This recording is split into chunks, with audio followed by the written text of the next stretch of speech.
Hey everybody, this is Aaron back again with what I hope is our last arc of the game Tyranny. According to my little guide, we've got only a couple more things. Looks like we are going to be heading to the Burning Library and Silent Archive here in a bit. And if that doesn't take a whole lot of time, we might just, bull on through Right. to the end. So I'm excited. I'm excited to see what that looks like. I might do some bits where I just go through some of the companion dialogue and just have them kind of read their life stories to me. We'll see if I do that there at the end before we actually finish the game. And we'll see if maybe that was a mistake. Maybe if I should have been doing this earlier. But right now I believe we have a letter to read. So let's start. Oh, there's two of them. All right. Let's start with the one from Meothis. Dear 12. Based on what you've told me, it seems a stretch to believe these events are mere coincidence or circumstance. Kyros' Edict of Execution was a setup for someone to claim Ascension Hall. To think that Kyros did not know what would happen is a massive underestimation of the Overlord's long view. You have been thrust into the arena of the mighty. Your options are retreat into obscurity, suicide, or rising to the occasion. I suggest the third option. If I were you, I would use my connections to the spires to see if they will all awaken to my presence. Every tiersman sees the spires in the horizon. If they know you are the master of the spires, they will see you each time they look to the sunrise or sunset. Foster a reputation for power, make others fear you. This is what I've seen Kyros and every living Archon do for as long as I've lived, and there's reasons for this. But there's the practical case that power and reputation insulate you from threats. But there's the lesser-known element that I can't prove, but I know in my heart to be true. The fear and love of others will strengthen your magic. There it is. This last part I've inferred from my discussions with Bled and Mark. In the few times he has spoken of his gruesome work of slaying those who might rise to threaten the Overlord, he has hinted that it's easier to kill the rogue elements before they become famed and fearsome. In my lifetime, I saw Graven Ash change from an unknown militiaman to a fearsome general, and I can assure you he did not have the power to shield his warriors in those days when he was without title or reputation. The Archons will never, ever discuss the origin of their power, because such knowledge might be used against them. But I have known all the Archons to be obsessed with the presentation of power. Your connection to the Spires will all but guarantee the Archons will want to control and destroy you. It's a question of when, not if. Start thinking and acting like an Archon. As far as I'm concerned, you are an Archon. The Archon of the Spires. We are quick to place labels on powers we easily spot, and history is replete with Archons of fire and ice. It is foolish to think that there must be a word for a thing before an Archon can control it. Other way around. The Archons show us what is possible, and we must step to their dance. Interesting. Yeah, I mean, I kind of figured this was going to be one of those things where, the more people believe in you, the more they, the more power you have. That makes sense that in this world where, people's reputation, especially Kyros' reputation, is so fearsome and magically entwined that would be an axis along which I could improve my strength. I guess I should ask about the Archons and how they've risen to power. That makes the most sense if I want to claim this power. But yeah, I think this is especially interesting, right? This idea that it is foolish to think there must be a word for a thing before an Archon can control it. Archons show us what is possible. I'm not like a great man theorist. I don't think that that's broadly the case, but I do think there is something to be said about the human instinct to latch on to particular figures, particular moments, right? I'm a admitted, hero worshiper. I latch on to influencers and writers and people that I respect, and that makes me makes me want to be like them. I'm doing this because I'm trying to imitate Austin Walker, right? In the same way, right, this is the idea that morale is important to revolutions, right? You have to have hope. You have to have some sort of focal point or idea to bring about change. So I think that's a compelling line of narrative. So yeah, ask about the Archons and how they've risen to power. Dear Meothis, I appreciate the insight and I'm honored by your vote of confidence. Your missive made mention of Graven Ash and how you've known of him since before he wore the title of Archon of War. Can you tell me more of what you observed of his rise to power? If I am indeed an Archon, it's safe to say I wasn't born knowing what I can or can't do, and it stands to reason I might learn something from the stories of the other Archons. 12. Send it. Okay, we'll wait a day. Now from Rogalus. Also, apologies. I'm getting over a cold, so my voice is a little bit scratchy. So we'll see how long this particular recording session goes. Dear Fatebinder 12, your actions at Sentinel Stand have once again supplied the rumor mongers of the bastard city with stories to peddle. Some seem to think that your cunning twist of legalese intended to display some great support for the people of Stalwart. That, of course, only leads to speculation about which people of Stalwart you intended to benefit. The unbridled upstarts or the corrupt old queens. Others foolishly believed you unraveled the Overlord's edict to prove that you could, as if a sliver of cleverness could bring Kyros low. As a scholar, I prefer the primary sources to gossip, so allow me to ask you plainly, why did you choose to spare the child? Right thing to do, purely political, mind his own business. I think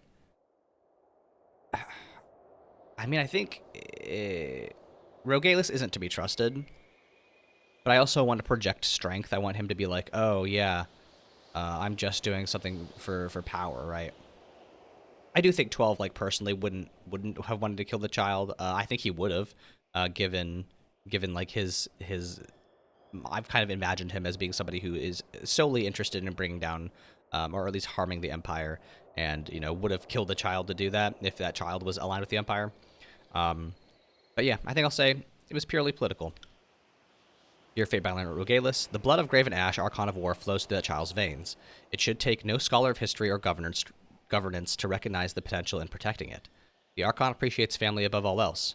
Why would I deprive him of a grandchild born of the ruling family of Stalwart if I could do so without shirking my duty to the Overlord?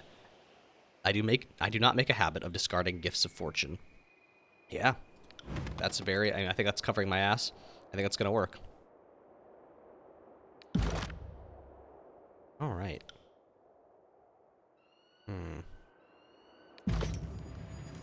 Alrighty, folks. Let's go meet with Tarkus Ari in Ascension Hall, according to my guide.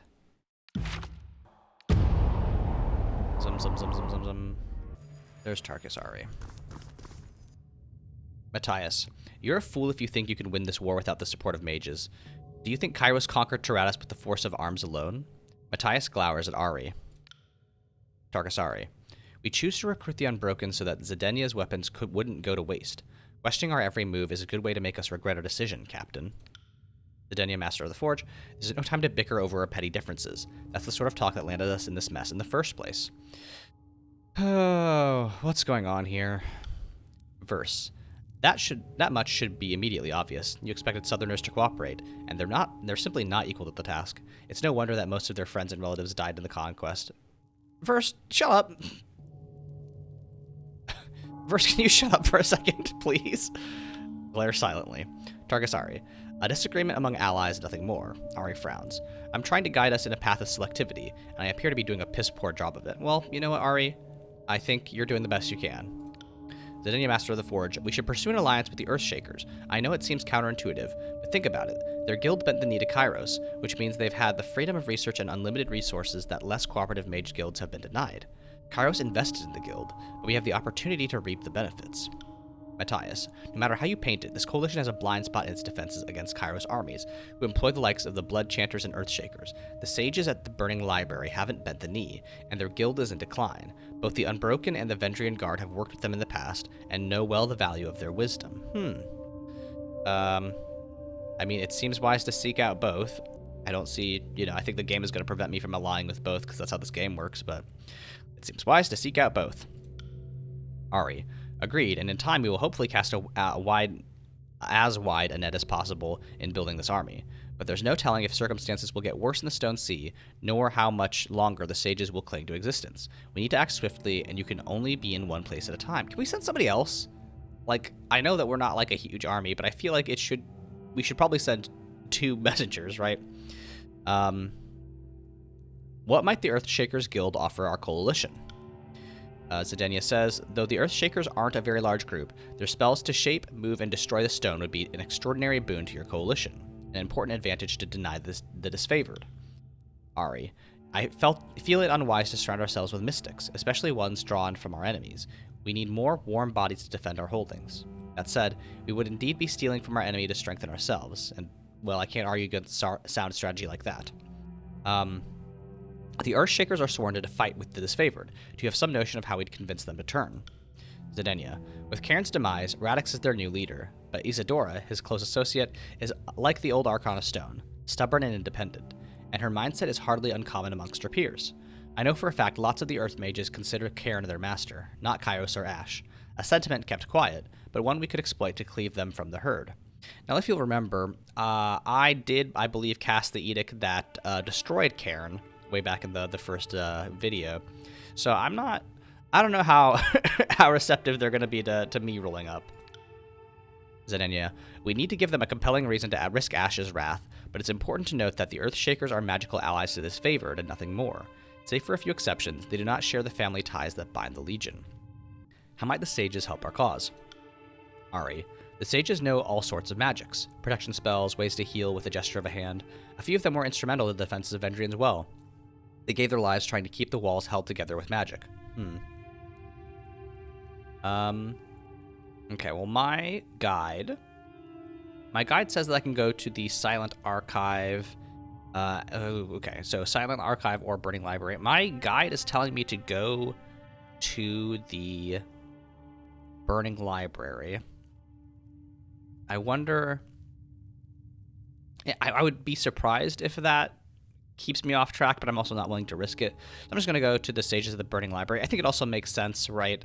I mean, I don't know. I think if I had my druthers, I'd probably rather recruit the Earthshakers. But like I was saying, they don't like me, right? I don't think they're going to listen to me personally. I recommend they send somebody else to go talk to the Earthshakers. But I'm gonna go talk to the Sages of the Burning Library. Ari, in spite of my own reservations, I can't deny that the Sages are a dedicated bunch, and we could do much worse than invite them into the fold. I know a sage who works closely with Renata, the de facto leader of the guild. I'll have word sent ahead of you, so you can expect that Renata will anticipate your coming. There's Bledenmark.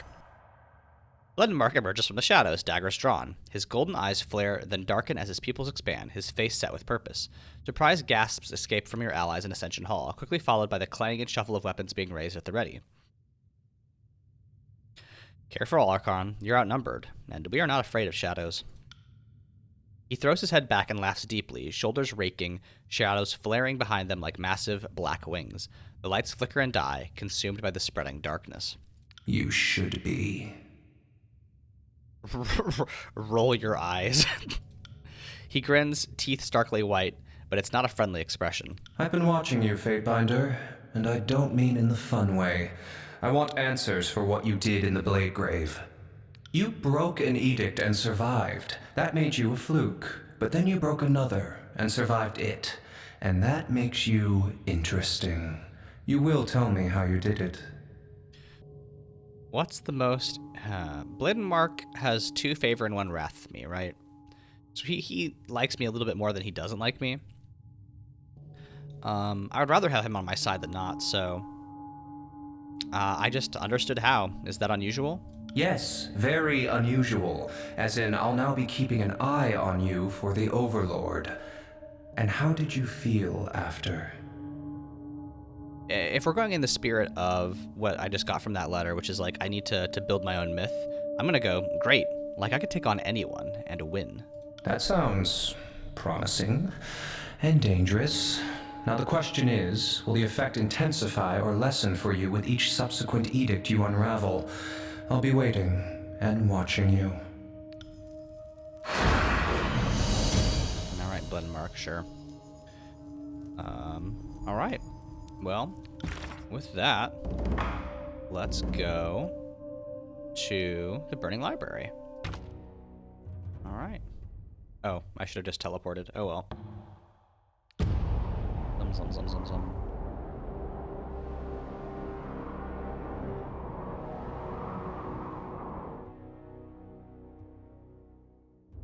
Wow, this place looks scary. Alright, Regalis got back to me. And so did Meothis. Let's start with Meothis. 12. This is the sort of question that can get you killed. Very little is known about how Archons are born and come to power, and my long life has taught me that Kyros and the Archons prefer it this way. If the young and talented remain forever in the dark, the old and mighty can rule without challenge. I heard of Ash, he will always be merely Ash to me, before Kyros renamed him and gave his legion that backhanded title, as a rebel, a grimy, illiterate partisan who was winning battles while his countrymen of the North Kingdom lost left and right. Ash was always a good leader, but he wasn't born able to mystically reach out and protect his soldiers. The earliest mention of it isn't even until the tail end of the Northern Conquest, and if you read the journals, they don't tell stories of grievous harm warded off by Ash's stern looks. Instead, they talk of his soldiers finding their fears and doubts lifted from them by Ash's presence. A careful reading suggests the ability to actively protect physical harm came years later, as that bond grew, and more importantly, as his legend grew. That legend is part of the key detail. In my understanding, an Archon's power is something of a self-fulfilling prophecy. The widespread perception of an Archon's power is the very thing that strengthens an Archon's power. So in Ash's case, he had some early inkling of a power, the ability to assuage the burdens of his men. And as he took on a mantle of power and became known all around Tyranny as the next Archon of war, it soon became the ability to bear the physical burdens of his men, not just their fears and doubts. Thus my advice to you is to act like an Archon. Take power where you can find it. Foster fear, foster love, never walk through life anonymously, but rather live in the thoughts of your followers and the anxieties of your enemies. Great. Ask about Kyros' wrath, sure. Dear Meothis, thank you for weighing in on all of this. To ask perhaps too obvious a question, if I am such an anomaly, such a threat, why hasn't the Overlord dealt with me right away? An edict or just a simple request to Bled and Mark would be no small threat. Neither seems to have happened just yet. What is your take on this? Why hasn't Kyros dealt with me? Yeah, I think that's an interesting question. Kyros, by all means, should have had me shot long ago. Alright, let's talk about Rogalus, or talk to Rogalus. 12. I suspected that your cleverness did not end at the use of the local customs of abdication. You make no mistake in your estimate of the child's probable import to the Archon of War. Its continued existence illuminates a gap in his armor, regardless of whether he cherishes the child or resents it. I would warn you to play such games carefully, but you seem to have your eye on the board. There we go. There you go, Rogalus. See, I got him. For whatever reason, you need a reputation change of major strength to unlock this tier. I mean, I'm already pretty high as far as the Tunon's Court goes. I'm not sure exactly what I need to do, but, you know. It seems like I've got a pretty good setup. Alrighty, let's go into this place. Oh god. Okay, it's just Yes. Oh wow, got a beast woman here. Sick. Hey, can the rest of my party come along? Click. Alright. So this is a pretty rough looking camp. I got it. So this looks to be a city that's already been pretty hard hit by the war. I wonder what this means. Oh, okay. This is a place that's been hit by the Edict of Fire. What is the Edict of Fire? Plus 15 to all magic, plus 15 to control fire, empowered Bane. Let me see if I can go and look up what the Edict of Fire is. Edict of Fire, there we go.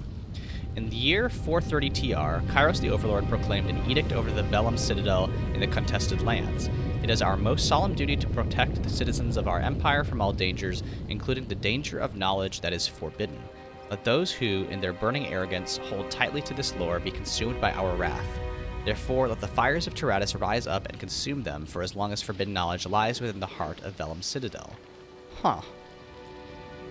Let the fires of Tyranny rise up and consume them for as long as the forbidden knowledge lies within the heart of Vellum Citadel. So that in Vellum Citadel is this library, right? The Vellum Citadel was a library fortress, the largest archive of the written word and the tears. The School of Ink and Quill protected and maintained the archive of ancient lore for centuries, standing apart from the political upheavals of the younger realms as an enduring pillar of knowledge and culture. Okay, so that seems like what we're going to have to deal with here. There's Renata. As you approach, you see a stern-faced woman having a heated discussion with a frightened young man. She holds a piece of paper in her hand and punctuates every few words with a pointed tap on the sheet. The young man turns bright red and takes 2 shuffling steps backward, his eyes casting about for help from the group, but no one gathered will meet his gaze. Finally, the woman throws the paper at him and says dismissively, "We are done here." Got his ass.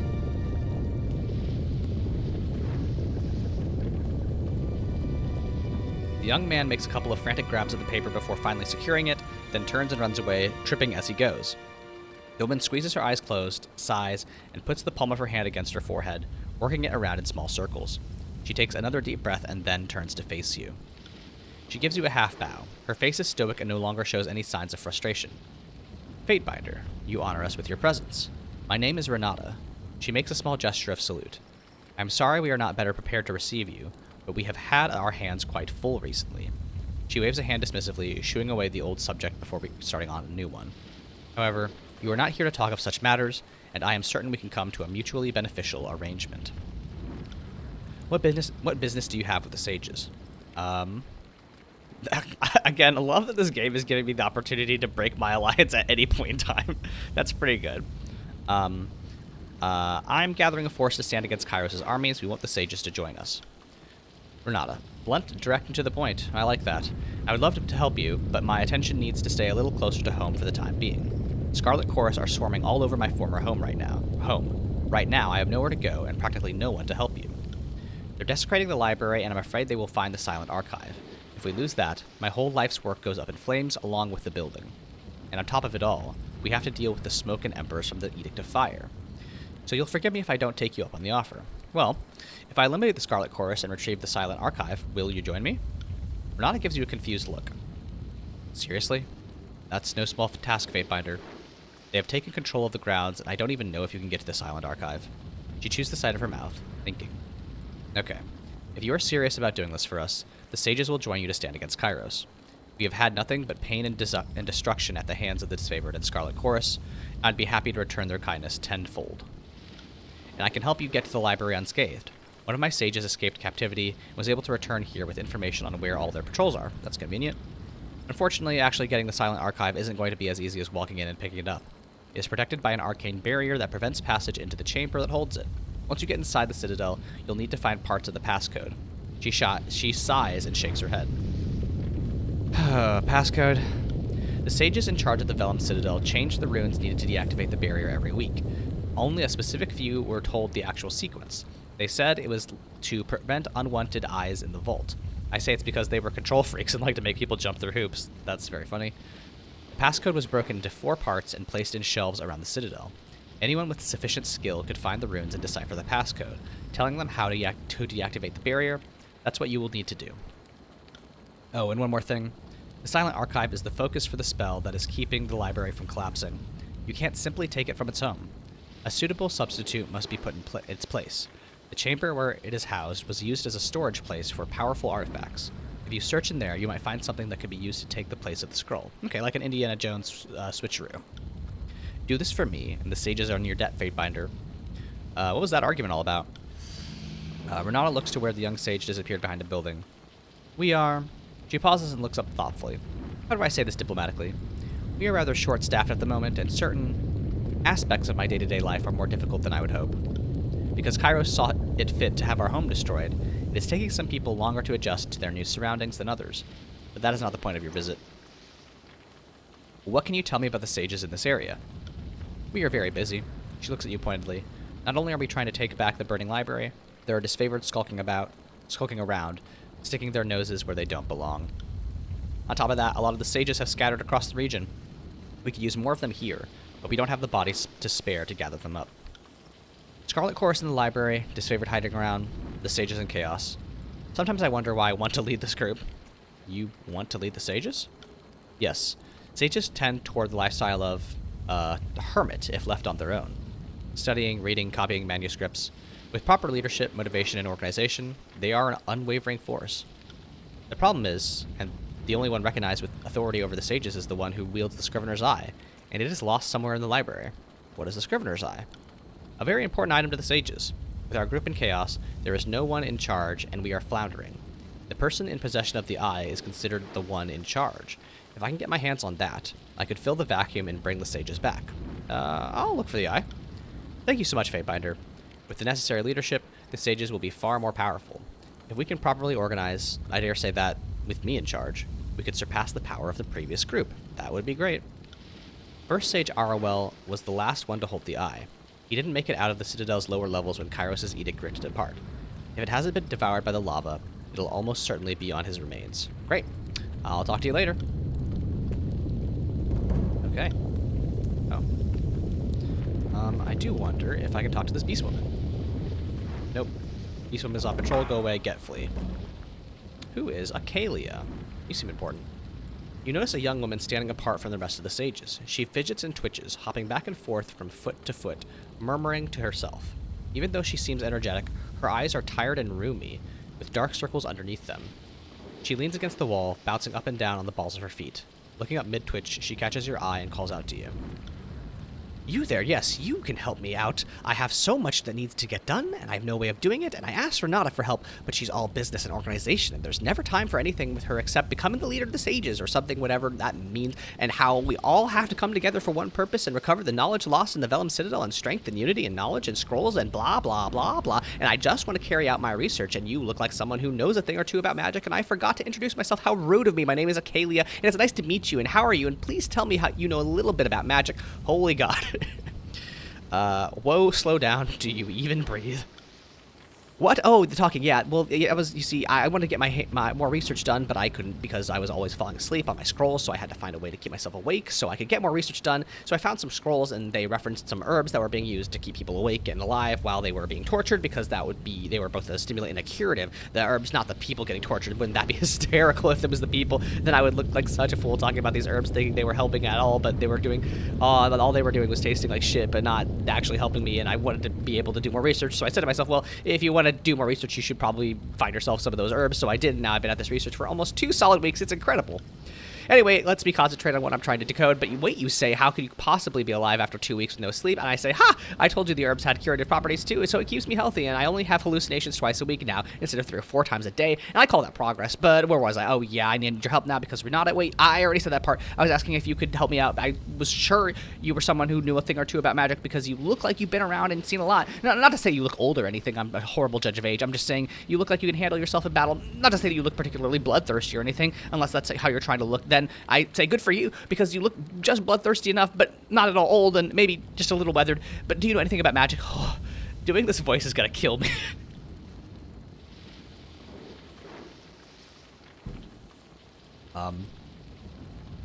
If anyone knows anything about magic, it would be me. I'm the Fatebinder of Tunon. That is amazing. I can't believe I'm actually standing in the presence of the Fatebinder, and if anyone would have working knowledge of magic, it would definitely be you. I mean, you're the one that proclaimed the Edict in Ventry as well, and although that wasn't really a very nice thing to do, it was incredibly powerful. I mean, not to say you are a nice person. You could be a very nice person. I guess I've never met you. Well, I just met you, and you seem nice enough and probably powerful, so that's exactly what I'm looking for. So maybe you could help me out, because if you could, it would be wonderful, because I have a lot I need to get done, but I can't do it without any help, and it would be great if you could help me. I have to, like, take a breath in between this. I think this is a very funny bit that works on the page, but reading it out is a nightmare. I've dedicated my life to studying the arcane, and I can practically see you oozing magic. It's just all over you, so I know you're the right person to ask of this of, because it's really important. Well, maybe not really important. I mean, it is important. It's not like it's life or death or anything, but at least I don't think it is, though there is always a chance that someone could die if my research isn't finished, or maybe they'll die if it is. I never thought of that, but what's important is that I need your help. There's another sage named Hieronymus, and I've been studying his work on Old Wall cryptography because it's absolutely fascinating. He's so articulate and insightful. I met him once. He's really handsome, too. I can't believe I just told you that. Don't tell him I said that. Anything to you, I would just die. Anyway, I was going through some of his writings, and I saw something that might actually be something, but I don't have enough information yet. But in order to see if what I know might be something worth knowing, I need some more information for the Old Wall's writings that I don't have access to, but I think I know where they are. Hieronymus' research is quite amazing. You see, you notice the patterns in the sigils one finds in the Old Walls. Gosh, he's so smart. I mean, we can't read them or anything, but there are consistent patterns in the writings we've seen inside. I'm pretty sure those patterns mean something more than just beware or the Bane or a rude bunch or whatever those Old Walls builders like talked about. You know what I'm going to call them, Old Wallians. It's not like they're around to argue with those titles, right? I used Hieronymus' research and some archived accounts from the explorers and found the location of the sigils I need to continue my important research, and they are inside the Old Walls in Haven near Lethian's Cross. And can you believe they're inside the Old Walls? I would love to be able to visit them and explore inside and all those treasures and architecture for myself. In fact, in my research, I found some evidence that says all the Old Walls might be completely interconnected across the tiers. Can you believe that all those walls, and you could try to find a way to walk through them? Not that you'd want to, can you imagine all the bane you'd have to deal with if you did that anyway? If you could find those writings, it would really help me out. I'll record the sigils for you. Jesus, lady. That's wonderful. Thank you so much. I can't believe this is the best moment of my life. It's okay, so if you copy down the old wall sigils, I'll be able to work with them to get what I need to move on to the next step. It's fascinating, actually. I think magic is deeply embedded in their language, though honestly, I'm getting ahead of myself. Now, anyway, based on my research, the text I need is likely split into multiple segments. Should you be able to find them in specific changes on some creepy-looking altars, or for lack of a better term, the writings from 4 of them should be enough to work with, and once you bring them back, I'll worry about analyzing and deciphering them, because that must be mindless and menial, and you certainly don't need to be doing that, but I don't mind that. I love tasks, keeping my brain occupied. Thank you again. Okay, that was a side quest that was, I mean, that was a lot for a side quest that I'm not super interested in completing, but I don't know, it's a very funny character. It's a very fun person who is hyped up on magical drugs and is just trying to do research. I mean, that's grad students. I don't have 0 out of 3. Specific writings found in the Twin Rivers Old Walls near Lethian's Crossing. She needs copies of sigils that may be found decorating altars throughout the interior to advance her research. Ugh, that's so annoying.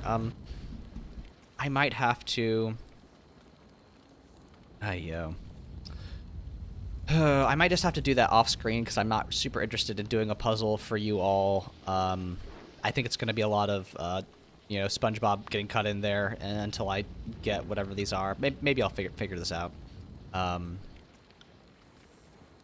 still have 2 more tiers to claim. Heated words. Okay. So I need to get to the lower levels of the Burning Library to get the Scrivener's Eye. And I got to get to the Burning Library firstly. And then maybe after I do this, I will do the Twin Rivers Old Wall Sigils. So I can complete that quest. Yeah, I guess I will do that. Now, maybe this will be longer. Maybe this won't be the last episode. Okay, well, we'll see. Let's go off to the library then. I do feel a little lightheaded after doing that. That was a lot. Remove the Scarlet Chorus presence at the Burning Library. Well, that's easy enough.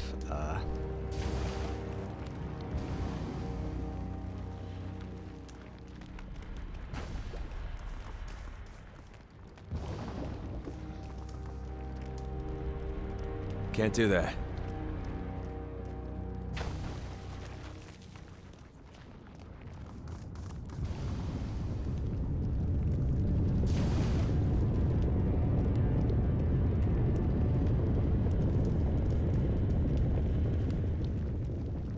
These look like some Scarlet Chorus folks. Yeah. Anybody I know? Foul Murmur. Alright, well, let's just jump these guys, I guess. A twisted man leans over 2 forms on the ground. One a robed figure covered in bruises, the other a soldier horribly burned, lying motionless to the side. The man grunts at you with obvious displeasure. If it isn't the betrayer himself, he spits. If you want anything here, you need to meet with the censor. She's to the east, by the ruins entrance. You should go, now. No, I don't think I will. I'm just gonna jump them. The man's pockmarked face cracks into a smile. I was hoping you'd resist. Let's get this over with. Without another word, he rushes you with weapons drawn. Okay, well. Oh. Some fire armor here. I might wear that bondage gear for a second. Oh, hold on. Got something. The Trial of the Archons.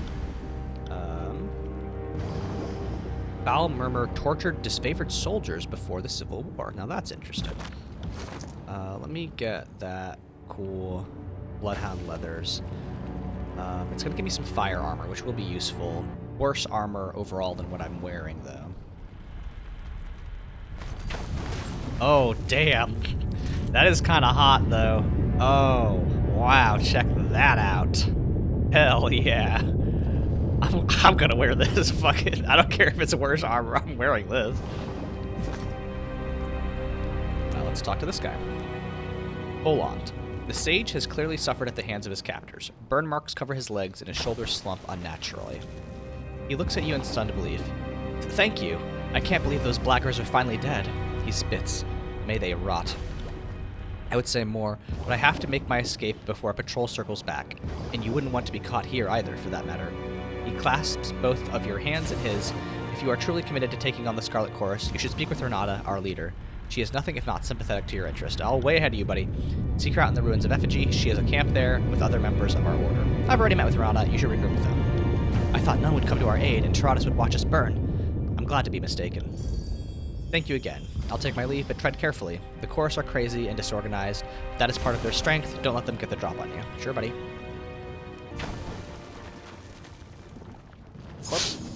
The corpses of sages are skewered on these spikes. Their skin has been blackened by the heat of the magma belching from nearby fissures. Yeesh.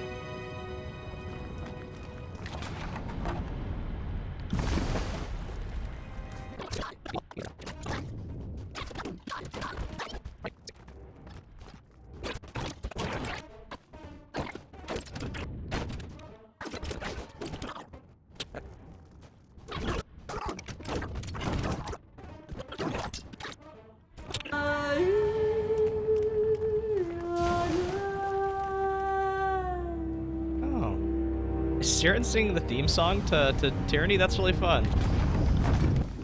Alright, looks like we've wiped out most of them. Oh, that's interesting. This passageway has been blocked by a magical field. It isn't clear how one might remove it. Okay. I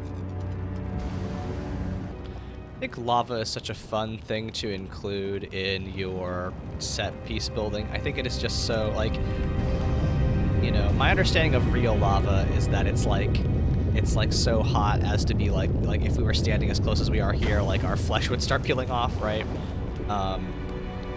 Like there's you know, every time you see a depiction of lava in media, it's like not realistic because it's so hot that it like incinerates the very air around it.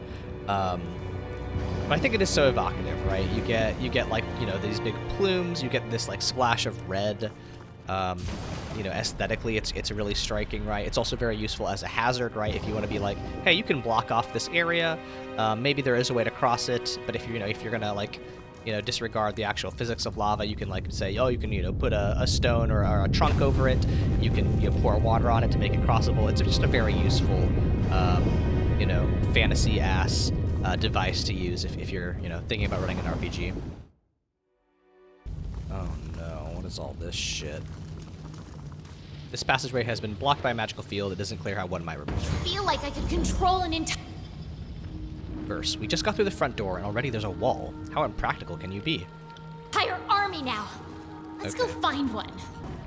Kyros' edict has transformed this floor into a molten lake of fire, and the sages more time to prepare. Larger swaths of the library would have been saved, yeah. I think it's also very fun to do a Library of Alexandria, right? Like, that's a touchstone of, like, ancient history. It's very fun to be like, oh, imagine all the knowledge of the ancient world tragically destroyed, but what if we could, you know, recover some of that? It's just like a useful way to blend real-life history and, like, myth. I think it's really neat. Sage. As you approach the bodies at the end of the hall, the sage makes a low squeal of fear and falls over, feigning death. Wow, I'm convinced both of these bodies are totally dead. Don't worry, we don't mean you any harm. The sage sighs and looks up at you. I wasn't sure that would work. Well, I was absolutely sure it wouldn't, but how was I supposed to know that you weren't another one of those gangs? They're everywhere. I've been hiding in the area ever since the edict tore this place apart. You can never be too careful. He stops, staring intently at you. You're a Fatebinder. He coughs, blood flecking his lips. He wipes them clear with the back of his hand. I can't believe there's a Fatebinder in the Vellum Citadel. Must have really pissed Kyros off that we were able to stop the edict before it could completely destroy everything. I'd have loved to see the look on everyone's face when the whole thing stopped. Joke's on us, though, I suppose. I don't think it worked the way they hoped. It didn't stop the edict, just kind of froze everything in place as it was being destroyed. Preservation is preservation, I suppose. He shrugs, winces, and coughs up more blood.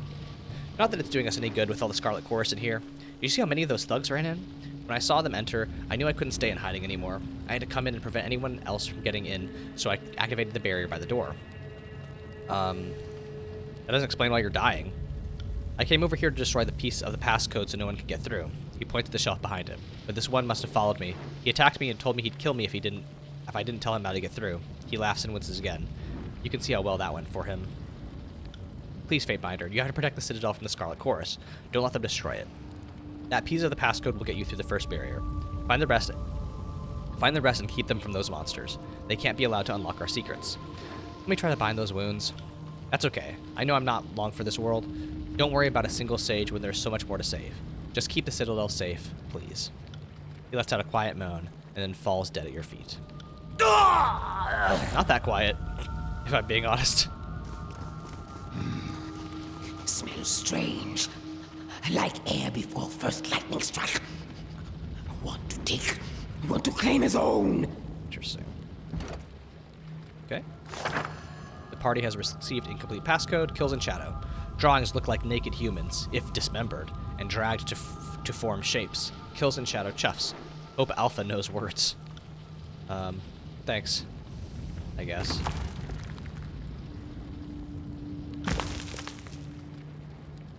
Sorry, I can't. Let's see, I don't think we can jump across here, can we?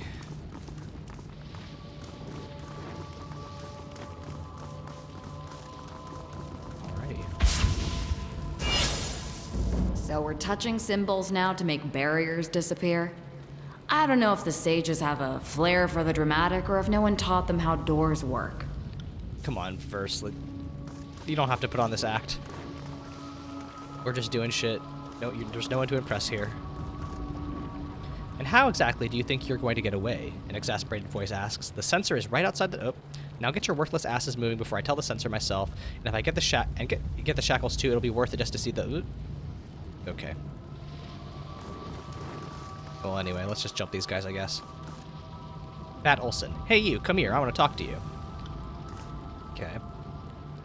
There's a lot of them. 1, 2... I think we can take them, but let's see. A haggard man stands in the middle of a group, addressing them through clenched teeth. They are lounging in the room, almost completely ignoring him. If you can't get in line, I swear I'll leave you to burn this forge. Do you want that? Just listen to me, and we can get out. We can all get out of here with our eyebrows intact. They're glowing parchment fragments. How hard could they be to find? He notes your approach and calls out, shooting the rest of the group an admonishing look. Fatebinder, what are you doing here? He looks back at his gang. I thought you fools blocked the passageway.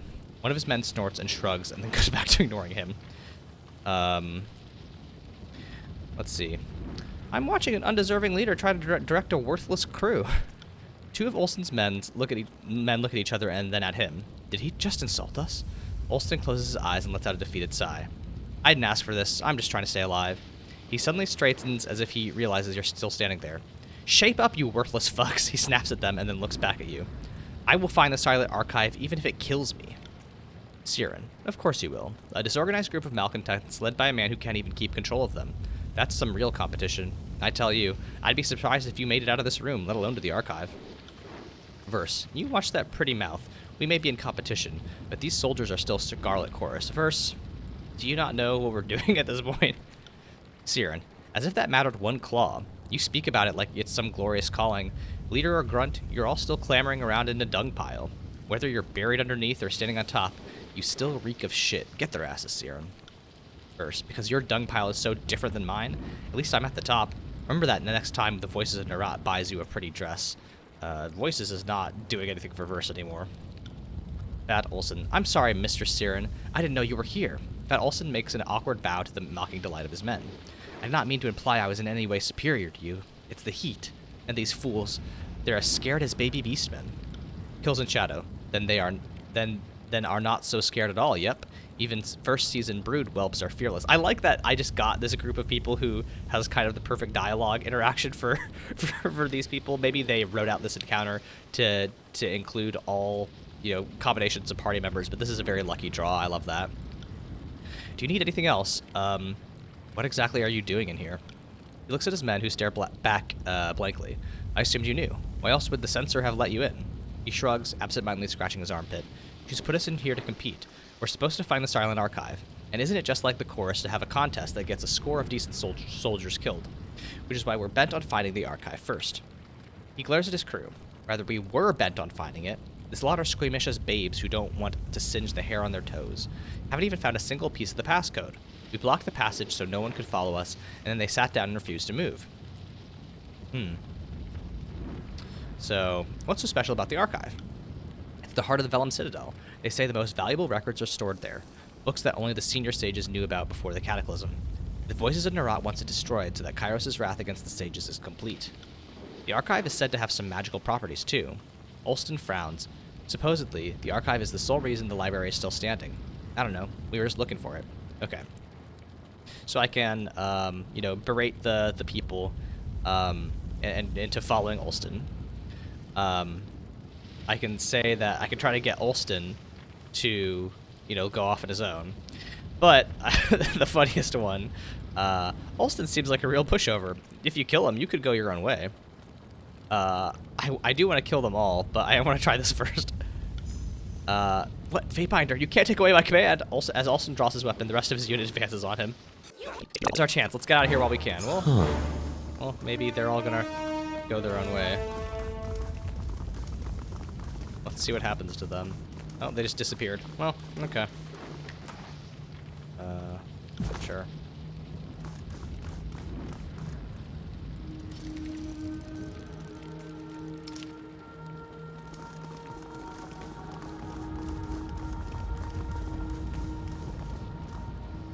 This path slopes upward and out of the ruins, but has been permanently buried underneath volcanic rock. Without advance warnings of Kyros' edict, the sages were unable to secure the library's exits. Damn. Interesting. Ah! Okay. Waves of heat hit you as you lean over to look upon the lake of lava far below. On it.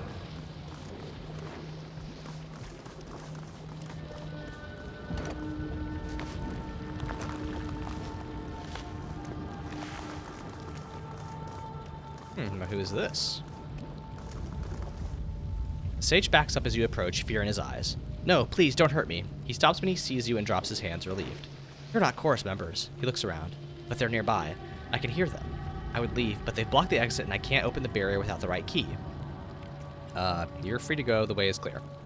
I can never thank you enough for what you've done for me. Take this. Maybe it will help you. I was unable to finish my research, but maybe you can. He looks around warily. I will find a way out of here. Okay. New research item. New library research available. Okay. Maybe I'll go back to the library at some point.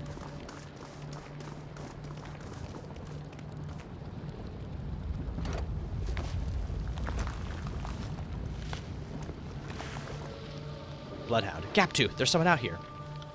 The sigh carries all the way out to you. Then tell them to get their asses in here. Get your asses in here. Gaptooth wants to talk to you. Sure, Scarlet corresponds. I'd say that's worth a second glance. They just left this trap here as they're wandering around. That's very funny. Let me do some quick searching. See if there's anything out here before we get to those folks.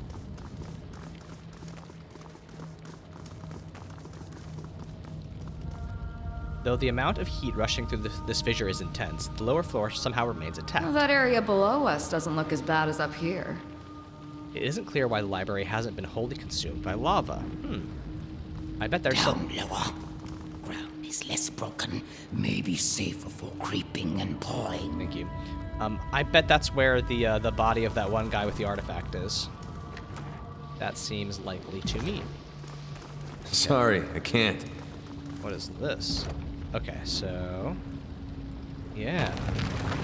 There we go. Just a little over here. Let's see what's going on over here. Bloodhound and... yeah, Bloodhound. Go discuss things with Gaptooth. Don't try to get any further, or there will be trouble. Well, we'll see. I think there's going to be trouble regardless.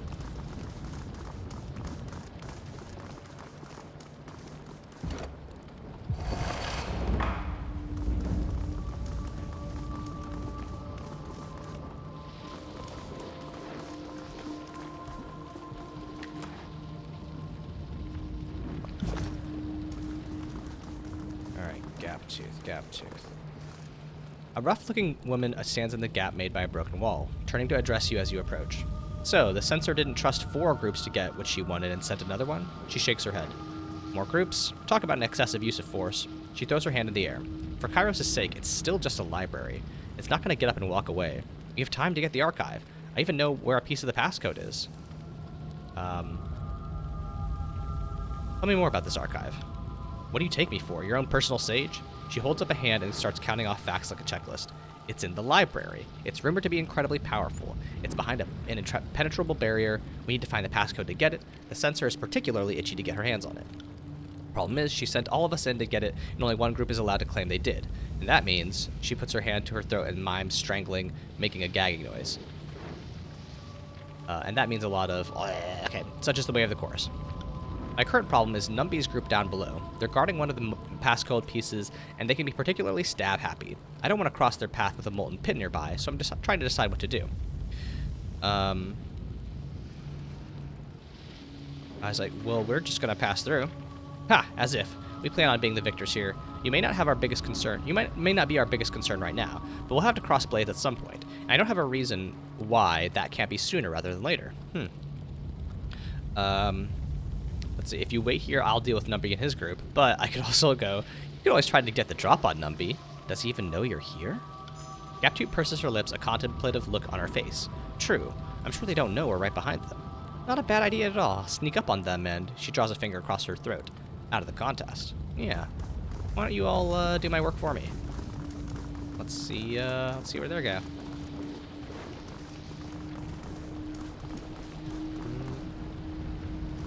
This one goes up, presumably. I do want to get to the lower levels, though, because that's where the artifact is. I haven't seen anything that suggests I can get to them just yet. Can't do that.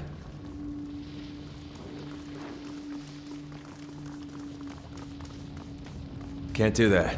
Okay, here. This looks like access Can't do that. to the lower levels. Maybe while they're off killing each other, I can go downstairs. Yeah, it seems like that's the way to go downstairs. But how do we get there?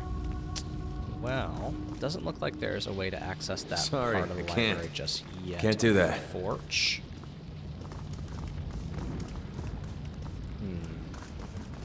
Well, I'll keep it in mind.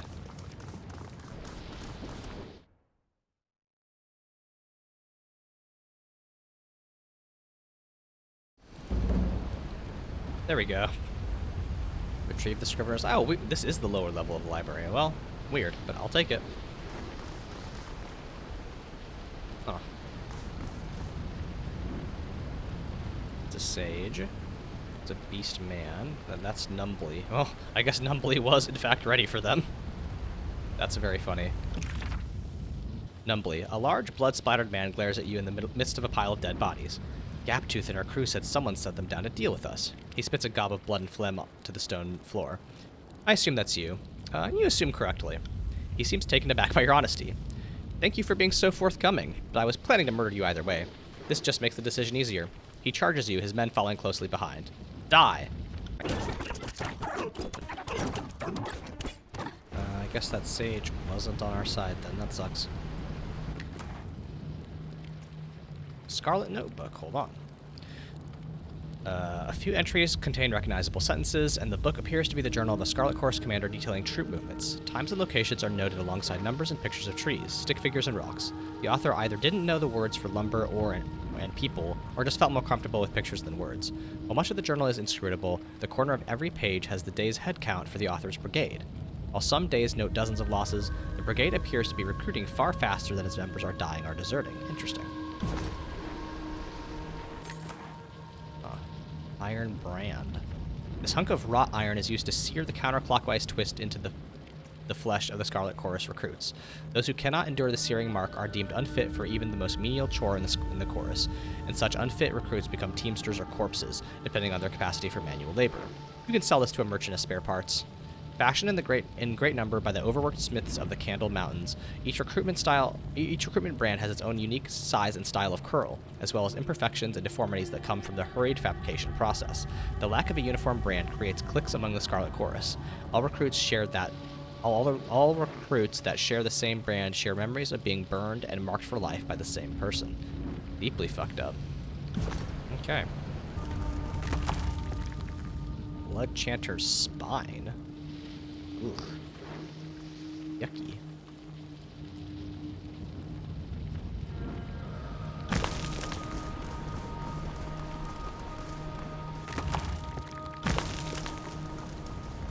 plaque is so Interesting. Excuse me.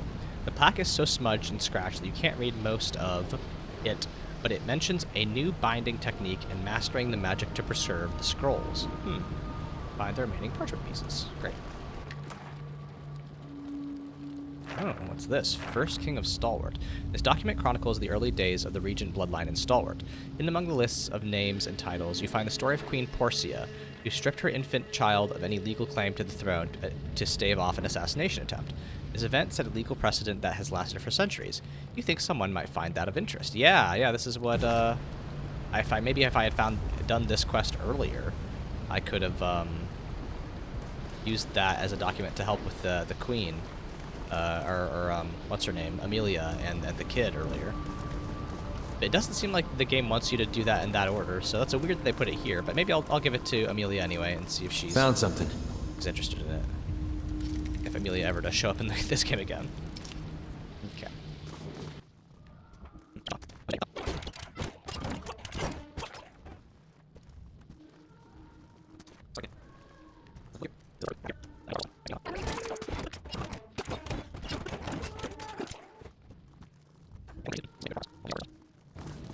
Okay, here's Can't do that. the upstairs that I was looking for last time. Here we go. There's maybe the last Scarlet Chorus group. Ugh, they have a hostage. That sucks. Well, let's talk to them. Bone Whittler. Awfully cute of you to try and sneak up on me in a well-lit room. He giggles and points at you. You're right there. He laughs for a few more seconds, then suddenly stops. In an instant, he goes from ecstatic to petulant. I'm sorry. Did I forget to conveniently glance somewhere else? I wonder how you thought that might go. I wasn't sneaking, to be clear, Bone Whittler. So here's some new blood come to feed the furnace. I doubt you'll last long. The man spreads a jagged toothed grin and runs his tongue along the front of his teeth. He stares at you while he does. You've made it pretty far. How have you fared?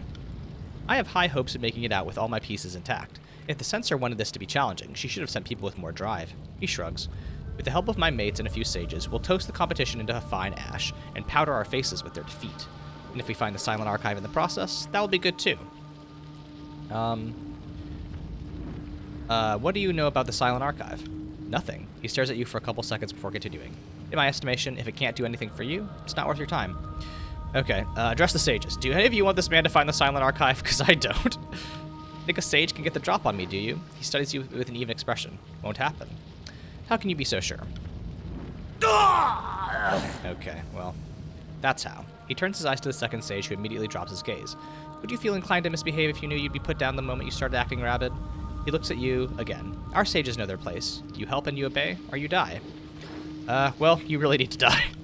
Cutting right to the chase without any of the foreplay? A man after my own heart. Done? With the battle here? Okay. Well, it seems like, Oh, I am wounded. Shit. I didn't realize I died. On it. Well... I don't see any sages I can rescue. That sucks. Oathbound. Huh, this is a disfavored. It never ends, does it? The injured Oathbound soldier laughs ruefully, causing her to cough. Flecks of blood spew from her mouth and hit the cheek of the sage currently binding her wounds. Sorry.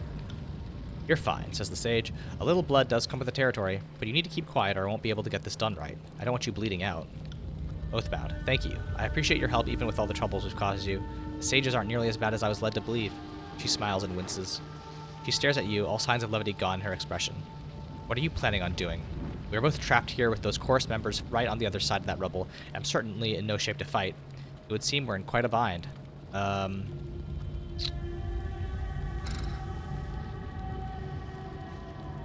Should I just jump this favored person? I think 12 would. The sage can live, but the disfavored won't fare as well. Please, the Oathbound lifts a hand to stop you, then yelps in pain. The sage looks at you concerned. I am no condition to interfere with whatever you're doing, and even if I were, I'm not stupid enough to fight someone here when there are bigger threats. I know it's the right thing to do to spare this person's life, but we just spent a whole fucking long time killing disfavored people.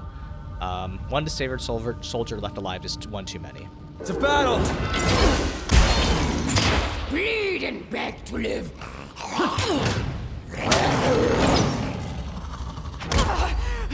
You've gained renown with the steadfast insignia. Sick. The sage looks at you, shocked and wary.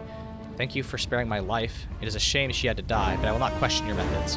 I am just happy to be alive, though I am still trapped back here because of the course members out there. They're already gone. The way is safe. The sage smiles. Thank you. As soon as I can, I will get out of here. Huh, and he gave me 500 rings. That's very strange that the game wasn't like, you know, didn't give me anything more about why this person was binding her wounds. I guess we'll never know. Siren looks over the symbols, her cheeks flushing with frustrations. Why can't I? She says, trailing off. This is beneath me, she declares. Read it yourself. I tire of this. The symbols on the page swim before your eyes, fading and reappearing as you watch. As you stare at them, they slowly resolve themselves into a series of sentences. First and foremost, for those that have the strength of will, the door to the north shall open. Secondly comes passion, burning in the south like an unending fire, to provide vitality to the dedicated. Then from the west shall the one with true resolve come to explain the gravity of commitment to knowledge. Lastly, look to the east and brace yourself against those who would pull you down, lest your might be as solid as stone. Okay. I bet that's a puzzle. I'm willing to bet I can't just click on that and be like, puzzle solved. I bet I have to do something a little bit more engaged. Well, I guess I'm glad I wiped out all the Scarlet Chorus people, because they were annoying. Anything else in here?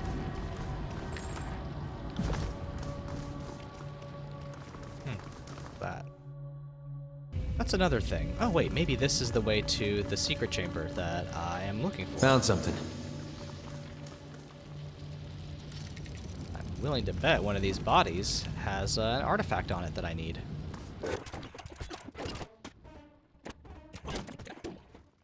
There's the Scrivener's Eye. This medallion contains a clear lens in its center. Due to its coloration in the glass, the object resembles a staring eye. Great. Alright, I guess I'll take that back to Renata. Let's See that? disable that trap real quick. Ah, yo! Yeah.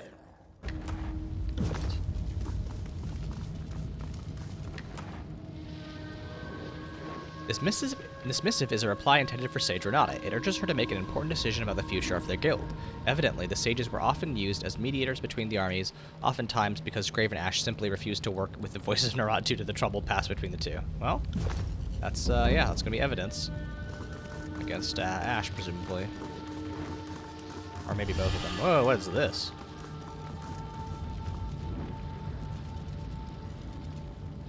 The beastwoman digs in one armpit, then brings the tips of her claws to her lips and takes a thoughtful lick. Okay. Siren, we didn't spend all that time gathering information on how to get past this to give up here. Read the poem again. Okay, I will, after I go over here.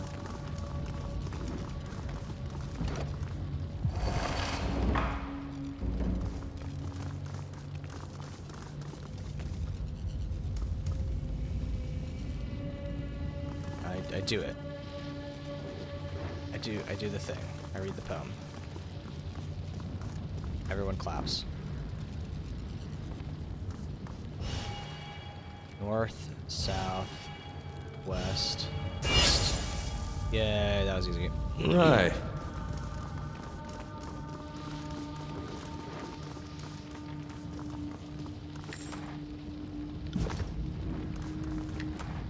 Nice that they have so many, like, gemstones crammed into these library stacks.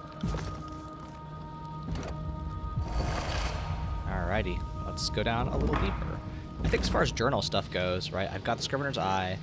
I am working on Heated Words to get to the Silent Archive. And then I'll do the Twin Rivers Old Walls.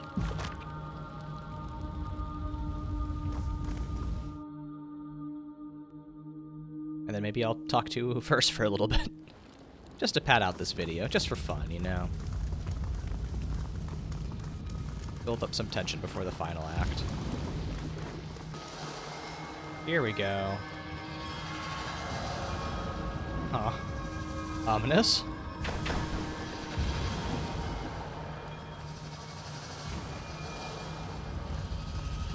There's the rest of the fucking Scarlet Chorus.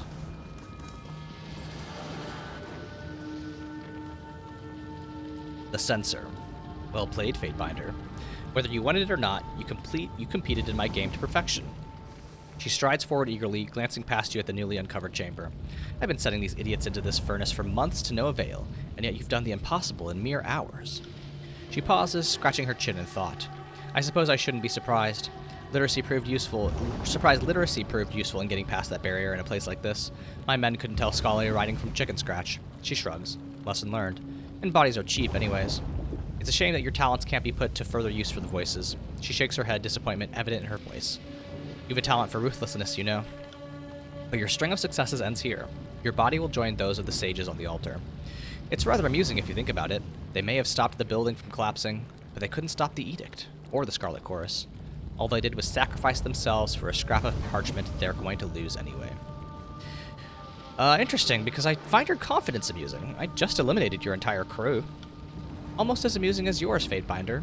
Those fools were mere peons. You'll find I do not fall as readily as my underlings. One does not lead in the Scarlet Chorus for long if one does not know how to watch for danger. You've gained loyalty with kills in shadow. Every human is weak compared to Alpha to kills in shadow. The beast woman puffs her teats out, proud. You know what? Kills in shadow, you're a real one. You're great. And while I thank you for your help opening up the passage and finding the Silent Archive, you are no longer of any use to me. It's time to end this.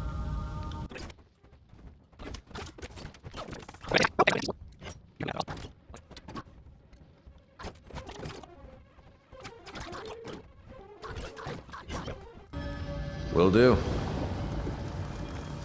Alright.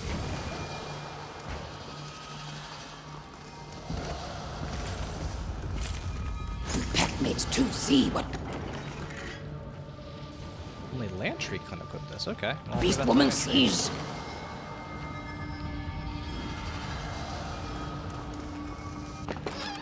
Whoa, that's a good staff. Maybe Siren will like that.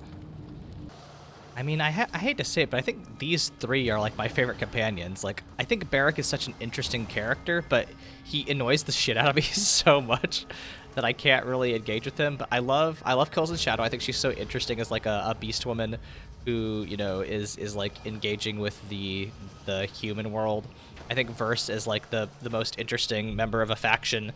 Like it's interesting to be like Verse seeing herself as somebody who is like following the Scarlet Chorus tradition of like rising through the ranks through violence, and eventually, you know, becoming a person who controls her own, you know, her own gang by backstabbing. Like I hope that Verse tries to backstab me in the end, because that's like the tradition she's grown up in.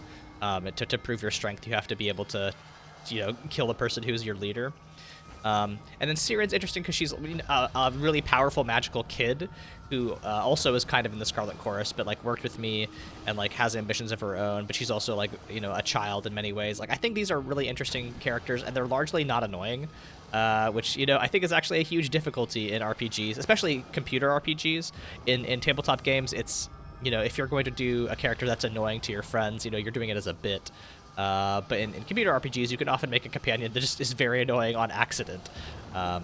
So anyway, let me do a quick save right here, then see about this artifact. Examine the scroll. A nimbus of magical energy surrounds the scroll, which levitates above the central platform.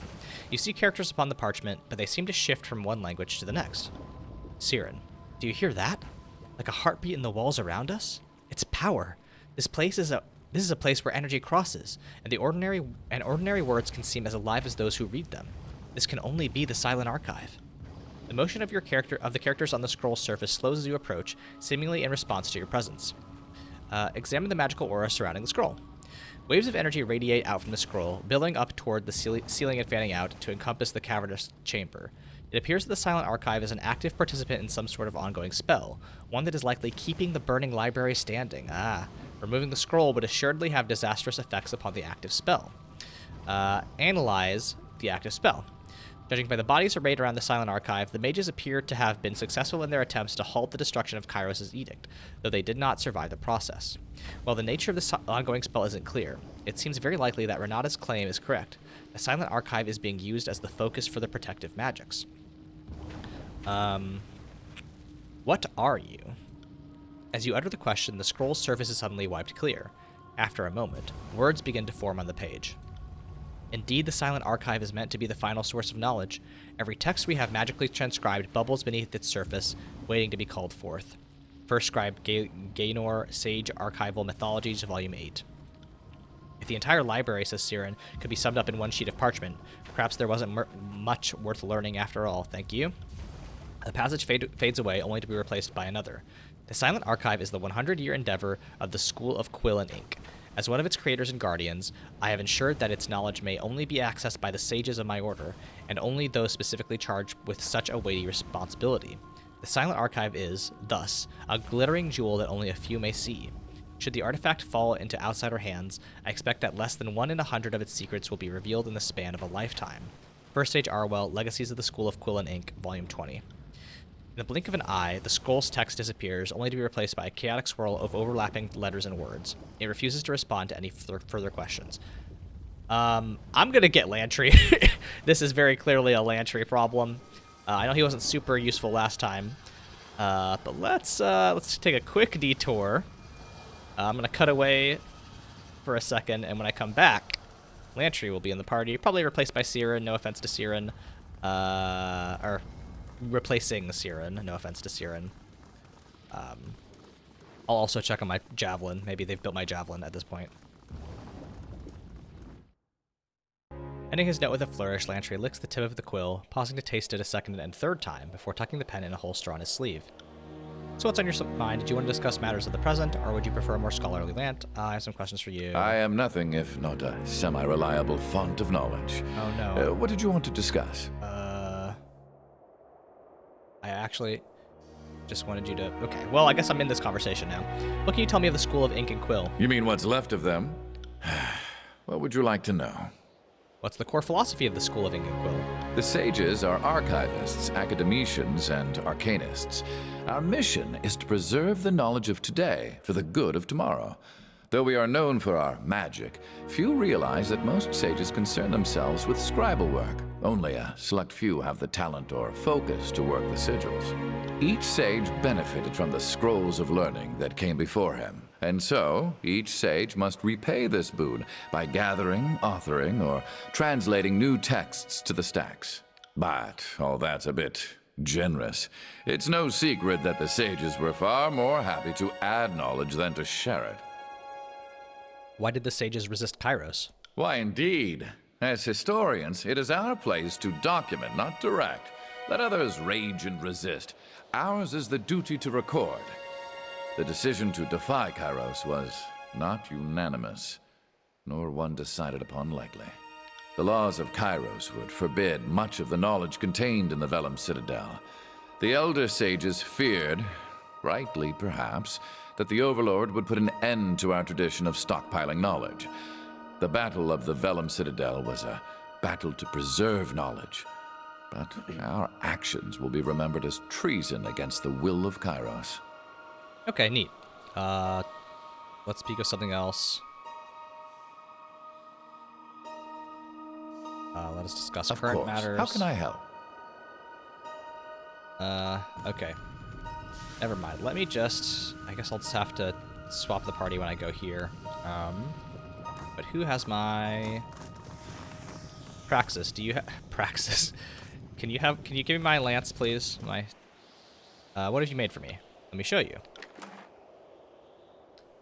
There's Scorn. There's my javelin. Yes. Ha ha ha ha, yes. Alrighty. Perfect. Now, I will take the javelin Scorn, put it in my other weapon slot.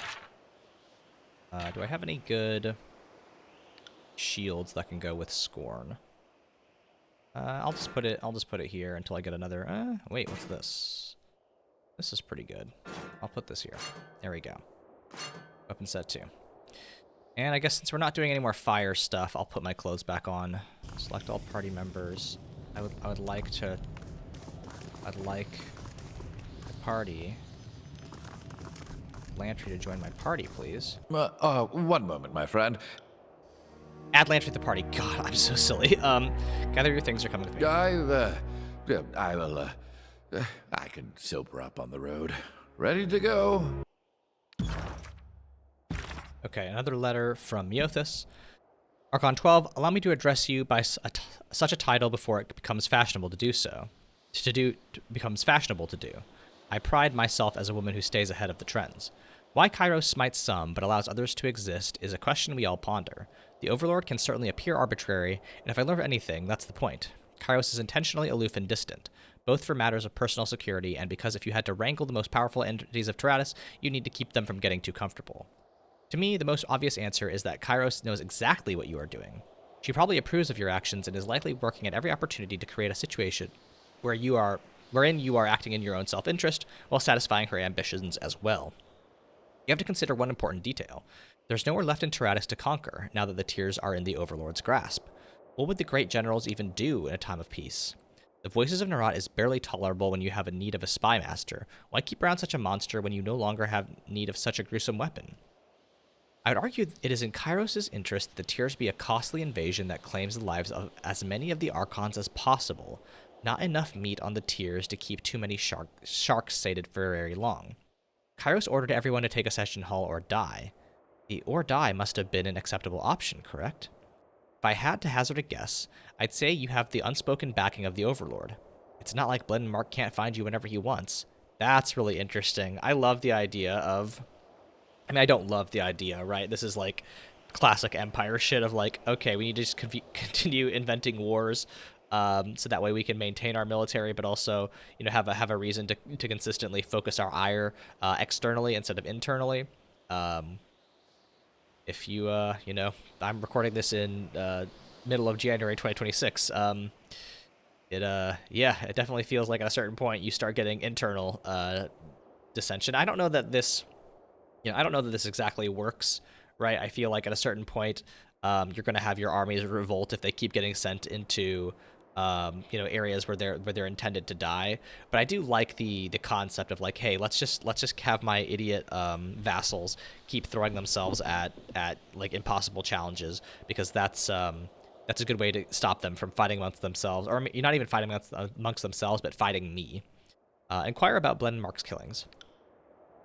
Dear Miothus, your wisdom on the matter is greatly appreciated. You made mention of Blendenmark and his killings. During my training, Fatebinder Callio hinted that much of Blendenmark's work involves killing off threats before they blossom into genuine problems, so it's curious to hear you second that fact. So, let's say for the sake of argument, I am some Archon. Is it just a matter of time until Blendenmark is sent to kill me? Should I be making grand displays of loyalty to the court to assuage his suspicions? Send it. Yeah, alright, we'll see. Probably get a response back by the time we get back to the zone, the Burning Library. There's our letter. My dear Fatebinder, it's a poorly kept secret that Blendenmark's job is more about killing threats before they become a problem. Official executions are really the minority of his duties. As I understand it, Kyros has long used Blendenmark as a preventative measure. Since he can move about the world rather freely, he can evade all but the most absurd powers. He's the perfect predator to stand against wild threats, against wild talents. I'm sure a few in the Tears have ever actively wondered why there have been seemingly so few Archons born this far west. I'm sure folks with the potential to be Archons have occurred in the Tears time and time again, but they're usually cut down by Mark before the world hears of them. It's safe to assume Blendenmark has his eye on you and has orders to use his own judgment as to when to strike. I've known the old man for ages, and I'd strongly encourage you not to try to appeal to him with overt displays of loyalty. He has no stomach for sycophants. I sincerely believe he thinks every human being is a selfish, twisted knave, and there are those who are lying about it, and those that accept what they are. No third type exists. So yes, I do think Blendenmark will one day have to come for you. As I said, you could always hide or end your life now, but where you're headed, conflict is likely inevitable. There you go. Yeah, so I'm pretty sure we'll have to fight Blendenmark at some point. On it. Alright, let's see if Landry can help us get this fucking scroll, huh? Alright, back with Landry. Let's see if he has anything to say about this thing. Examine the scroll. I guess, read the scroll? The parchment surface is impossible to read, ever-shifting and convoluted. You see characters from Old Verdant written all over calligraphy of the Northern Empire, which transforms into words used by the nomadic tribes of ancient Azure, and then again into the phrases of the common tongue of the Tears. It is as if every word ever written or uttered clashes upon the scroll. I'm going to adjust these things again just to see if Lantry has anything to say. Deconstruct the spell's focus. Thanks to Renata's guidance, you are able to quickly discern the nature of the magic at play here. The spell protecting the Burning Library is operating at a massive scale. Its chaotic energy is currently stabilized by the Silent Archive itself. Its underlying mechanism is familiar to you. It seems likely that any artifact of sufficient power could serve as the spell's focus. Should the need arise, you believe you could swap the Silent Archive for another item of power without disrupting the ongoing temporal magic. Okay. Well, that seems pretty easy.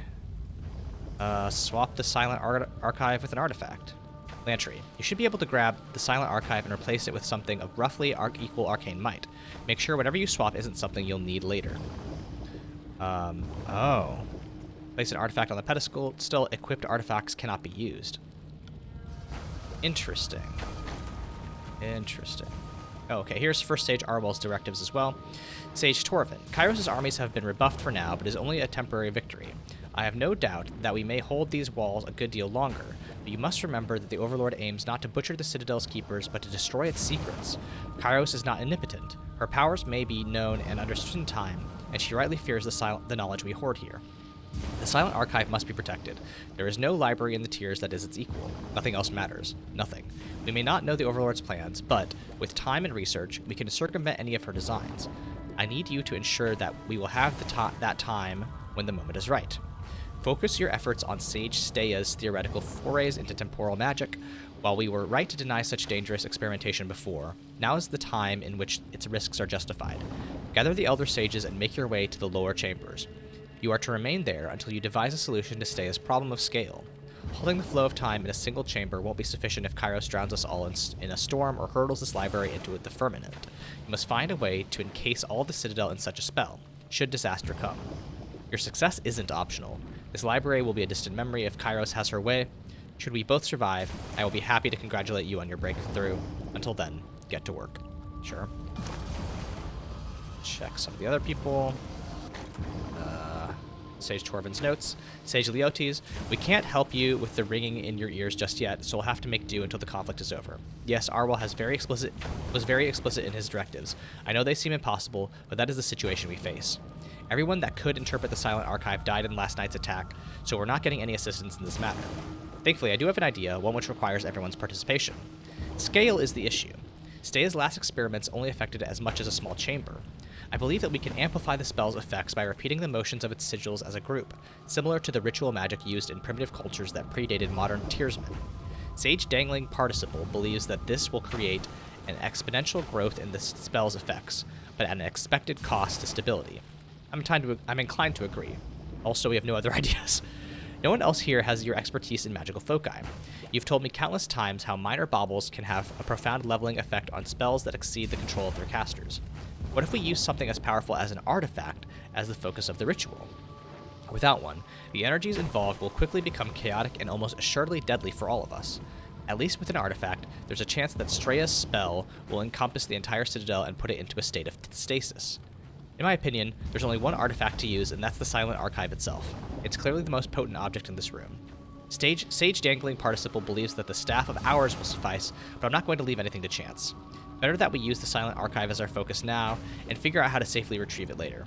Not if you agree after reading this. I really hope that blast didn't take your side as well. Great. Okay, so my artifacts include... So I have Dauntless, my sword, the Steadfast Insignia, the thing that we just got. I don't have the Magebane Helm, I gave that back. The Staff of Hours, which I just got and unfortunately gave to Ebb, or not Ebb, but what's her name? Fucking Siren. The Grave Bow and Tempest. And Tempest is with Barrack. Shit. Oh, I'm inclined to just use the Grave Bow. I feel bad taking taking Versus cool bow away. But I don't know that we have better options right now. Maybe I will find a better ranged weapon for her. I'll give you this great bow. Sorry, Verse. But the grave bow seems like maybe it's the only other option. So let's try that. I'm gonna quick save. All right. Deconstruct the spell's focus. Read the scroll. Can I not? Yeah, there we go. You should be able to grab the Silent Archive and replace it with something of roughly equal arcane might. Okay. Place the grave bow on the pedestal. You delicately remove the Silent Archive from the central pedestal, careful to replace it with another artifact in the span of a few seconds. The lines of energy flowing through the platform's center warble and distort concertingly for a moment, accompanied by faint tremors that unsettle the molten liquid below. After a few seconds of uncertainty, the spell's magic refocuses upon the newly placed object, its lines of energy once again resuming their stable flow upward and out to the rest of the burning library. The swap appears to have worked, and you have earned yourself the Silent Archive for your trouble. All that remains is to take the artifact outside. Once the Silent Archive has crossed the threshold leading to the exterior, it is likely that you will fulfill Kyros' mandate to remove all forbidden knowledge from the Vellum Citadel. Hooray! Just point me in the right direction. You know what, for your trouble verse, I am going to give you my sword. I think the Dauntless is cool, but I think you must unequip the shield before removing the primary weapon. That's odd, but sure. Okay, verse, I'm giving you this. And I will just take whatever cool sword. I mean, I don't know what I'll use, but verse is using Jagged Remedy's Thirst. I'll probably switch out this and that, right? And then I can give myself this bronze dagger, right? I don't think I have like a better, you know, is there a better sword than the dagger? Two-handed, two-handed, two-handed, one-handed. Harm's Way. I don't know. Maybe Verse will get some use out of that. How do you feel about Harm's Way, Verse?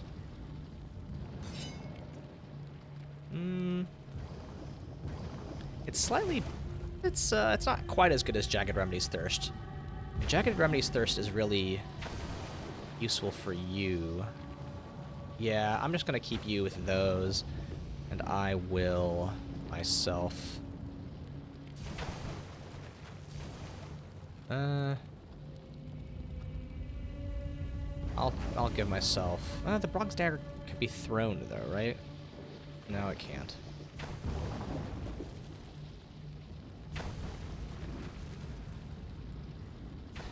I'll switch up. There we go. Little dagger... Cool javelin. Alrighty. I'll switch out which shield is better.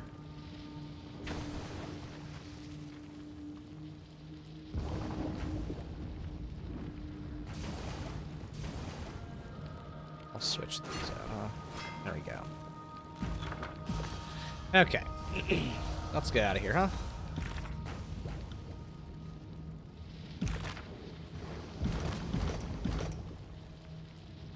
Yeah, the grave bow is just gone now. It's unfortunate, but that's a price you pay.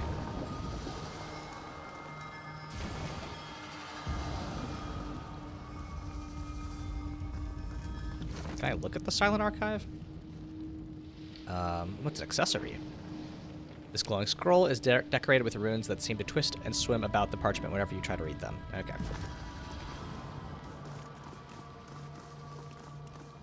We'll give that to our friend, I suppose. We're doing them kind of a big favor. Verse. I'm still waiting for that edict to resolve itself. Any moment now. If fires wanted to die down already, that would be an immense help. The air surrounding you begins to thin. The smell of embers begins to diminish. The clouds of smoke slowly reveal, I would say, reveal the sky beyond them.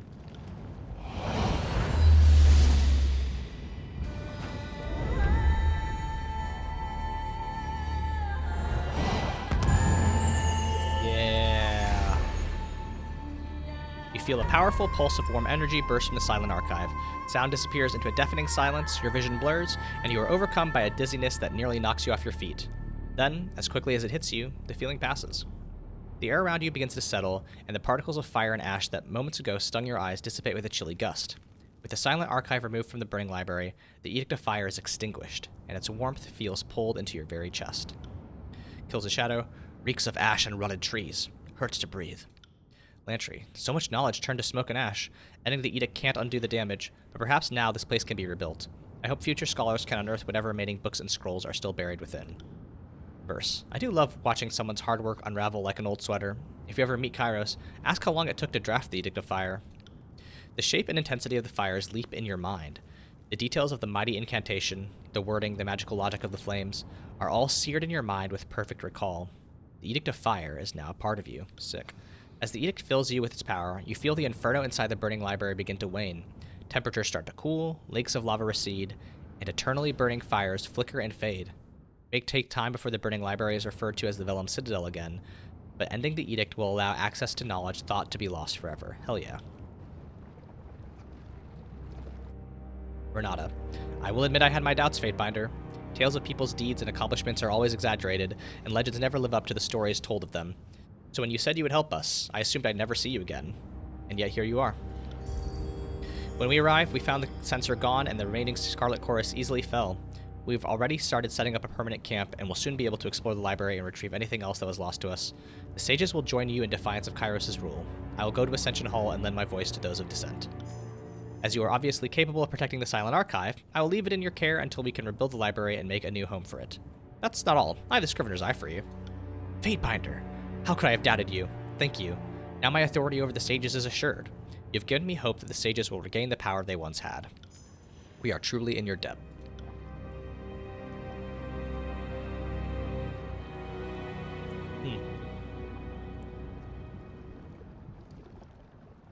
Taking a long time to walk off stage. Okay. Yay. So I'm gonna go talk to Ari next.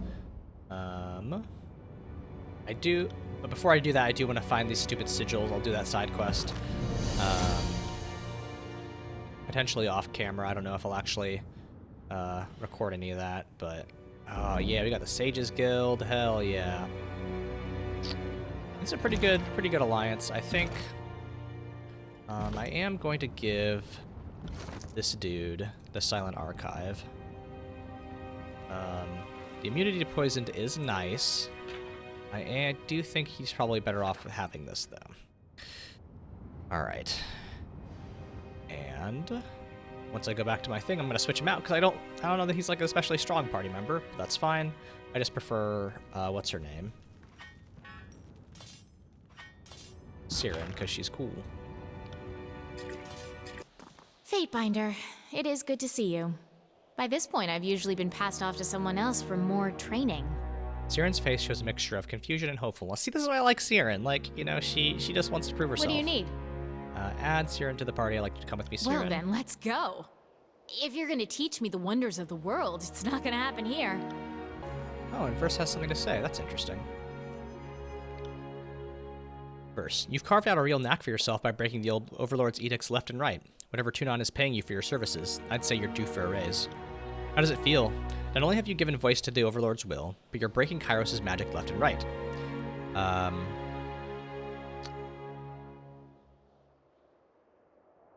only serving the interests of the mission. Sticking to your priorities is a good way to stay alive, but I wonder if you should be more reckless. I never got anywhere by playing it safe. I'm here if you need me, but I don't have a mind for the arcane wisdom. I'll do whatever I can to get our little gang through this war.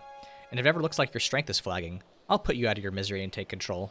Cheer up. Thanks, Verse. What do you need? I think that's very funny that Verse is still actively threatening me. That's fun.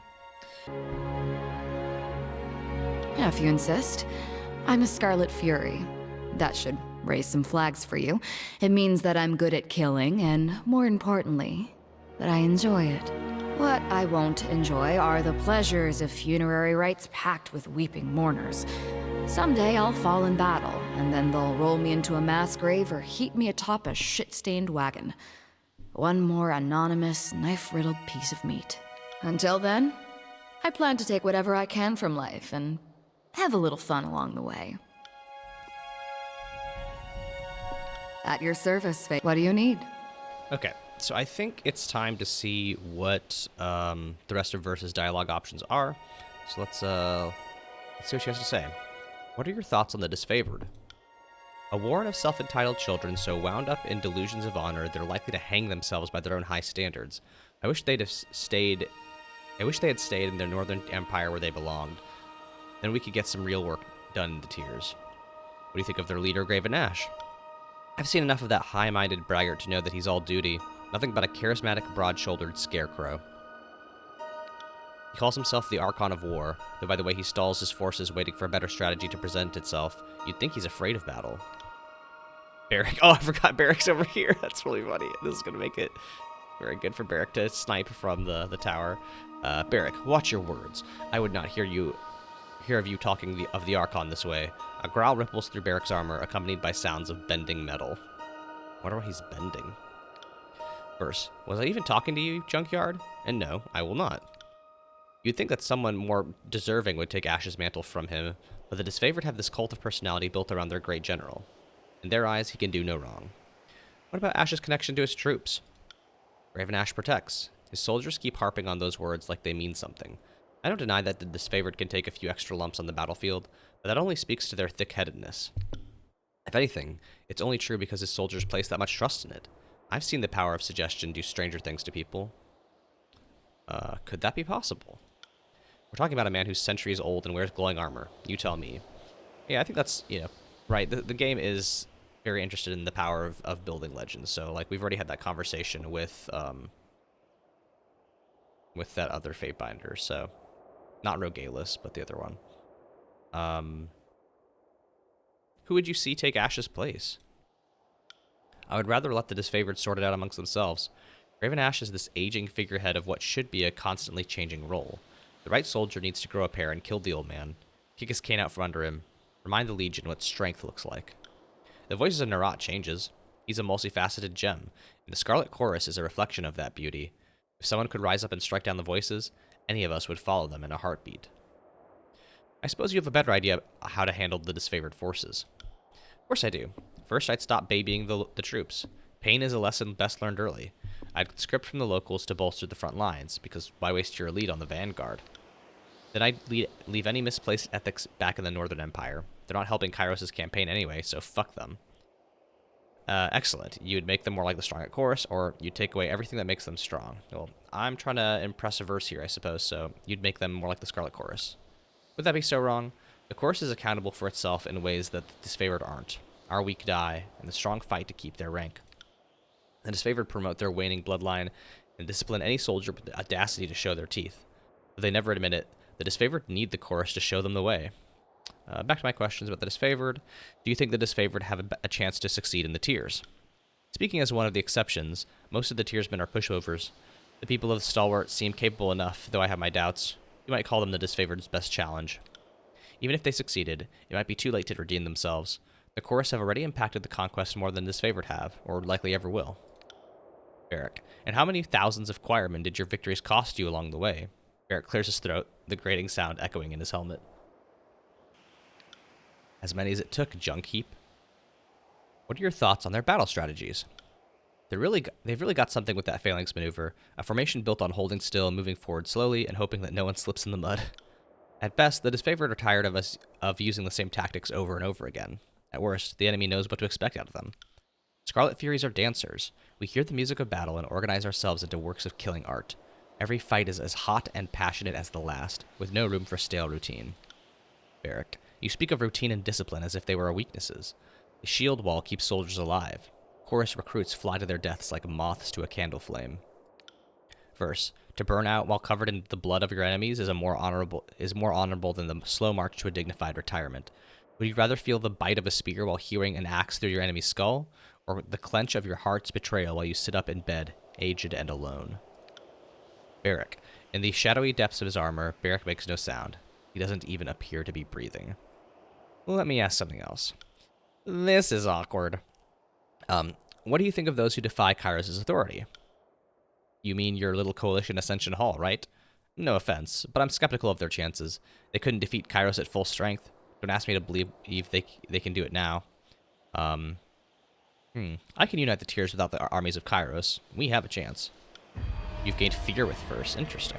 If you say so. Or at me, I'd want to throw some extra bodies at the enemy. Yeah, that makes sense. It is fortunate, then, that you are not me. You're watching The Matrix. The tiersmen can either fight or submit to Kyros' peace, and only one of those options captures my interest. I suppose I appreciate when they go down fighting. If they did otherwise, I would need to find another excuse to flay them. They need to understand. Whether we unify the tiers or under a shared banner or at the bottom of a mass grave makes little difference to you, me, or Kyros. Did you fight at any notable battles? I spent some time in Azure toward the end of the war. Beastmen ripped my unit apart. We thought they might be working under Karen's orders, but we never found out for sure. Scarlet Chorus earned a lot of good intelligence when we tortured those beastmen later on. All thanks to you. Hey, what? When Chorus soldiers reported attacks by wild beasts who could rumble the earth and bore the name Stonestalker, you helped them hunt and capture many of these deadly fighters. Most were brutish and dumb, and whined openly for their alpha, a beast woman dark as shadow and from a far more dangerous tribe than theirs, a huntress out for vengeance who had taken them in. Huh. I guess I did facilitate the torture of beastmen. That's not great. That's an interesting view of the conquest. It's a pragmatic one, anyway. The Scarlet Chorus caught onto the idea at the beginning of the campaign. No one objects that we're here to carve a bloody path for gain and amusement. Then by all accounts, that is our purpose. Besides, unification is such a vague concept that Kyros allows the disfavored and the Chorus to interpret it as they will. The Overlord is concerned with results. I'm happy to focus on the details, especially if that means cutting off a farmer's legs while his family watches their land burn. She smiles at a pleasing memory. God, verse is so fucking gross. You're disgusting. If you understood how a Scarlet Fury makes art out of death, you might not think so. Keep an open mind. You might enjoy the things I show you. Your words don't faze her in the slightest. She only nods, a suspicion confirmed. Yeah, that makes sense. Bumping up the fear with a verse. I'd like to get loyalty to tier 5, but, you know. Let's see. I'll do this last. I want to ask about our travels. What did you have in mind? What do you think of our present circumstances? For having a military career as decorated as yours, I don't know what was going through your mind when you backed the Vendrian Guard. I can appreciate wanting to turn the tables on your superiors, but never at the cost of your status. Zigzagging around the tiers, pissing off the authorities as we go. I suppose there are worse ways to occupy one's time. Any particular reason you've chosen to travel with me? Well, if you're baiting me for a compliment, you're talking to the wrong girl. I don't have a gang anymore, and I wouldn't throw in my lot with any of the killers floating around the Scarlet Chorus ranks. The fact of the matter is you're doing important work, even if you stumble and flail along the way. If that puts me at odds with my Scarlet Chorus ties, so be it. I'm not such a camp follower that I don't look after my interests first. And I find you interesting. You've satisfied your curiosity, so let me satisfy mine. Why are you keeping a little scrap of a thing like me around? I think this is probably the truth of it, right? Verse is useful to 12. 12 needs allies who can bring down Kyros. Verse is one of those allies. I am not trying to romance Verse. I don't think Verse would consider us friends, but you're a hardened killer. That's reason enough. I wonder what makes you so sure I won't cut your throat some evening just to hear you gurgle. It's taking a risk when you travel with someone like me. I suppose time will tell. She flashes you a pleasant smile. What do you think of our travel companions? Anyone in particular? What do you think of Lantry? I've been meaning to ask you about him. Lantry is talkative, reads when he isn't writing, and brings as much to the battlefield as a sick bird. The warriors at your side shouldn't suffer from an elder's ache in their sword arm. You'd be better served by putting him out of his misery. We need him, that's all you need to know. Understood. You got something in mind you're using him to accomplish?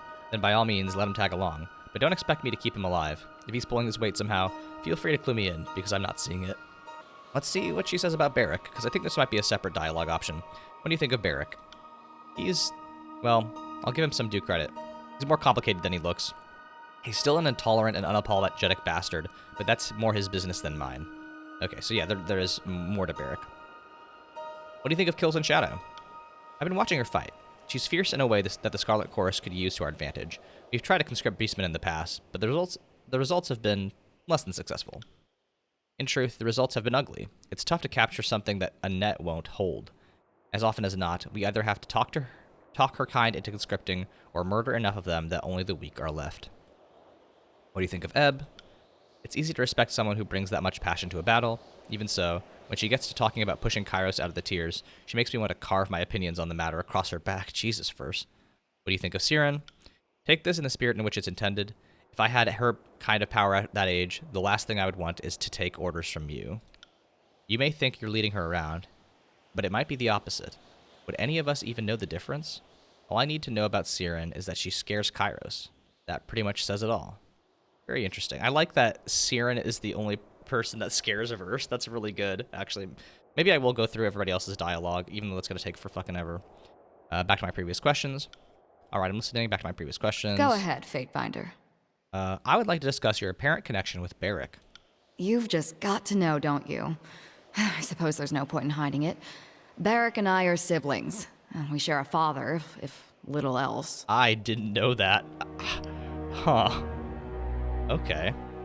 I try not to think too much about some northern merchant dropping anchor in my mother's port, but it happened, and the fortunate result stands proudly before you. How did you two become aware of this? There were a lot of lazy days during the conquest, and among other things, I spent my off hours using messenger birds as target practice. You should have seen Ash's anger when he heard that was going on. Yeah, that's cutting off your information. That's a terrible thing to do, Verse. One day, I snagged a bird that flew from the hands of a proud northern daddy. The missive was about the goings-on at the family farm. I recognized the name and handwriting from a note in my mother's belongings. There weren't too many people named Barrick in the army, so tracking him down was no challenge. I cornered him in camp, and we shared a few heated words. Some blackmail, even. Do you even like each other? I've tried to get along with that ironclad knot of repression, but it would seem he's having none of it. Good riddance, then. The war has tossed us together, but nothing says we have to keep that going. The most we do for each other is try not to get the other one killed, which is more than you can say for most disfavored in Scarlet Chorus. How has this affected you, Barrick? I yell over my shoulder. Well, Verse has a nasty habit of jabbering in my ear and making this war intolerable. I plan on parting ways and returning to the north at first convenience. My father will answer for his infidelity. Beyond that, I am happy to consider myself in every way unaffected. My superiors once accused me of having an impulsive streak, but I have worked to suppress it at every turn. When you go back home, send Father my fondest greetings and thanks. If he hadn't gone to ground on my mother's dry dock, I might not be here today. My heritage was a point of pride and distinction before I met you, Verse. Not that you would care. Have you noticed any significant impact, Verse? I've asked myself about that several times, but unfortunately I don't have what you'd call a definitive answer. The Northerners put a lot of meaning behind family and blood. Seems arbitrary to me, but I don't want to discredit it entirely. I told you about what happened to my Scarlet Fury sisters. The hesitation I experienced. Sometimes I wonder if that wasn't because of my connection to Barrick. He's stubborn, regimented, everything I'm not. I suppose there's no telling for sure, but if I had to guess... Yeah. Sometimes I get messed up in my head, and learning I had a brother has helped me understand that better. I don't love the emphasis on blood relations and like how that affects your personality and you know, manifestations of your actions. But I mean, I guess in a game that is so interested in that sort of thing, at least from the Northmen, the disfavored side, that makes sense. What do you need? I guess let's duel real quick. That would be an understatement, and I thought you'd never ask. Since you're obviously at a huge disadvantage, I'll let you pick our weapon of choice. Let's try dual-wielding knives, I guess. Exotic. Good choice. I'll leave you to guess which one is my dominant hand. Verse 12 gain 5, dual-wield skilled, rank 17. There you go. Verse slashes and parries with unrestrained ferocity. At times it becomes difficult to follow her movements. After taking more than a few cuts, you learn to relax your eyes and better follow the subtle motion of her dance. You held your own. Call me impressed. Need anything else, or did I tire you out? We'll talk again later. Okay. Let's talk to Sierra next. I'm gonna take a nap real quick, though. I'm wounded. Fatebinder, it is good to see you. By this point, I've usually been passed off to someone else for more training. Sieran's face shows a mixture of confusion and hopefulness. What do you need? So I need to get her loyalty up some more. I would know more about you. What do you want to know? Tell me about your homeland. What is there to say? It's a fuzzy memory, hardly worth recalling. I was born in a northern farming village without a name. That's how out of the way we were. A bunch of families ended up settling near each other, and that was my village. It was about 20 miles from Shadow's Rest. You probably haven't heard of that either. We were farmers, poor and isolated. Nothing about my home or past is worth dwelling on, Fatebinder. I barely remember my father, my mother is dead, and the only thing people ever wanted from me was my song. The girl is powerful. Bring the songbird, we need a blessing. Our crops are withering. What has that bitch done? Her voice falters with that last statement, and she shivers a little. Nothing in your past is worth dwelling on. Looks to me like you remember something. I suppose when an angry mob that fears you, and what you can do stones your mother to death while she shields you with her body, it sticks with you. Yeesh. What do you remember about your family? The good thing about being taken from home when you're still a child is you can't miss the childhood you never got. What do you want to know? You were taken from your family? Technically, by the time I was taken, there was no family left to be taken from. The Kyros' forces had gotten word of my talents and decided I was better used taking over the world than helping local farmers. You have no family left? What happened? What do you think? They're dead. My father might not have cared about us, but my mother would never have let anyone take me while she lived. Without anyone to protect me, I was whisked off to Kyros' court. How would you describe your father? This is just a therapy session now. Worthless, hopeless, devoid of human emotion. Sometimes I feel like we were complete opposites. He seemed incapable of feeling anything, and I seemed to be nothing but raw emotion. Nerat let it slip that my father sold me to Kyros and was responsible for my mother's death. Someone had to egg the crowd on, and someone had to tell Kyros' men where I was. Not that it matters. He's dead and I'm better off without him. What do you remember about your mother? She's dead, so I don't have much to remember. She loved me, that much I know. But sometimes I wonder if what she felt was love or fear. Fear for me or of me. And sometimes I don't think there was a difference between the two. My mother loved me when no one else did, when no one else could. The world wanted nothing but my voice. All my mother wanted was my happiness. She was the only person in my life that did. Tell me about your mother. Bro, do we have to? Tell me about your mother's death. No, Fatebinder, I can't. Please don't make me talk about it. Okay, hey. Okay, Siren, I will never ask you to tell me that story. You've gained loyalty with Siren. There we go. Thank you. There are some things that are just too painful to remember. See, like, I think that's, for the purposes of, this video as an archive of what happens in this game, right? That's not a very useful answer, but I do think it is the answer that I would want to give, right? 12 is mercenary, but I don't think he is... I don't think he's an asshole, right? He's not going to be like, tell me the story about your mom getting stoned to death, right? It's not useful to him. Tell me about your father's death. He disappeared after my mother died, and I was kidnapped. I didn't hear anything about him for the longest time, so I assumed he had disappeared and I would never see him again. Then someone brought word that he'd been found. He killed himself, and now he's out of my life. For someone who always has a lot to say, that was incredibly succinct. Is there more?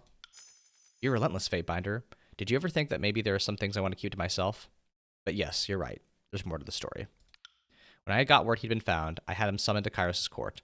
I wanted to see the man who had condemned me to the life I was leading. When he arrived, I went to see him privately. I wasn't sure what I would feel. Anger, hatred.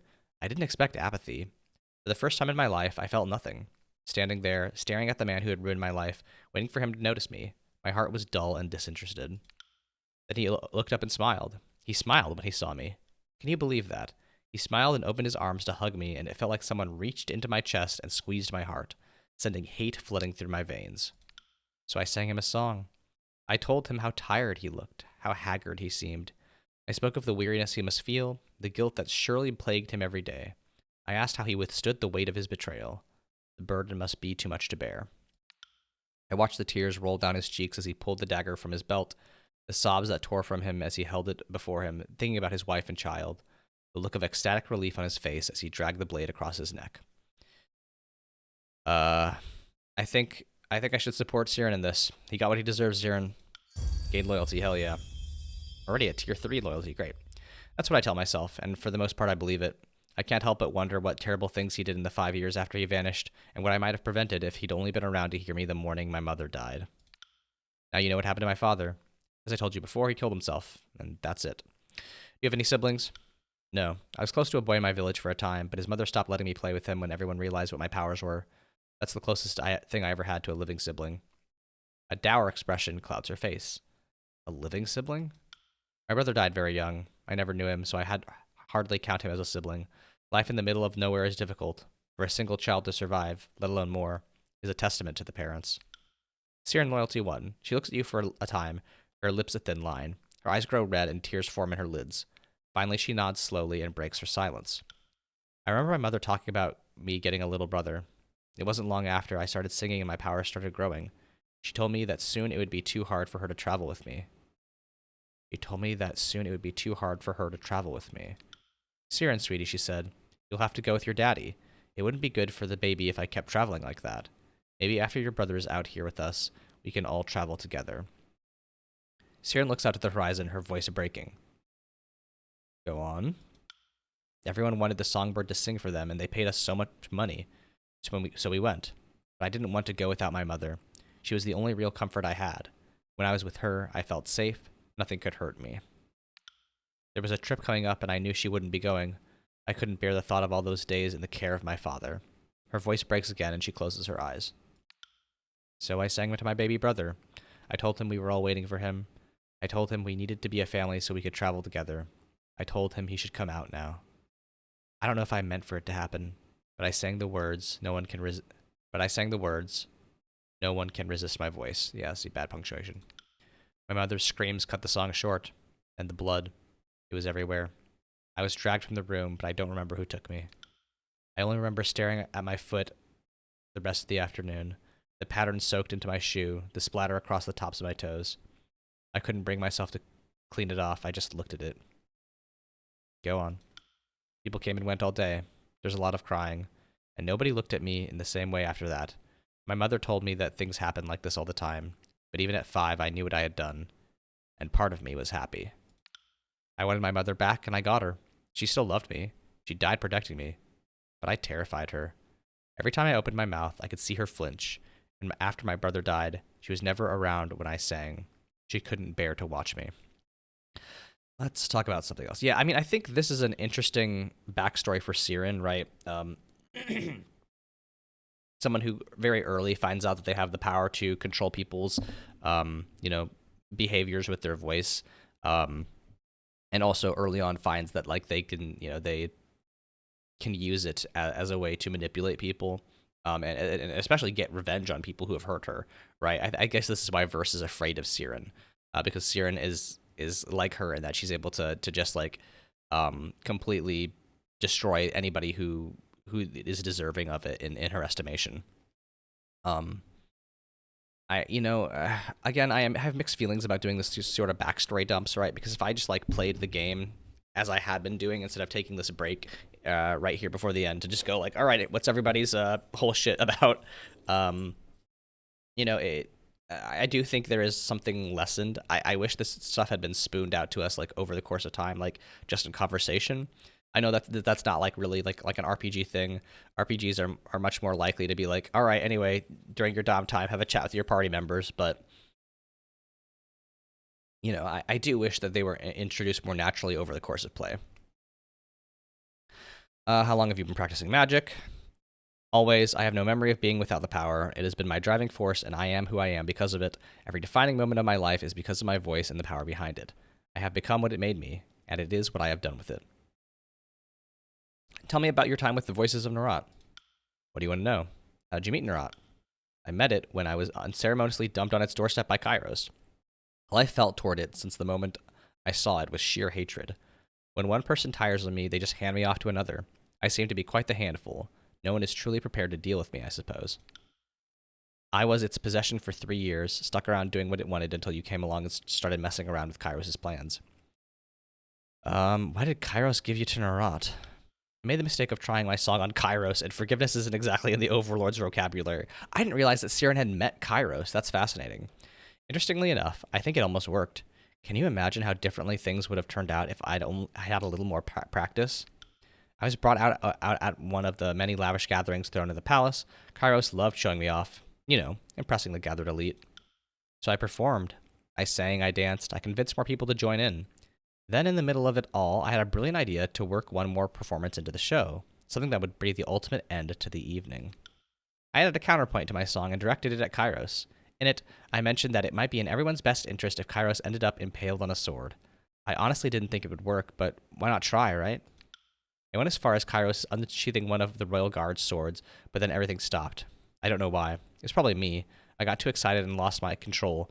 But whatever the reason, Kyros was suddenly out of my control and let out a terrible shout. Go on. Everyone stared, frozen by the yell echoing back at us. Kyros quickly recovered and gave the appearance of cheering us on, but I was convinced I was about to die. Interestingly, my execution never came. I finally realized I couldn't have been punished at the party, because Kyros would have to admit I exerted my will onto the Overlord. And without a good reason to call for my death, I couldn't have been executed afterwards. I mean, I don't think that's true. I think Kyros could have just had an accident happen to you, but sure. I was the songbird. I did nothing but spread Kyros' will and gather the armies. Would you execute your best and most loved recruiting tool? If they tried to get me to kill themselves, yeah.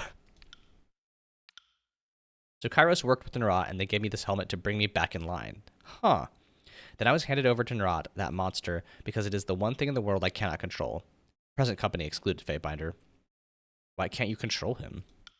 I've been inside its mind time after time, and I've never been able to get a handle on what's going on in there. Every time I talk to it, I feel it like a different person is talking to me, and every one of them wants something different. And one in particular wants something it's never, ever going to get. Gross. I'm not going to ask that question, obviously. What has Nerat had you do for him? Now, if that isn't the question that goes right to the heart of the storm, I think you should ask me what it hasn't had me do, or at least tried to make me do. Yeesh. Let's talk about something else. What do you want to know? Tell me more about that headdress. It's the bane of my existence and something that's incredibly painful to talk about, so why not? She shrugs. What does it do? Makes me impotent. You have any idea what it's like to have a hurricane raging inside of you? To feel the gale crashing against you to be released, but only feel a gentle summer's breeze? Kyros and Nerat made it just for me. If I attempt to do anything more powerful than a simple tune, it will kill me. Isn't that simply wonderful? Honestly, to be so terrified of a mere child. Why can't you simply take it off? Gee, Fatebinder, I never thought of that. Here, could you unclasp it for me so I can get out of it? Because I'll die if it isn't removed the proper way, you simpleton. Do you think I'd leave it on otherwise? How do you know you'll die when you remove the helmet? Because I doubt Nerat and Kyros would go through all the trouble just to play a trick on me. Something this subtle, elaborate, and long-lasting isn't really their style. At least not Nerat's. Plus, Nerat told me that the helmet would kill me if I removed it, and while it might be a lying monster, it loves telling the truth if the truth causes an extra bit of pain. If you can't take it off, then why did you try to get me to remove it when we met? How can someone so powerful be so stupid? I knew you wouldn't be able to remove it. That's not what I was trying to do. You're a Fatebinder. You honestly think I was going to pass up the opportunity to try to control a Fatebinder? Okay. What would it take to remove it? Someone beating the information out of Nerat or Kyros. They are the only ones who know how it was constructed and how it works. I may ask people to remove it, but I know they won't be able to. That's not going to stop me from trying, though. Interesting. Well, maybe we can free Siren. I don't know if that's possible, but I'll keep that in mind when we deal with the Nerat. What do you need? I guess we have a loyalty thing. You have a way with words, Siren. Were you instructed on how to speak with others? Of course. One of the only good things that came out of my time with Kyros was my education. My teachers insisted I be trained on the proper way to speak with the royal court. I was frequently mistaken for someone older, so I think I got away with a lot more than I could have otherwise. For all their failings, they made sure I was properly educated. My favorite class was learning how to talk people into doing what you wanted without using magic. Can you believe that? Why in the world would you risk it? It was a fascinating subject. Interesting. Well, this is a weird sentence. If you can manipulate some through just your words, imagine the power of your compulsion when you add your sigil to the suggestion. I think I'm just going to go straight forward. Could you teach me some tricks? Certainly, Fatebinder. I don't remember how much of my training I remember, but I'm sure I could help you out. She leans in close, and in the softest of caresses, her lips brush your ear. See, I don't like that. That's gross. Words or sounds indiscriminate to the human ear, a language not meant to be understood by any but the Archon of song, beyond the breadth of discernment, but inescapably compelling, binding, gut-wrenchingly painful on a single lilt, then euphorically fulfilling a mere intone later. You blink and realize the muzzy, spine-tingling murmur in your ear has fallen silent. Siren draws back with a satisfied sigh, beaming at you, and the perfect image of a sigil, the identification of her name, brands itself into the depths of your mind. Uh-oh. Huh. Song of Benediction. That's interesting.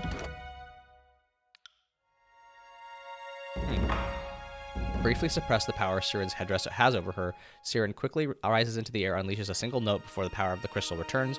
Her magic clears a random negative effect on nearby allies and briefly protects them from similar effects. Interesting.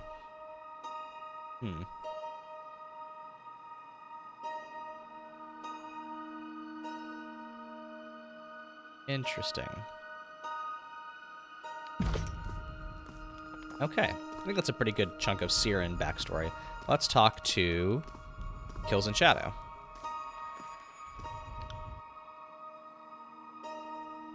Kills in Shadow Loyalty 1. Kills in Shadow watches you, unblinking, black pupils dilating wide across her crimson eyes. She parts her lips as she scents the air. Alpha smells good. Makes Beast Woman want to hunt. Kill. All right. Fatebinder wants Beast Woman? Oh, boy. The reek of an unwashed feral animal, bloodied and battle-worn, swathes you like a wet blanket, and you breathe through your mouth to keep from retching. Had any good hunts lately? Good, yep. And many more than 5. Beastwoman flexes and curls her claws in the air, the pitch blackness of them suddenly striking, a stark reminder of their power, their ability to kill. Waded up deep, murky stream near disfavored camp. Pawed in mud of bank, but did not leave tracks. Crept low and quiet to tent flap, scenting with tongue. Caught ironclads and dragged, squirming like hurt rabbits, into cold black depths of river. She grins, boastful and filled with bloodlust. Disfavored cannot swim like Beast Woman, only can sink. That's very funny that she's doing Jaws shit out here in her downtime. If you're going to follow me, I want to know more about you. I'd like to know more about you. Kills in Shadow puffs her hairy, naked teats out. Am best hunter. She boasts, scratching one idly. Am last of tribe. Tribe who killed king vipers, Alarion, and thorn stags extinct. Am alpha. Brood mother. Can smell earthblood like mystic. What else does Alpha to Kills in Shadow long to know? Kills in Shadow. That's an interesting name. Best hunter is clever hunter. Stalk slow and soft. Pad, silent. Strikes fast. Kills without hesitation. How did you end up with the Stone Stalkers? Am not Stone Stalker. The Beastwoman snarls. She bristles, flexing her back and shoulders before settling back on her haunches. Lost tribe. Left Havenlands. Migrated east. Was alone long time. Hunted many humans. Killed. Raged like undying fire. Then found pack of stone whelps. Caitiffs, outcasts of tribe, who needed Alpha. Could your tribe have been that different? I've run afoul of many a beastman in my day, and I find nothing that distinguishes their savage numbers. Barrack, can you shut the fuck up, man? Stay and see. Will think Kills in Shadow memorable when insides are being ripped, slow dripping from ironclad shell. Get his ass. If you're not a Stone Stalker, why are you leading a pack of beastmen from that tribe? Is true. Am Shadow Hunter from Havenlands, but am last of tribe. She dips her head in thought, long tongue laving dried blood from her bottom lip. She worries the lip between her fangs and bright, fresh blood beads anew. After tribe was slain, Kills in Shadow loped to Stone Lands, stalking on long hunt for disfavored. but soon became needed by weak whelps, by stone stalkers who had been slaves and had not learned how best to fight. This is going to be a compliment, right? Don't take this the wrong way, but you seem like a born killer. Did not kill out of mother's womb. All whelps suckle first, learn later. Beast Woman's first blood was in second season after birth. Kills in Shadow hacks, a clear sign of her amusement. I'd like to know more about your tribe. Insufficient reputation. Her lips peel back in a sneer and growls low from the back of her throat. Dang, okay. Let's talk of other matters. She scratches the hairy taut plane of her stomach and snorts. Lead conversation. Beast Woman will follow.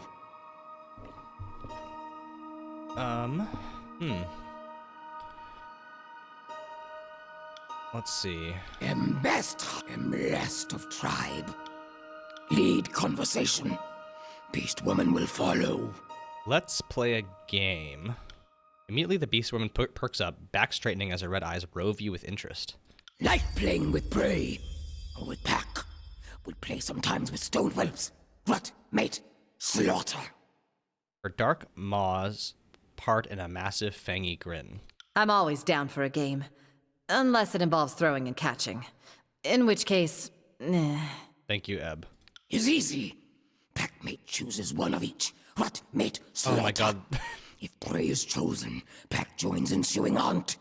If packmate is chosen and both agree to game, then pack gets to watch. This is fuck, marry, kill, right? God. If prey is chosen, pack joins ensuing hunt. If packmate is chosen, both agree to game, then pack gets to watch? What the fuck? Rut, mate, slaughter, eh? Oh, does it have to be 3 different people? I rutted with my old gang boss, Fine Ass. Mated him for a time, and then I killed him. Of all my days running with the chorus, I think I enjoyed asking the most. This is a wild thing to throw in here, but sure. oh, I get it. Okay. I'd rut Barrack, since Kyros' forces need a little pillage and rape in return. Jesus. I'd mate with Verse, mostly to take half of whatever land she's going to someday conquer. Obviously, I'd kill Lantry. Who wouldn't? What the?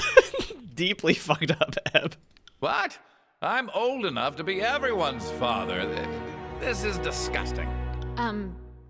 Wow. I appreciate being included in this little...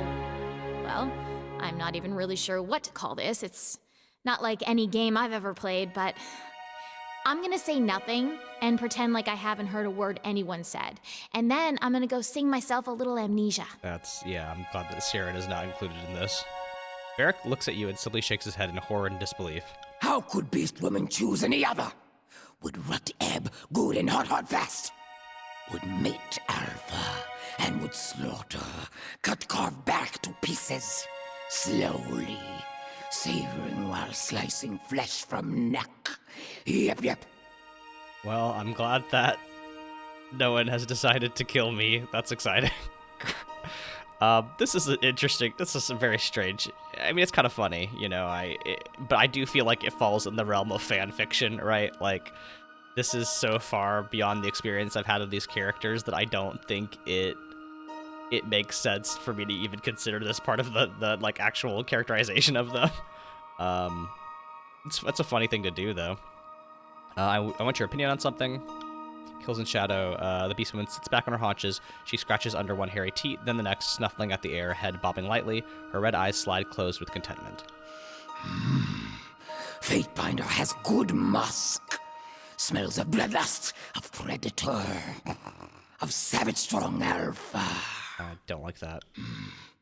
It's good to ask Beast Woman for advice. Even strong alpha needs cunning of bulwark at side. Bulwark. The ranking second in command of a beast tribe, a position often held by the most savage of beast women. The Bulwark's primary responsibility is to enforce order and obedience within the tribe and carry out the Prima's commands. In the smaller structure of a pack, the Bulwark performs these duties in loyalty to the Alpha. How would you assess our progress? On stealing territory of beast women lands humans call realms of tearsmen. No Fatebinder claim territory of Vendrian's well. Is good for pack. Good for Tearsman. Should kills in shadow care outside of that? She crouches down and scratches the lower curve of her back.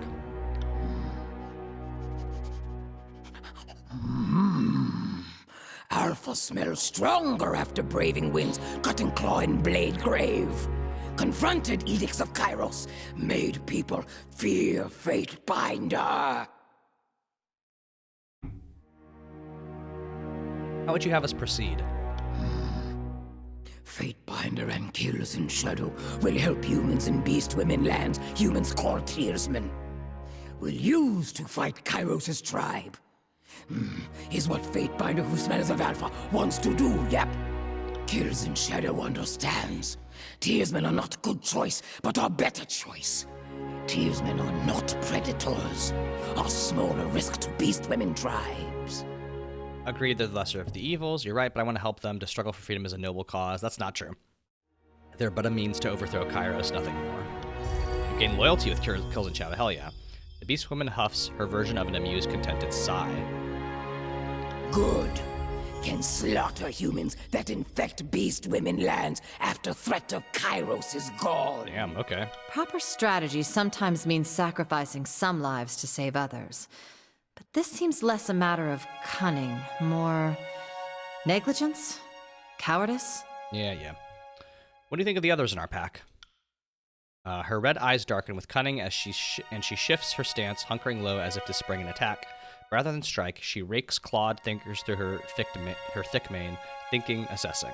A brazen, callow, are not as savage fast keen as beast woman, but are not weak. Fatebinder whelped good, tough pack. She bobs as she thinks, gaze darting about, watchful. What are your thoughts on Lantry? Old. Many seasons. Should be weaker. Beast woman does not like smell. Reeks of coal ink and lies. Is mystic. Well, I understand smelling like ink, but what does a lie even smell like? And here I am thinking I've been too honest for my own good lately. What are your thoughts on Barrick? Beast woman does not like disfavored, but kills in shadow likes Barrick. Will not kill human yet. Want to hunt good and long, make bleed scream writhe, mangle before kill. Her eyes gleam darkly, and she puffs out a longing breath, mauve tongue slick from salivation. Human is tough like stone wall, is hidden behind iron's shadow where beast woman cannot smell or scout weakness, but is noisy like crashing boar, easily stalked. This is the first time since Stalwart that I've felt vulnerable. I don't fear swords or spears, but this beast is something different. What are your thoughts on Verse? Good hunter, reeks of blood to death, is savage swift like beast woman. That's a higher compliment to the beast than to me, but I appreciate the thought. What are your thoughts on Ebb? Human brood mother, mystic. Golden Shadow tilts her head to one side as if listening intently to a sound discernible only to her ears. Is strong, breathes in gusts like ocean gale. The first time I've been called a broodmother. Though it's not wholly inaccurate. Twins count as a brood of two, right? Well, I'm mostly certain you meant that as a compliment, so thank you. I didn't know you're a mom, Ebb. Maybe I will talk to Ebb and Lantry also, just to round out this conversational, pool. What are your thoughts on Siren? Incessant morning lark, ceaseless chitterer. The beast woman chuffs and rubs at her ears. If you think my voice is annoying now, animal, I could sing you a song you'll never stop hearing. Or just sing the last song you'll ever hear. Ladies. Nope. Do not want to hear. She grins and pants happily, tongue lolling from between her fangs. Lead conversation. Beast woman will follow. I do want to see if I've unlocked enough loyalty now Blessed of tribe. to talk about her tribe. Brood sister. There we go. Creeping Death was prima of Shadow Hunter tribe. Kills in Shadow was Bulwark. Second was tough, ruthless, best enforcer.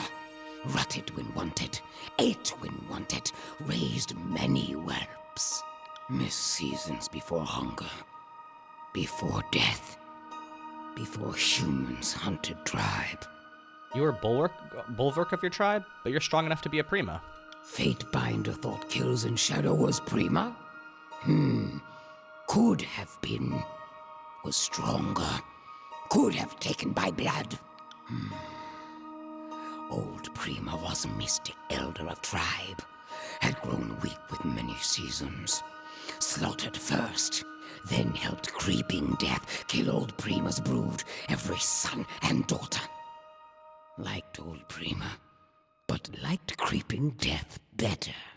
Where did your tribe range? She snorts and glances off to one side, red eyes distant. Haven lands. Better than hard-jutting earth stone stalkers roam. Tribe had carved large territory. Lowlands with cold rushing rivers. Green trees that sliced at sky. Cast darkest shadows. Was good for hunting. She sniffs and huffs and sighs.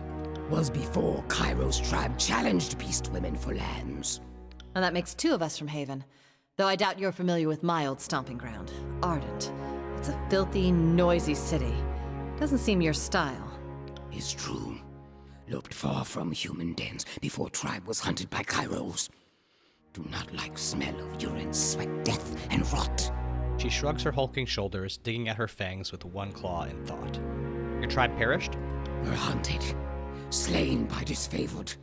Like dark dreams Kills in Shadow could not awake from. As much howling, gnashing blood.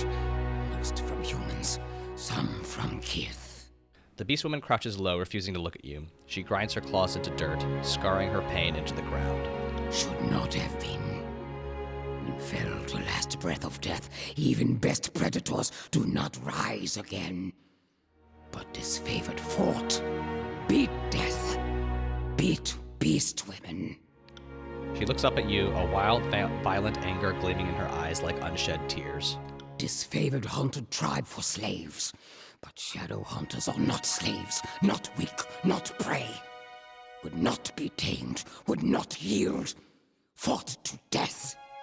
Tribe was strong. Best tribe. You must hate the disfavored. Scorpions sting. Vipers bite. Beast women do not fault predators. Kills in Shadow does not hate disfavored, but will slaughter, rip-rend, will kill extinct. She sniffs at you, eyes dark with challenge. Can wait until Kills in Shadow no longer follows Fatebinder, but will hunt every and all disfavored in season soon. If you truly think you could hunt our 10,000 to extinction, it would please even me to watch you try. Then, open eyes wide, ironclad.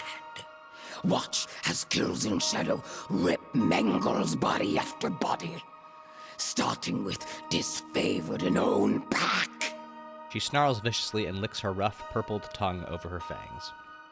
Why was your tribe named the Shadow Hunters?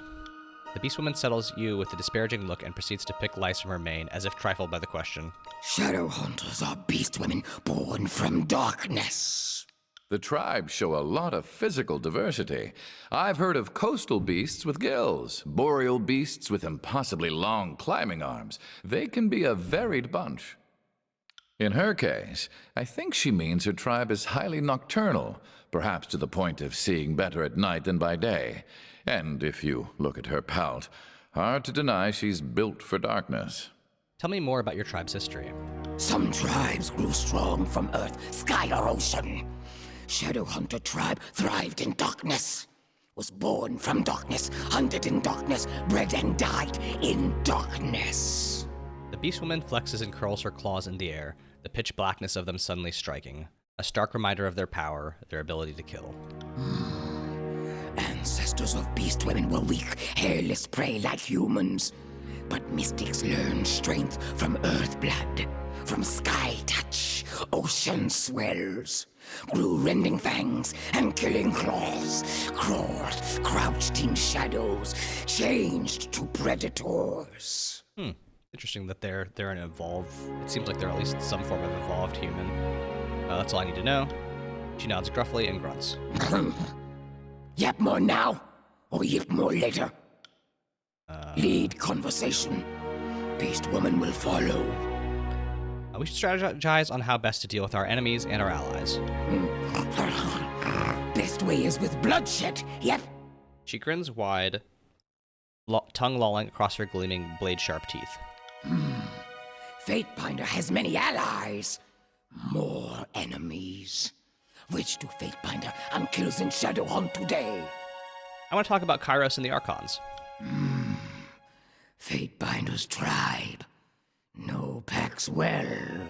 What do you know of the disfavored and Graven Ash?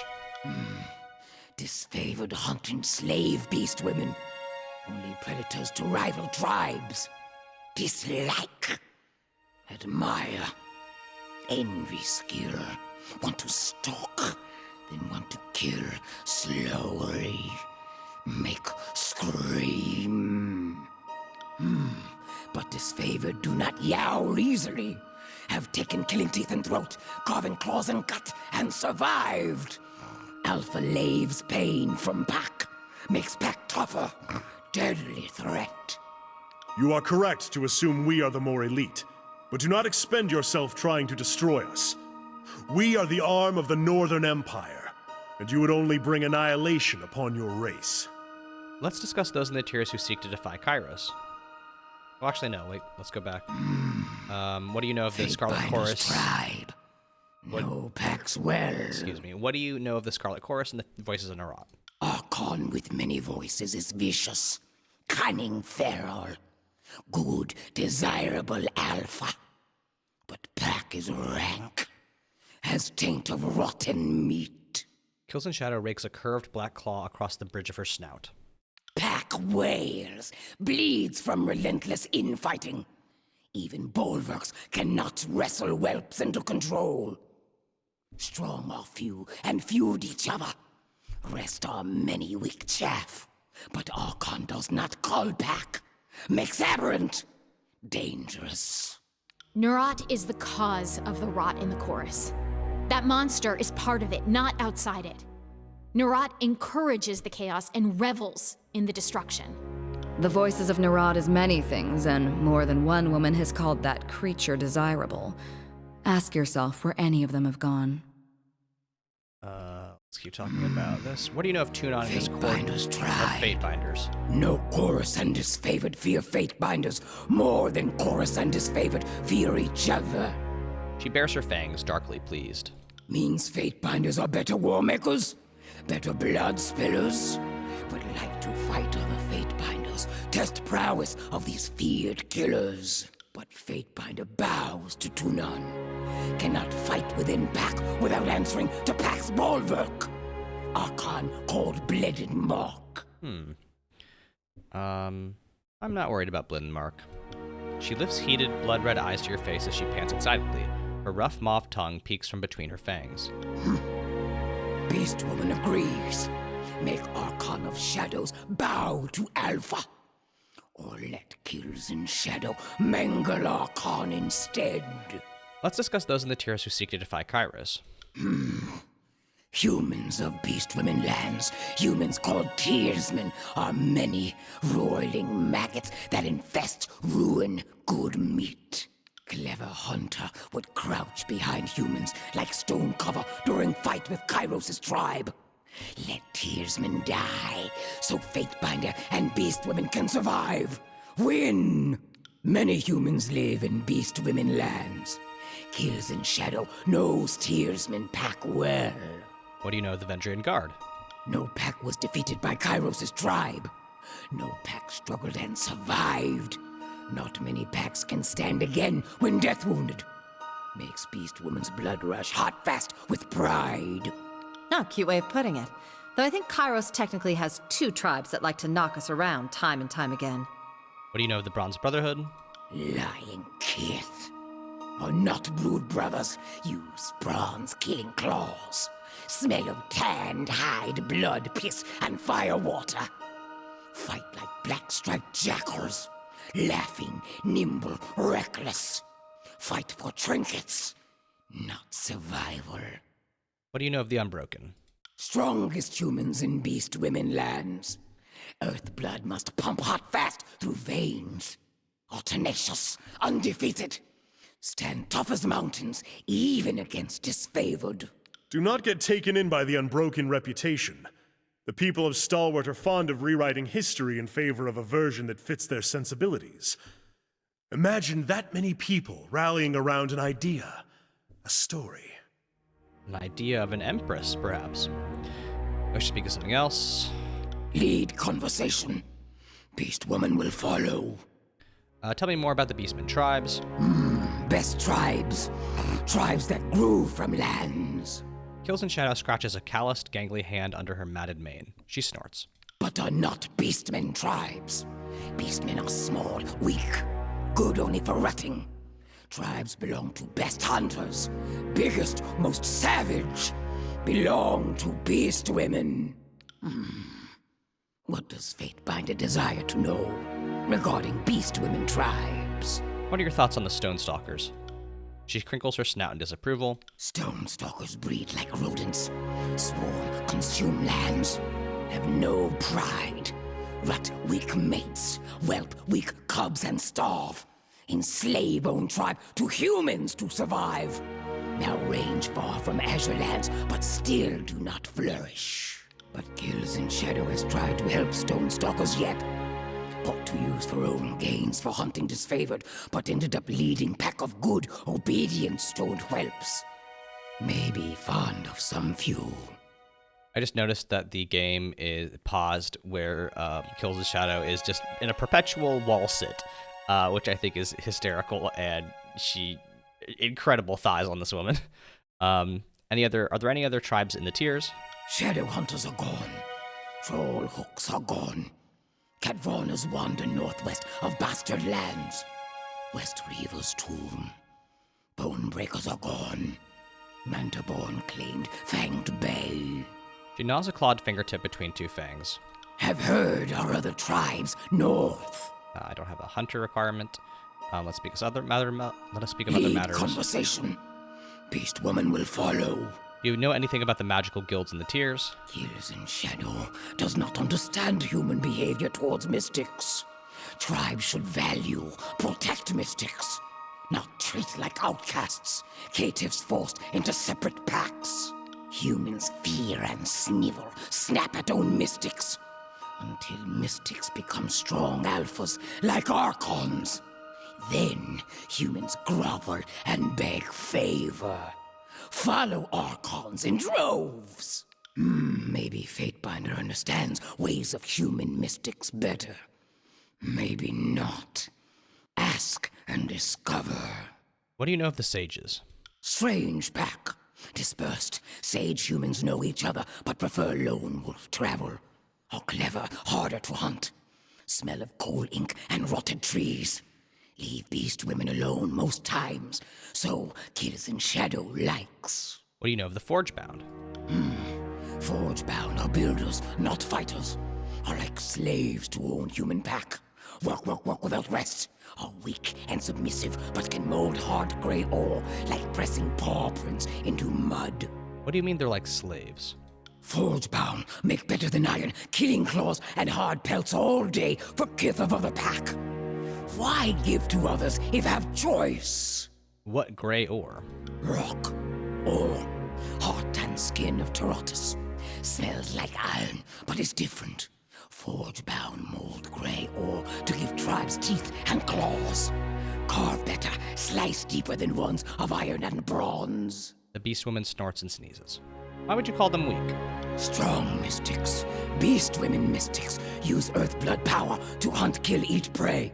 Not to be leashed by others. Interesting. Lead conversation. Beast woman will follow. What do you know of the Earthshakers? Earthshakers draw power from earthblood like stone stalker mystics, like beast women.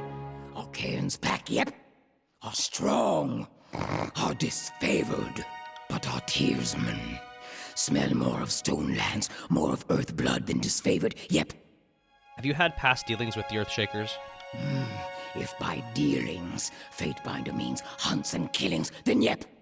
Earthshakers crushed Shard-Nipped tribe in South Stonelands.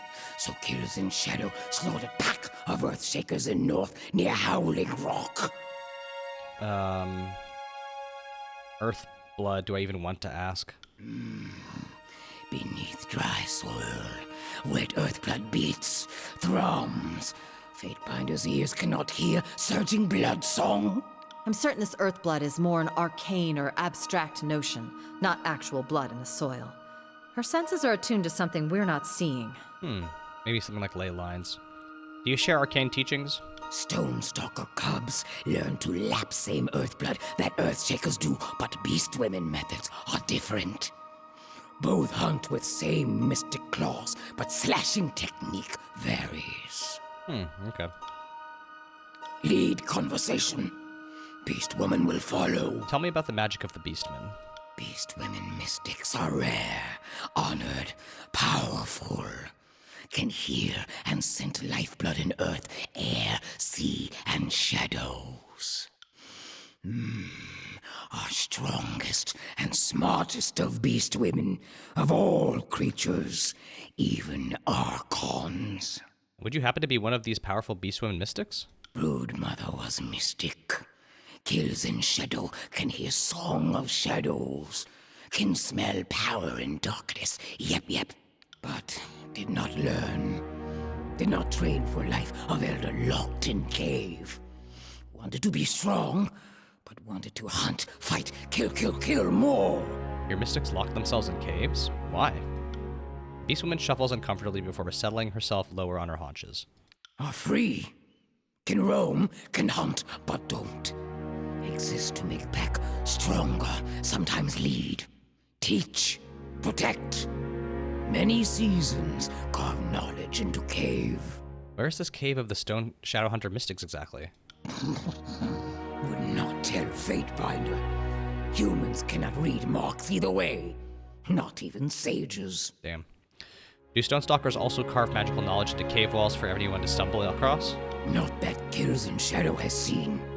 Stonestalkers do not carve marks with claws.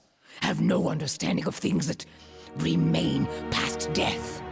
Stonestalker knowledge exists only as passed through living members of tribe. I see. Beast Woman too sees many things. Which tribe has the strongest mystics? Shadow hunters. At best mystics. Could seep into shadows. Could control darkness. Could suffocate. Kill. Beastwoman settles her blood-red eyes on you. It's a heavy gaze full of pride. But now, Kills in Shadow scratches behind one ear. Catvana's now. Northwestern Wind Tribe. Or Swiftwild. Like howling squall. I think that's interesting that Kills in Shadow is not so proud as to say that her tribe is no longer, no longer the most powerful mystical tribe. More powerful than the Archons? Forgive me if I find that hard to believe. Fatebinder thinks Beast Woman Mystic cannot be called Archon. All Beast Women tribes know legend, no life of Thundermane.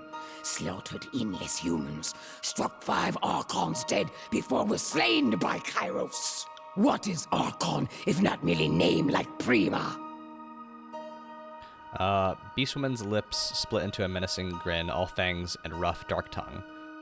I don't know why I should check with Lantry for this, but I think it's just an interesting interaction. Is this true, Lantry? To my knowledge, yes. One of our sages wrote many pieces on a beast woman mystic believed to have an Archon's potential. But I remember only a few details. Like, I know she was killed early in her prime. I mean, that's cool. I like the idea that there are beast women out here who are also Archons. Beast Woman too sees many things. What now does Fatebinder wish to yip about? I'm not gonna ask her to bathe because I think that'd be very insulting. Clearly she cares a lot about scent and musk. What I will do is ask her to spar with me. Beast Woman gets to play fight with Alpha? She immediately perks up, salivating and snarling happily as she rises on hind legs and swipes several practice swings to limber up. She splays her dark claws wide and pins you with an eager, blood-thrilling stare. Come! Before you can step even a single foot forward, the beastwoman surges for you without warning, without waiting, tackling you hard about the waist. The force of her weight slams into you, her muscled shoulder rammed into your gut, and you both tumble for the ground in a tangle of limbs and hair and claws. Headbutt her, yeah. You gain loyalty. Hands gripping her hairy shoulders to steady yourself, you ram your forehead as hard as you can into her swarthy snout. Bone crunches audibly, and Kills in Shadow howls, rearing back as blood spates down the front of her chin and throat. She gnashes her red-tinged fangs, pained and furious, and looking for a moment, as if she may very well tear your throat out. But then she licks the blood coating her lips and grins at you dangerously. Beastwoman likes fighting with Alpha. She purrs and carefully, sensually crawls back from you. Wow, okay. All right. Well, we got her loyalty to 4, so that's what I am most concerned about. That's twice now you've undone one of Kyros' edicts. If you're trying to invite the wrath of the Overlord, good job. The sages have their share of enemies, and there are some that may have thought the Edict of Fire a suitable fate. Regardless of what the sages do or don't deserve, the knowledge in the Vellum Citadel belongs to all of us. And Kyros' destruction of that knowledge is what really tangles my line. Breaking the Edict of Fire is a signal to Tyranny. The Overlord can be defied. The punishments can be overturned. More specifically, you are the one who can undo the Overlord's whims. Ed points at you with her staff. What is it you need? I have some questions for you. Ask away. Let's speak of magic. You know, I normally charge for this, but for you... Eb smiles, awaiting your query. What can you tell me about your magical tradition? Now, you know that's a very personal question. The knowledge I have is a centuries-old gift from the Archon of Tides. I would sooner discard my life than the sanctity of that gift. I will speak in generalities only. Ask. The worst I can do is not tell you. Tell me about how you influenced Tyranny's grave. Trade secret. Not one I'm going to talk about. The School of Tides dies with me, and so too will this. And don't bother trying to change my mind on this matter. It'll just get ugly quick. Alright. Tell me how you influence ice, mist, and other forms of water. With years of training. Now, look, most of these secrets have already been stolen ages ago by the sages. Doesn't mean I'm going to tell you just because the secret's already out. But it means if you can go ask someone else if you really feel so entitled to know. Lantry. And before you ask, I've learned plenty from knowledge stolen by the sages, but no, I don't know how to do what Eb does, magically or otherwise. Weird. Can you teach me what you know? I suppose I am capable of it, but no. The secrets of the Archon of Tides dies with me. Is Eb the Archon of Tides? No. Occulted Jade, Archon of Tides, is the founder of the School of Tides, as well as its only ruler. Though she wore the title Archon, Occulted Jade never bowed to Kyros, though many have tried to compel her to do so. Having arrived with the settlers that made landfall at Five Wives, she is perhaps the oldest and known living Tearsman. Capable of manipulating the oceans, the moons, and all the transitory forms of water, Occulted Jade used her magic to form a cabal of seafaring traders, musicians, and academicians. And it was the dedication to the arts that helped the school endure. For by teaching these trades to the children of noble families, the school remained in the good graces of the realms.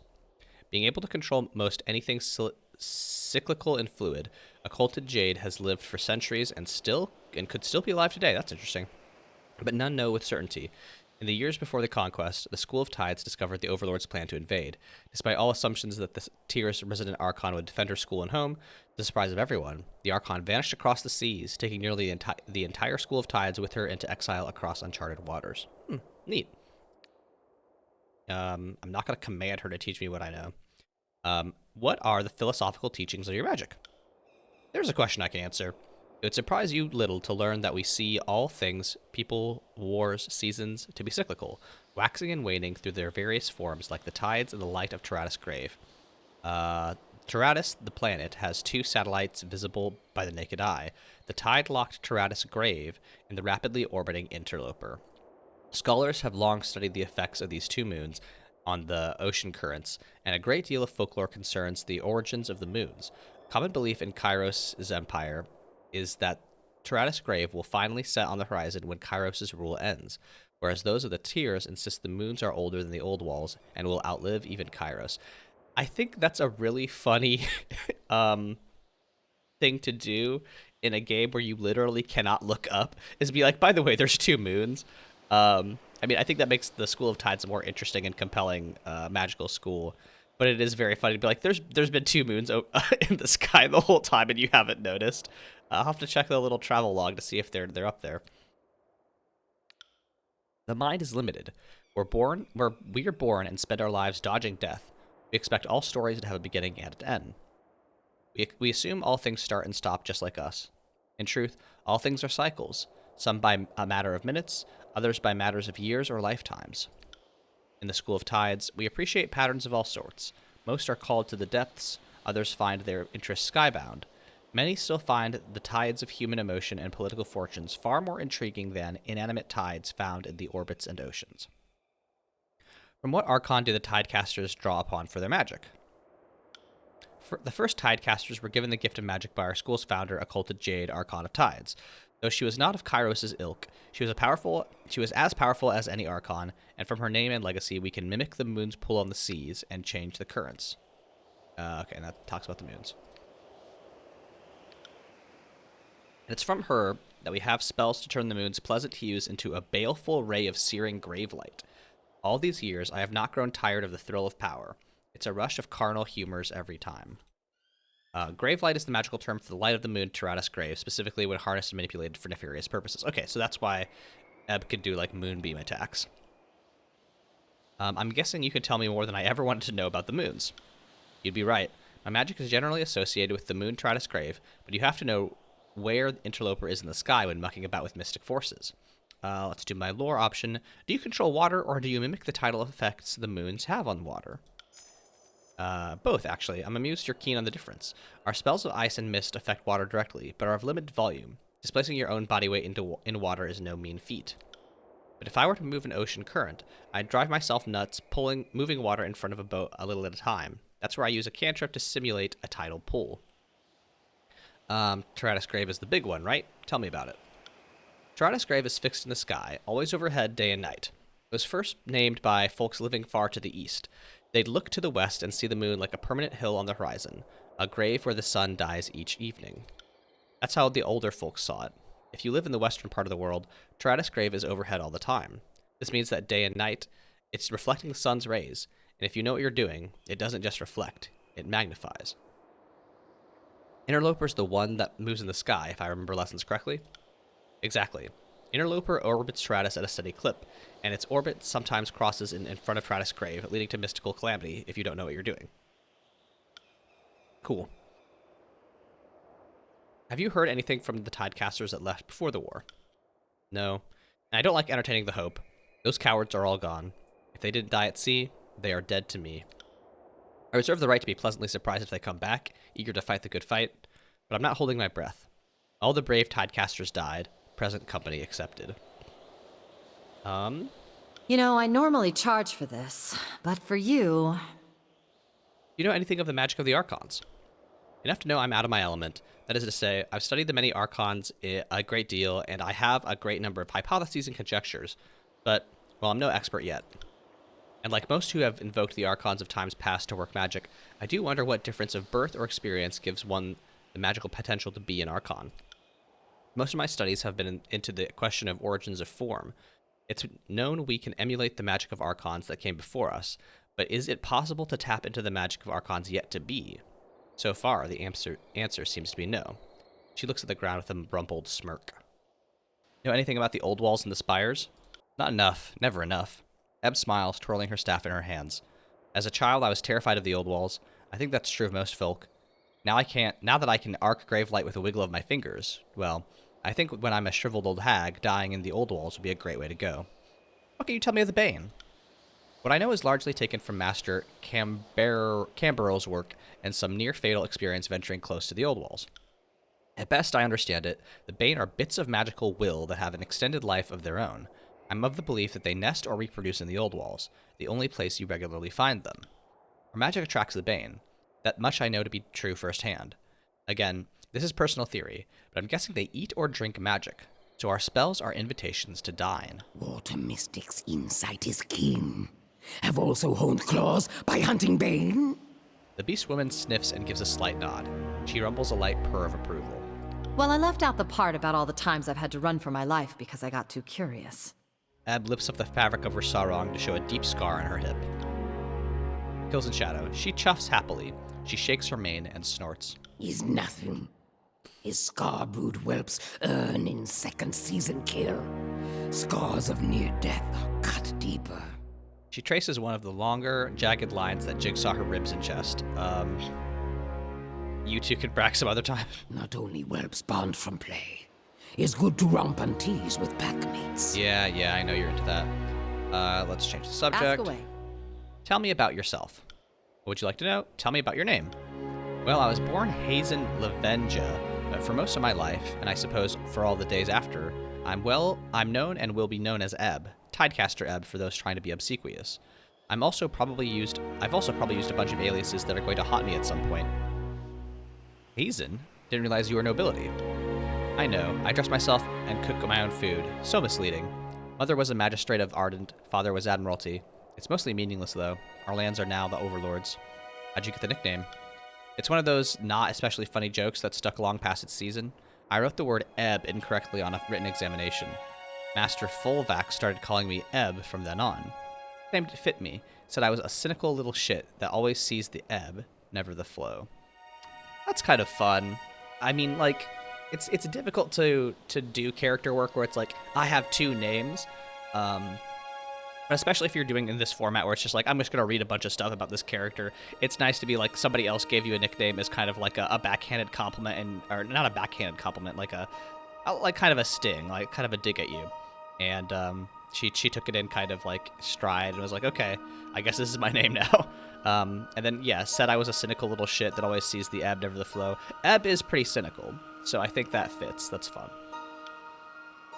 Did you always want to be a tidecaster? So when I was a little girl, what I really wanted was to be a marine.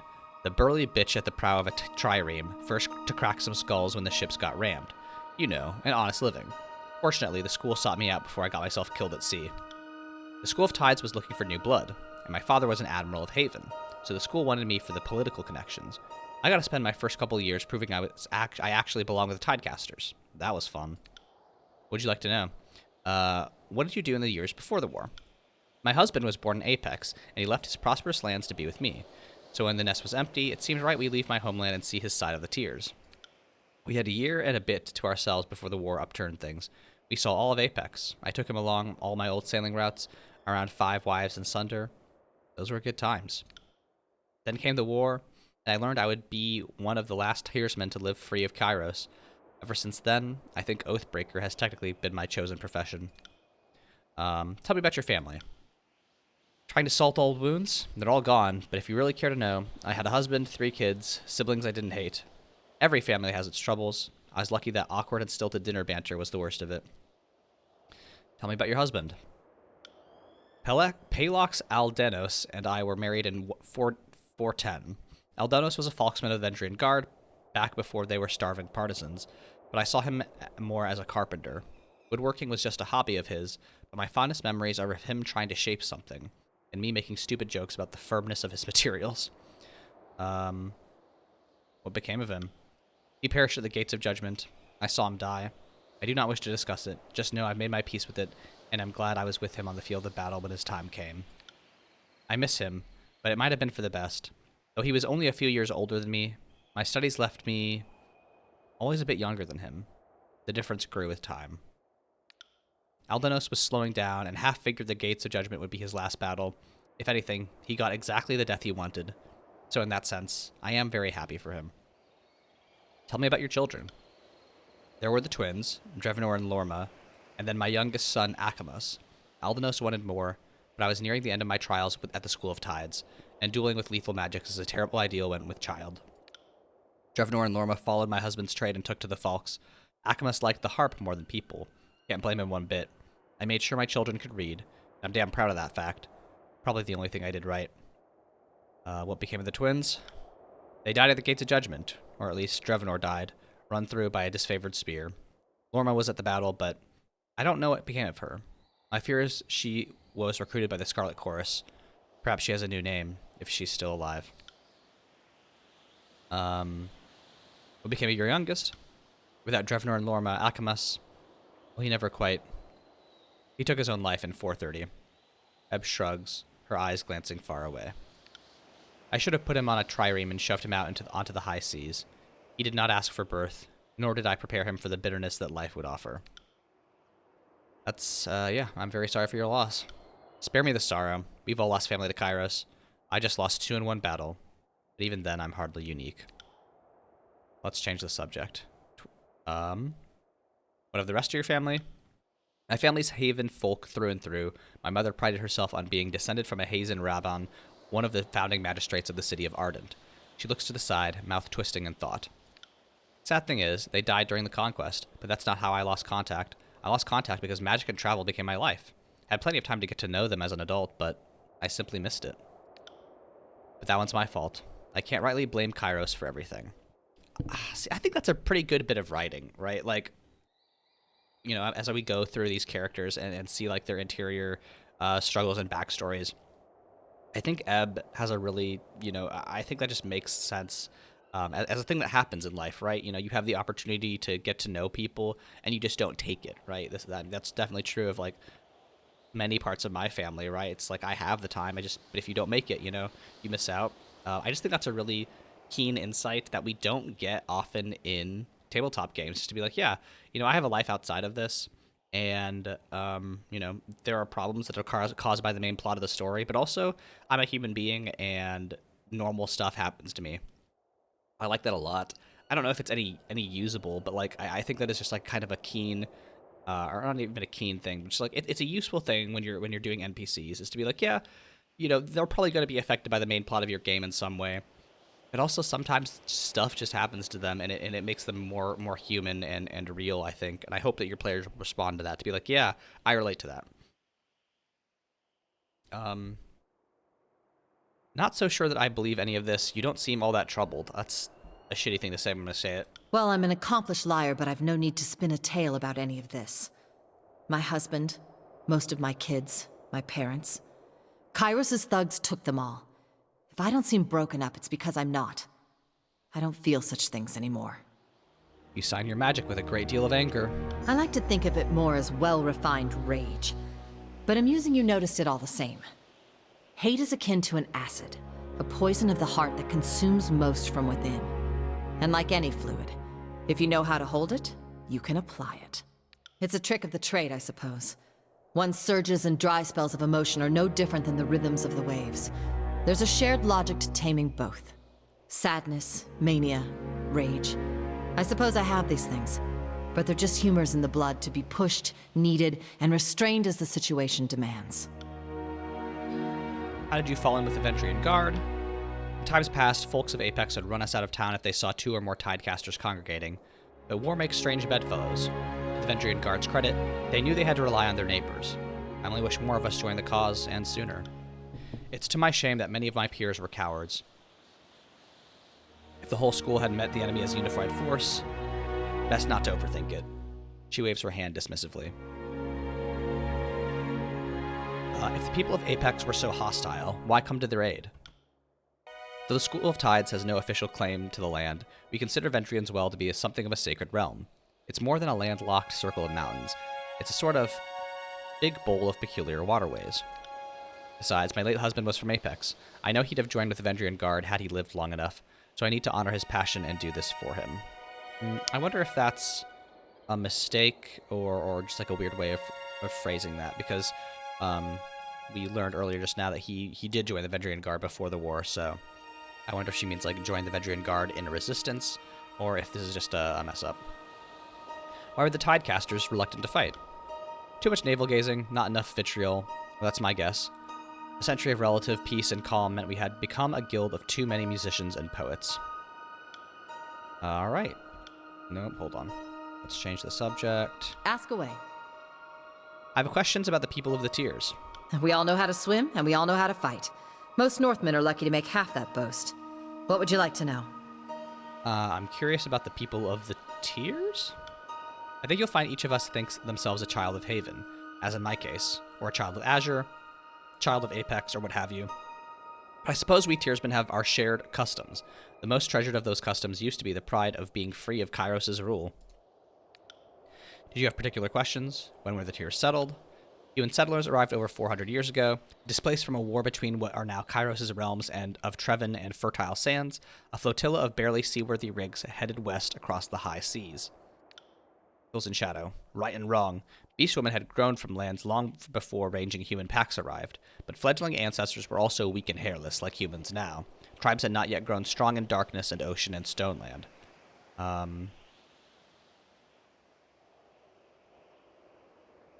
You seem to be forgetting the locals who are here first? In loyalty with kills in shadow. Forgive me, she's right. I'm being a little loose with the facts. Humans came here nearly 400 years ago, but the tribes have been here since. Well, we don't know how long. Tiersmen will sometimes speak of the 5 wives. We use it to refer to both to the first 5 settlements where the colonists made landfall, as well as to the 5 matriarchs that went on to form the ruling dynasties of the Tiers. Of course, I'm leaving out the matter of the builders of the old walls. Who knows when they lived here and why they're gone, but those old walls didn't just fall out of the sky. Kills in shadow. How does Water Mystic know old walls makers are gone? Beastwomen are still here, yep. Do you not think Beastwomen could have carved old walls even though tribes lived in lands long before humans? Lantry. Well, actually, there's no proof of... I'm going to shut up and keep my organs. Yeah, hey, there we go. Good advice. I mean, this game was written in 2016. The well actually was a documented thing that happens. And I'm glad that the writers recognize this is the proper response to well actuallying people. Why don't the men own land or women ships? For centuries, it has been our way that the men own the ships, but the women own the harbors. Our customs don't truly prevent ownership. They limit inheritance. Lands pass to daughters, then sisters, then mothers and aunts. Ships pass to sons, then brothers, then fathers and uncles. It seems strange to outsiders, but it makes sense to me. Men are blessed with wanderlust, women with a sense of the permanent. Likewise, the captain of a ship can't pause to carry a child, and the men grow restless if left in place. In truth, the custom varies from place to place, and you'll find men with enough wealth own land, and women with enough sway own ships. As is often the case, the nobles pick and choose their traditions. I like that too. I'm interested in that because that's the thing that came up during character creation, and only now are we getting even small explanation of it. But I like the idea that of course there's cultural traditions, and those cultural traditions get broken all the time. It just depends on your ability to sway people or your money or your political influence. Why didn't the younger realms stand united against Kyros? Are you trying to rub it in? Yes, the younger realms would be defeated one at a time by the invaders. Maybe if I was the queen of the Tiers, that wouldn't have happened. Well then, what would Queen Ebb have done? I would have taken the threat seriously the moment troops were stopped marching to the gates of judgment. Am I the only person whose mother mentioned that Kyros was a real threat? Opportunity. That's what killed us. Haven wanted to watch the bastard tier fall first. Apex was hoping Haven would fall. Azure wanted Stalwart to be attacked first. Every realm of the tiers had some interest in watching their neighbors fail first, so we all held back our support until a year or so into the war. Too fucking late by then. Squabbling idiots. Yeah, I mean, that's what happens, right? I'm very interested in factions in tabletop games. And I think that's such a useful way to illustrate how factions can be played off against each other, right? Even when there is a clear evil force coming to threaten you, sometimes your own short-sightedness is what stops you from uniting against something that's obviously a big deal. I mean, this is a problem with humanity, right? This is climate change, right? We can't figure out how to deal with climate change because our short-term interests, and not our short-term interests, to be clear, the short-term interests of people with actual political and material influence, because that's how power works, baby. Fun fact, also, we were in the apothecary section of this tower or whatever, right? Spire. And I didn't realize this, but they have little hospital trays for the beds. If you look over here and over here, they have the little trays that go over the bed so you can eat when you're in bed. I was a nurse, and I just think that's fun. Tiersmen live with greater numbers of beastmen. What's that like? The beastmen of the tiers are hardier and smarter than their kin elsewhere. And fortunately, we have lived together in relative harmony for some time. Kills in shadow. So slaughter and enslavement is a form of kinship for humans. I'm thinking maybe Beastwoman should return the same affection to Packmate. She hacks a laugh and scratches at her scarred teats. Ebb. Make no mistake, life is difficult for most beastmen in the tiers, but compared to, say, how they are treated in the Northern Empire, I would like to think we tiersmen are a bit more modern and forward-thinking, even if just a bit. But I suppose I also take an overly optimistic view of our beastly cousins. I find their clumsy honesty endearing, and while no human will say nice things about my cooking, no beastman has ever said anything mean about my worst dishes. Oh, that's nice. What of the major resistors to Kyros' rule? Kyros made swift work of the Tears, destroying most of the great armies of the Younger Realms in a few short years of war. Of course, queens can be bowed, captains slain, but we are a proud people. I think Kyros will find the stubborn remnants of the Tears hard to eradicate completely. Was there a particular group you wish to discuss? Tell me about the Unbroken. The Unbroken is the name of the military of the now fallen realm of Stalwart. Every citizen of Stalwart was trained to fight, and all were expected to answer the rallying cry of the Regents, the ruling small council of the realm. A decade ago, Stalwart was the ass end of jokes Tearsmen would tell each other. The people of Stalwart are obnoxiously proud of a long history of being invaded, but never losing. The disfavored put an end to their vaunted record of victory. The Unbroken still persist, albeit marginally so. The disfavored withdrew after the Edict of Storms began shredding the landscape. Their holdfast of Sentinel Stand Keep was never taken, and the citizen army, though scattered, could still be rallied. Tell me about the Stonestalker tribe. Kyros' war was disastrous to the human realm of Azure, but a stroke of good luck for the numerous beastmen that toiled in Azure's endless wheat fields. With the masters all dead, the serfs have been set free. The Stonestalkers are a tribe born from these newly freed beasts. I imagine they would never bow to Kyros or the Archons. Too many generations have been enslaved.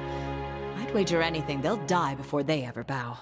Beastmen understand strength and leadership, but it's always in the concrete sense. I can't pretend to know how they think, but I could never imagine them accepting an absent Prima. A distant ruler they can't see or smell seems a bit too abstract.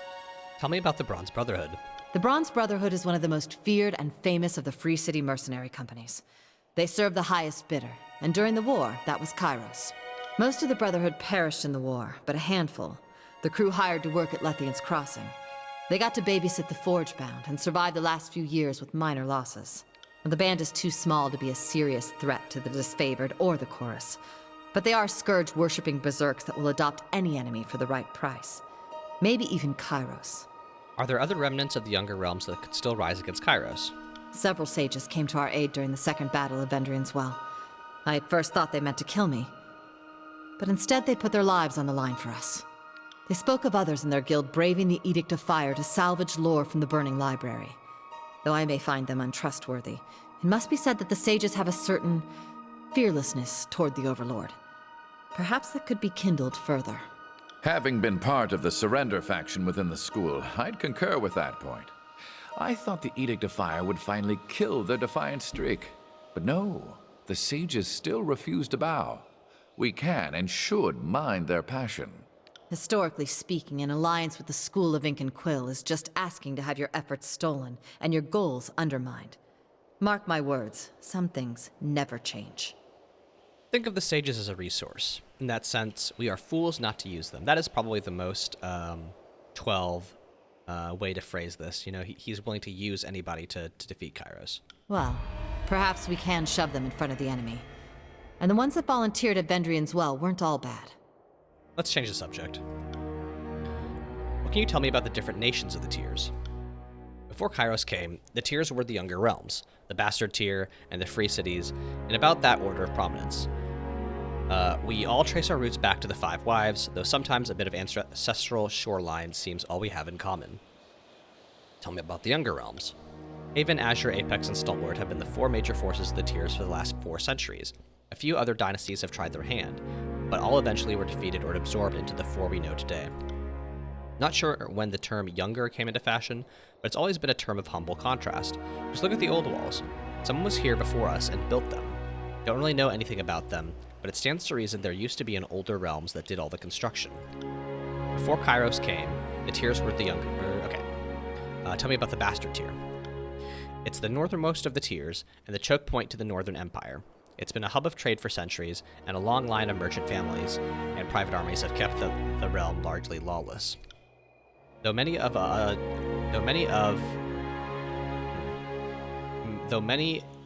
used to joke about the Bastard City being sacked by rabid dogs, Tunon's capture of the city was a terrible blow to the morale of the Tiersmen. We knew that day Kyros was more than just a fun story to scare your kids. What can you tell me about the Free Cities? There is little free about the Free Cities save for their independence from the Younger Realms. They are not physically adjacent, but rather politically allied by their shared hatred of other realms. Most all of the Free Cities were defeated with little effort by Kyros' forces. The way I heard it, Nerat just had to have agents hire up their mercenaries and order them to simply be elsewhere when the armies of the Overlord arrive. Alright, let's change subject. Ask away. Will you tell me of the Archons of the Tiers? Not entirely sure.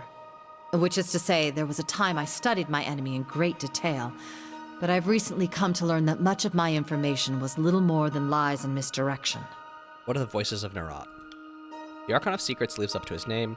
If he weren't so loathsome a beast, I'd half admire his mastery of the magical arts. They say he knows all the sigils lost to history, but I've also heard it said that all stolen knowledge is why he speaks in his different voices. In truth, I'm learning that most of what I know is lies and misdirection, though I guess he'd be a poor Archon of Secrets if I had my facts straight. What do you know of Graven Ash? Before the conquest, I assumed Graven Ash a harmless old man, an Archon in name only past his prime. I could not have been more wrong. Barrack. Many have underestimated the great general by his age. Few of them have made the mistake twice. Ash is a remarkable general. He's led his tiny band of disfavored on a nearly unstoppable rampage of the Tiers, and he does not seem to win his wars with obvious displays of mystic powers, but with old-fashioned leadership and good soldiers. A year or so back, under a blue flag talk with a commander, I was told that the Archon knows the name of every soldier under his command, living and dead. The way the disfavored speak of Ash, you'd think he'd raised each of them from the cradle. What do you know of Karen? Enough. She inhales sharply, folding her arms with a scowl. Why the hostility? The Archon of Stone destroyed much that I hold dear. I'm glad he's dead. What more need I say? Fair enough. What do you know of Siren? She's standing right there. Why not ask the Esper? Fair enough. Let's change Ask away. Subject. What do you know of Arcane Society? I know a great deal of the mages of the Tiers, or at least their history. Most are dead now. I know a little less about the guilds sworn to Kyros' Archons, but I try to make an effort to know my opposition. Tell me of the Earthshakers. The Earthshakers are the disciplines of Cairn, Archon of Stone. It probably should be disciples, and they share their master's command of tremors and soil. And they also share Cairn's aloof, brooding temperament. From what I gather, the Earthshakers serve the disfavored, but the relationship has been deeply strained by Cairn's fall from grace. I could imagine there's the fear Cairn shared with them, something subversive or treasonous. Tell me about Blood Chanters. The Blood Chanters are the voices of Nerat's cabal of mages. Their magic is taken from the sigil of Siren, and from techniques stolen from the School of Wild Wrath, namely their magic of fire as learned from Thousand Embers' Archon of Fire. They barely qualify as a proper school or guild, most of them barely literate, and, I bet, most of them didn't learn a damn thing, just had their knowledge shoved into their heads by Nerat. They've all the brutal buffoonery of the chorus, but with the magic to make their bloodlust contagious. Their only redeeming feature, guess they make the sages seem not half bad. What can you tell me of the Forgebound? The Forgebound have an unusual sort of magic. They specialize in slow, painstaking rituals that do not produce the dazzling blasts of energy and shards of flying ice like my own magic. Instead, their spells render them immune to the fires of the forge and at one with their tools of the trade. I admit a bit of fascination with the guild. I much prefer the power and brutality of my own magic, but if I lived in a calmer, wiser time, I think there could be great satisfaction in using magic to become the master of one's craft. Tell me about the School of Ink and Quill. Behind the Tidecasters, the sages of the School of Ink and Quill are the second oldest arcane institution in the Tiers. We go back a ways, and there's a lot of bad blood. If I'm being objective, the sages claim to be scholars interested in collecting, archiving, and preserving lore from and for all humanity. They're quite keen to gather lore, but in no sense do they seek to share their knowledge with their Tiersmen. Many of our secrets have been pilfered by sages' spies over the years, and we're not alone. The sages have the secrets of many other guilds. Their generations of theft have made them versatile and dangerous. Tell me about your own guild, the School of Tides. Our patron, Occulted Jade, Archon of Tides, is as old as the settlers of the Five Wives, and for nearly 5 centuries we were masters of the coasts and the rivers. These days, it's a school of one, and you're looking at it. She thumps her chest with a bemused smirk. I know why their Archon didn't fight in the war. What was your school like before the war? There was a time when the Tidecasters were the most powerful guild of the Tiers. The Kingdom of Haven accepted us as defenders of sea trade, and the noble houses gave us peace and quiet in exchange for teaching their sons and daughters music, writing, and navigation. Though the other schools coveted our knowledge, they feared our wrath. Between our destructive magic and our Archon patron, others knew that attacking us meant suicide. I know how the school fell. Hold on. The Archon Cairn issued a challenge, and Masters Holfax, Hagravar, and Camperil leapt at the chance. I told them it was a hopeless clash. I think they were ready to die. As the youngest Tidecaster still in the tears, I exercised the better part of valor and went into hiding. But then my sense of shame kicked in, and, well, that's about when I fell in with the Vendrian Guard. Old as the Five Wives. By all accounts, Occulted Jade was among the initial settlers that made landfall in the Tears before Kyros first cast an edict. Though she's a bit old and stooped, she looked amazing for nearly 500. Let's change the I know subject. a great deal of the mages of the Tears, or at least their history. Most are dead now. I know a little less about the guilds sworn to Kyros. Hold on. Wait, why didn't your Archon fight in the war? About a year or so before the troops arrived in the Bastard Tier, Occulted Jade proclaimed the age of the Tears was over, and said she'd depart southwest into unknown, unending ocean rather than face Kyros. Most of my guildmates went along, choosing to risk the endless high seas rather than risk battle. A few of us, the militants, as our peaceful brethren dubbed us, chose to stand and fight. To my knowledge, I'm the last of those who decided to stay and fight. Okay, so it's interesting that Occulted Jade had a premonition. She's like, oh, okay, nope, the age of the Tears is over, gotta go. What of the other magical schools and guilds of the Tears? There have been several to crop up and wither across the centuries. The Cutters Guild took their healing magic north centuries ago. The School of Flowering Winter always limped along as an inconsequential group of gardeners. Most other schools in the Tears fizzled out easily, slain by suspicious neighbors, or subverted and destroyed by one of the big three schools. Ask away. I'd like to ask you about our travel companions. She nods, silently awaiting your follow-up. What do you make of Barrick? My one concern with Barrick is that he's still loyal to Graven Ash and not to you. Barrick seems steadfast, faithful, and dependable. But if it comes down to you versus Graven Ash, therein lies the test. If it weren't a tactical asset, it'd be very fun to try to pry him out of that suit. Curious to see if his midsection is as strong, firm, and taut as I've imagined it to be. Hey, Heb, holy shit. She nods, silently awaiting your follow-up. What are your thoughts on Verse? We should consider ourselves fortunate that one of the most deadly members of the Scarlet Furies considers you a suitable gang leader. That said, I think her involvement with you is entirely suspect. I would wager good money the voices of Neratis listening through her, or perhaps seeing what she sees.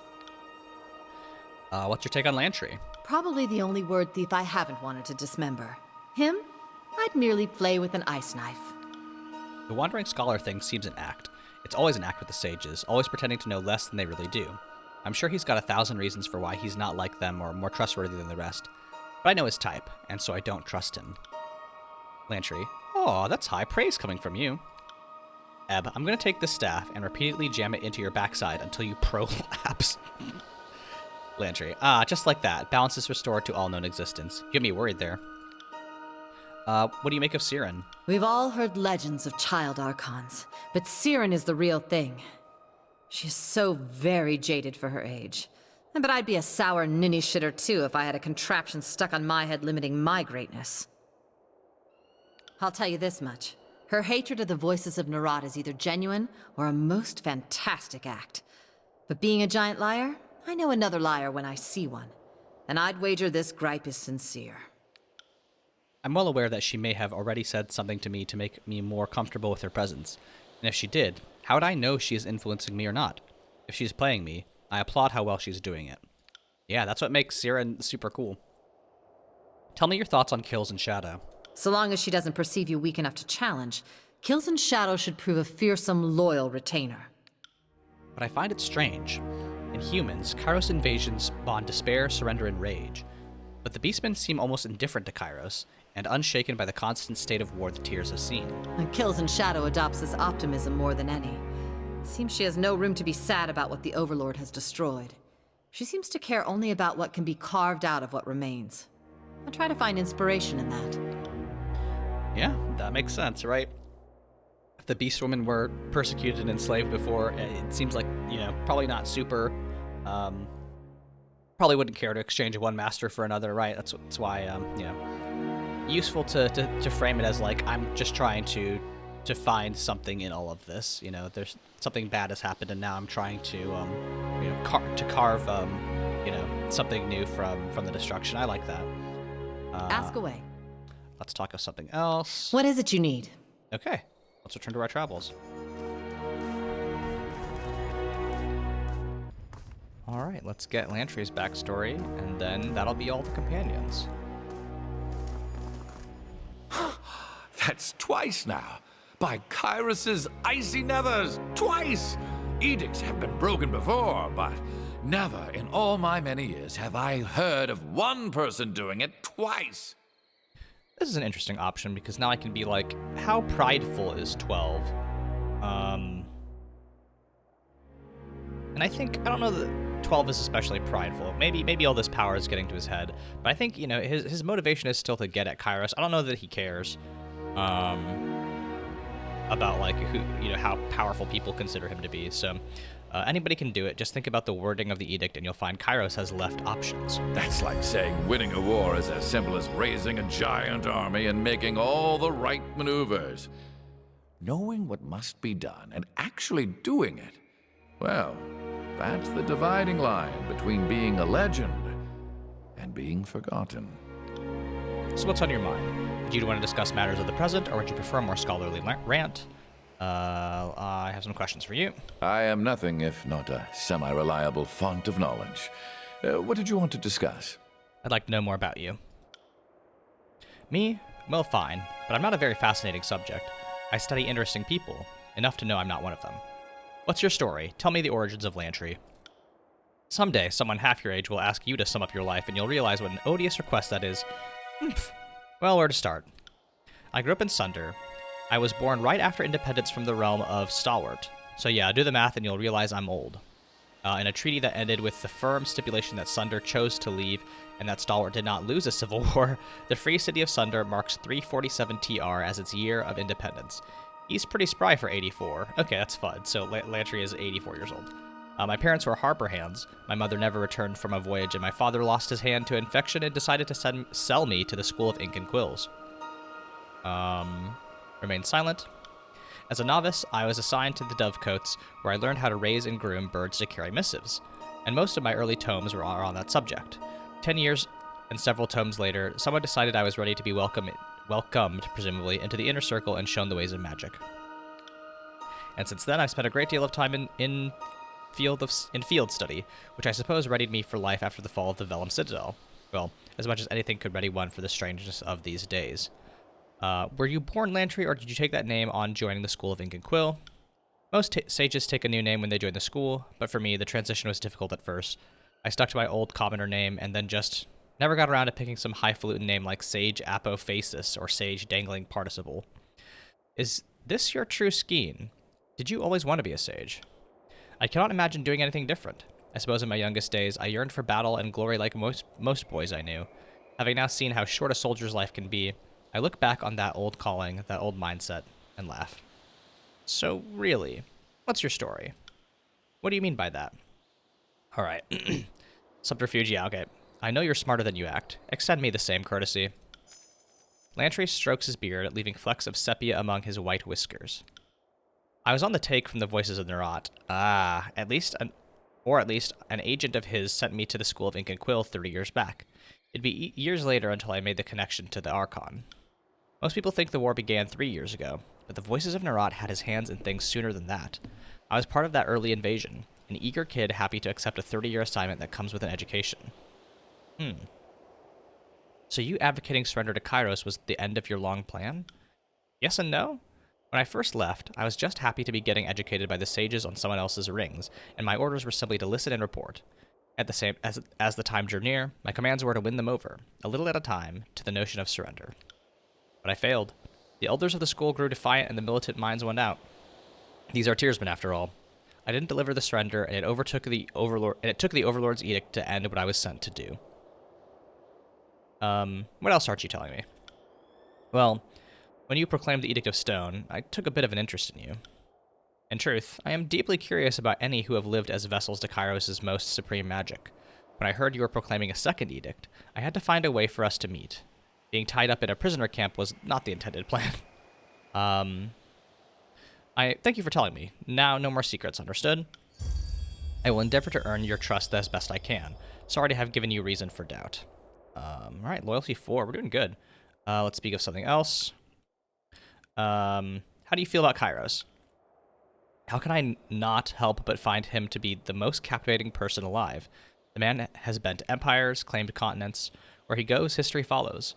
I won't deny he has killed millions, at least, but I contend more would have died in petty wars across Tyrannus in the void of Kyros. I've seen what tiny despots, merchant cabals, and mage guilds can inflict in the names of all sorts of righteous causes. I will take the rule of Kyros over the tyranny of every idiot on Tyrannus. That's an interesting way of looking at things, you know. Like this is the Pax Romana type deal, right? It's better to have one evil empire than 1,000 little evil warlords. I think that I like that, right? This is a everybody has a different opinion on the world state, which I think is a really good world building technique, right? Not everybody can be like Kyros is super evil, or Kyros fucking rules. There's always got to be like different philosophies, right? Because nobody has a true, completely unified ideology, right? So I really like that. I am nothing if not a semi-reliable font of knowledge. What did you want to discuss? I'd like to discuss arcane matters. And I'd be happy to oblige. Ever since the fall of the Vellum Citadel, it is hard to find someone with whom I can discuss such things. What do you know of Kyros' edicts? Kyros has cast many over the ages, and to my knowledge has never worded 2 edicts exactly the same. Edicts defy our understanding of magic. Kyros' magic works over vast distances, over indefinite durations, and no archon or mere mage can counter the force of an edict. What can you tell me of edicts in general? I explain it to my students like this. A spell is to an edict as a drop of rain is to a hurricane. Edicts and spells are both magical cantrips, but differ in intensity by orders of magnitude. Edicts are almost commands to Tyrannus that must be carried out until the instructions allow for the magic to end. If Kyros wants a plague until next Judge's Day, expect copious buboes until next Judge's Day. Nothing has ever dispelled an edict, nothing outside of the edict's own sunset clause, as I like to think of them. I'm curious about a specific edict. Of course, ask away. Any thoughts of the Edict of Execution cast on the Vendrian's Valley? It seems like the Archons were about to kill each other, and the threat of mutual destruction was about all Kyros had left. I imagine fear is the only way to get someone like the Voices of Nerat to follow orders, and the Edict certainly did whip them into action. What do you know of the Edict of Stone? I think you would be the one to ask, though I realize you are but the messenger. The Edict of Stone ravaged the realm of Azure. The upheaval of earth and rock turned the rolling plains into a craggy steppe known as the Stone Sea. Since the edict was directed at the traitorous Archon of Stone, it would seem the upheaval of Azure was a secondary consequence, though I imagine little of what Kyros does is unintentional. What do you know of the Edict of Fire? I was there when the ground erupted with fire, and I don't think I remember ever being as terrified as I was that day. If I hadn't awoken early, I'd have likely perished in my sleep or awoken to the experience of being immolated. I have very conflicted feelings about this matter. The School of Ink and Quill had every opportunity to surrender. The leadership chose to stand against the most powerful force on Tyrannus. All this is all very terrible. It was entirely preventable. You'll think me crazy, but there's a part of me saddened that I lived through an Edict of Fire. Kyros has used this before. I figure if I'm going to have years taken off my life fleeing an edict, it would have been nice if it was a historical first. That's also very interesting. We haven't heard of a previous Edict of Fire. That's really cool. Can you tell me of the Edict of Storms? The Edict of Storms turned the once forested lands of Stalwart into a windswept wasteland. They call it the Blade Grave now, since only the iron and bronze armaments remain. Hurricane breezes, rust winds, and relentless lightning have destroyed the housing and farmlands. Let's speak of something else. Okay. Yeah, I mean, I think that's an interesting way to sum up the edicts. It is fascinating that Kyros reuses edicts, although that makes sense, right? If it ain't broke, don't fix it. And I think it's a useful bit of world building to be like, oh yeah, the magic that the evil emperor uses, it's not always unique, it's not always special. I think it humanizes Kyros somewhat to be like, I'm just gonna redo this. Do edicts work on the same arcane principles as spellcraft and other magic? Edicts are the strongest manifestation of magic we know, and they seem to violate all other lesser phenomena. No dispel cantrip has ever dented or abated an edict. Even archons with powers of great durability cannot shrug off their effects. Just look at Cairn. Now, what I find curious, edicts can flex a little, Or so my studies suggest this is the case. Take the Edict of Storms. While the day it was proclaimed was the most violent, the actual radius of the storm has changed over time. But most will have none of my hypotheses on this matter. Fine, I'll take the bait. What's your conjecture about edicts? So, in my studies, some edicts resolve some problem of the overlords and then vanish into history. But the edicts that linger around, almost all of them begin to widen. Their effects become more intense. Here's the intriguing part. The older the edict, and the more that's written about it, the more the reports of that edict get more dire over time. That's how legends work. Each generation tells them bigger. True, I could just be overreacting to sloppy record-keeping, but my hunch is that there's some correlation going on here. See, I think that's literally true. If 12 is supposed to be saying that's like, people talk, I think that's literally true of the magic of edicts and this like word-based spell system, right? I think it's literally the greater the legend grows, the more powerful the spells and magic become. I contend that edicts are powered by fear. Fear of Kyros helps fuel the casting, and fear of the edict feeds the magic, sustaining it, and, if enough people fear it, even growing it a bit. See, I think that is not incompatible with my theory. What have others said of this theory of yours? The other sages have had little to comment on the subject. Most found the study of Kyros to be bad luck for whatever reason. Intellectual honesty demands that I study the matter more. If I'm correct, the more people fear and obsess over an edict, the stronger it becomes. Anyway, another study for another time. And I'd be happy to oblige. What do you know of the magic of the Archons? I've studied the many Archons for many years. Compared to the other sages, I'm an expert on the subject, which is sad because I feel like I've still so much to learn. How does the magic of Archons work? The Archons all have magical powers that are intuitive.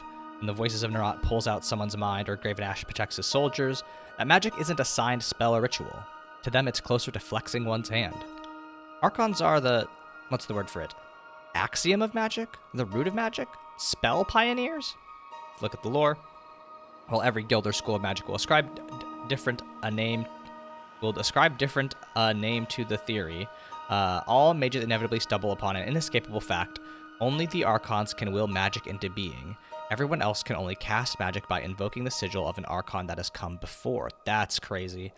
No one knows how the Archons do their magic. It seems to be different with each Archon, but theory suggests that once an Archon starts to invoke their powers, anyone else who comes after that Archon could, with the proper knowledge, tap into that power with the proper sigil and know how. This observed law has given rise to a common question from young students. Could one guess at a sigil of an Archon not yet born, or not remembered by history, or simply unknown to the caster, and successfully cast a spell? Experienced mystics would tell you this is impossible, for they know that it's not enough to just mimic the gestures of a sigil.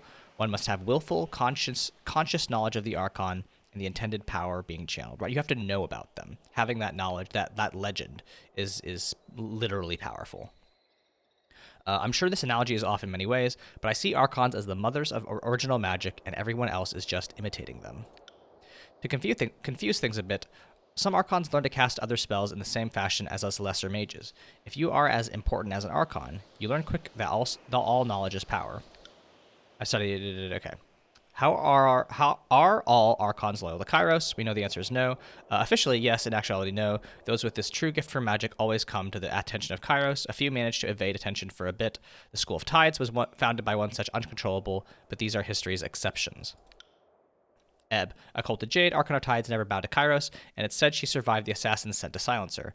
It makes her flight from Kyros before the war all the more troubling. We knew her as the symbol of strength, but when threatened, her weaker nature won.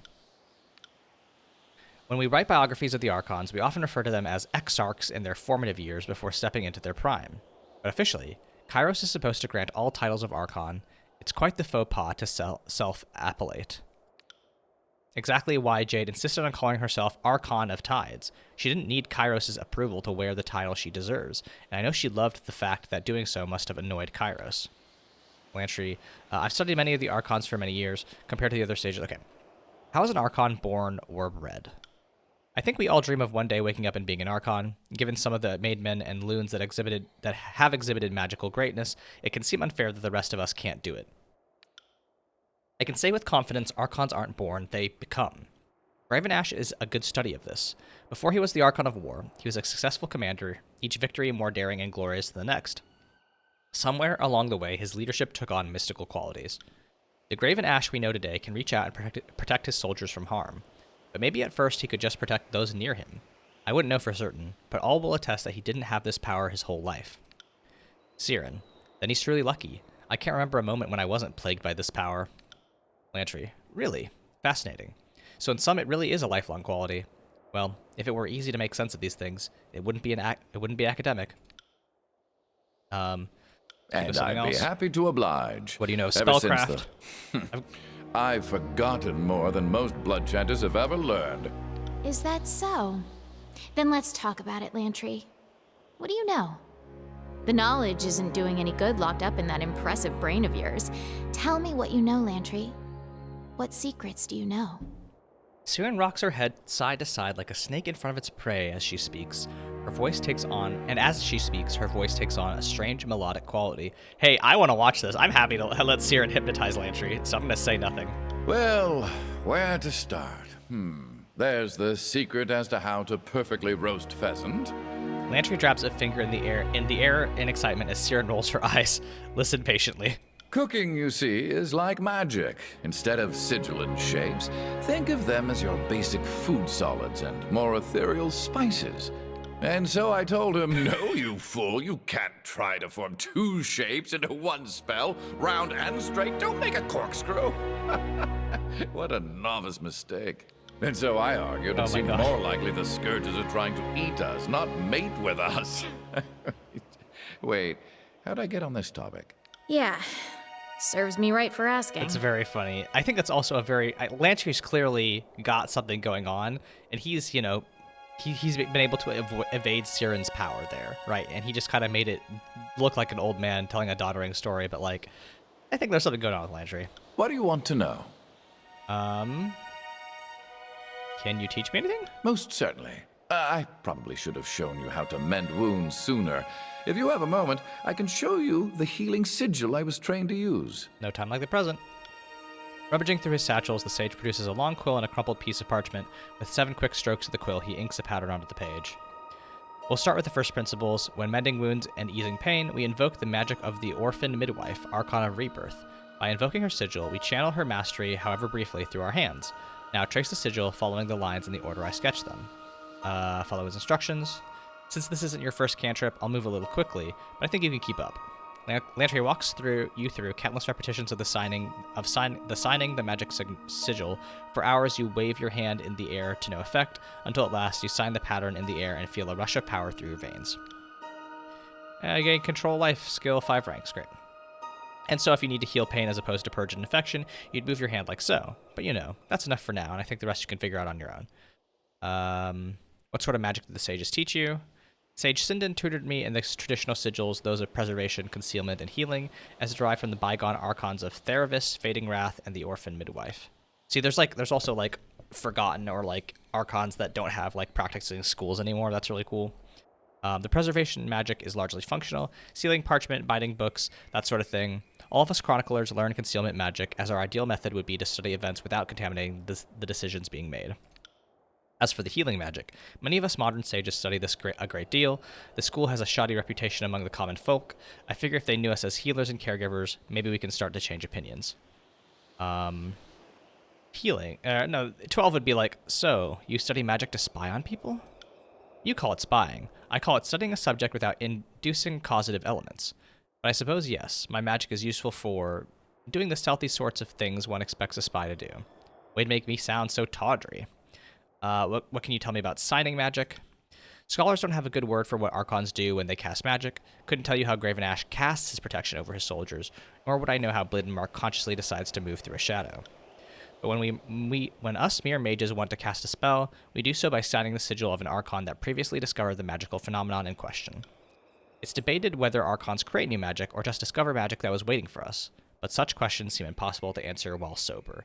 See, like, I wish this sort of information was introduced earlier, and like that I have to ask Lantry about it is kind of sad.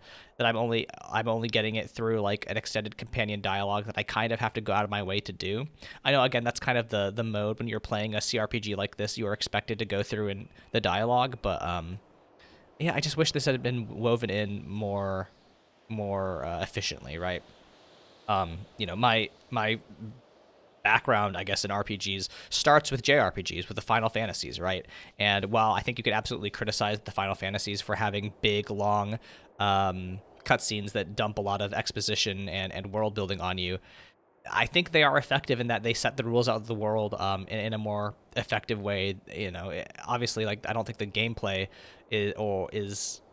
of Tyranny is impacted by not having this information, but it does make it richer, and it makes me appreciate the world more by knowing this about these rules of magic. I just wish that had been introduced earlier. I don't think... One moment, my friend. I'm done with all the questions. Of course. How can I help? What are your thoughts on our traveling associates? Are you asking for an objective assessment? Or is this your way of saying you want to gossip? Barrack, what do you think of him? You must have some leverage over him, as I would have thought he'd lead us into a disfavored trap long ago. Or maybe the Legion is just that polite? I must admit, I am completely fascinated by his predicament. Ever tried diagramming the articulations of his armor? Don't. It'll only lead to madness and ruination. Thoughts on verse? I know little of swordplay, and couldn't work a curve and arrow to save my life. I can't really comment on the lady. Lady? You're just afraid to talk in front of me, clear as day. Your sweat is easier to read than your ink scribbles. No, not at all. I just don't know how to comment on a warrior's worth, that's all. Spare me your blather. Verse pauses to read Lantry's body language. Huh.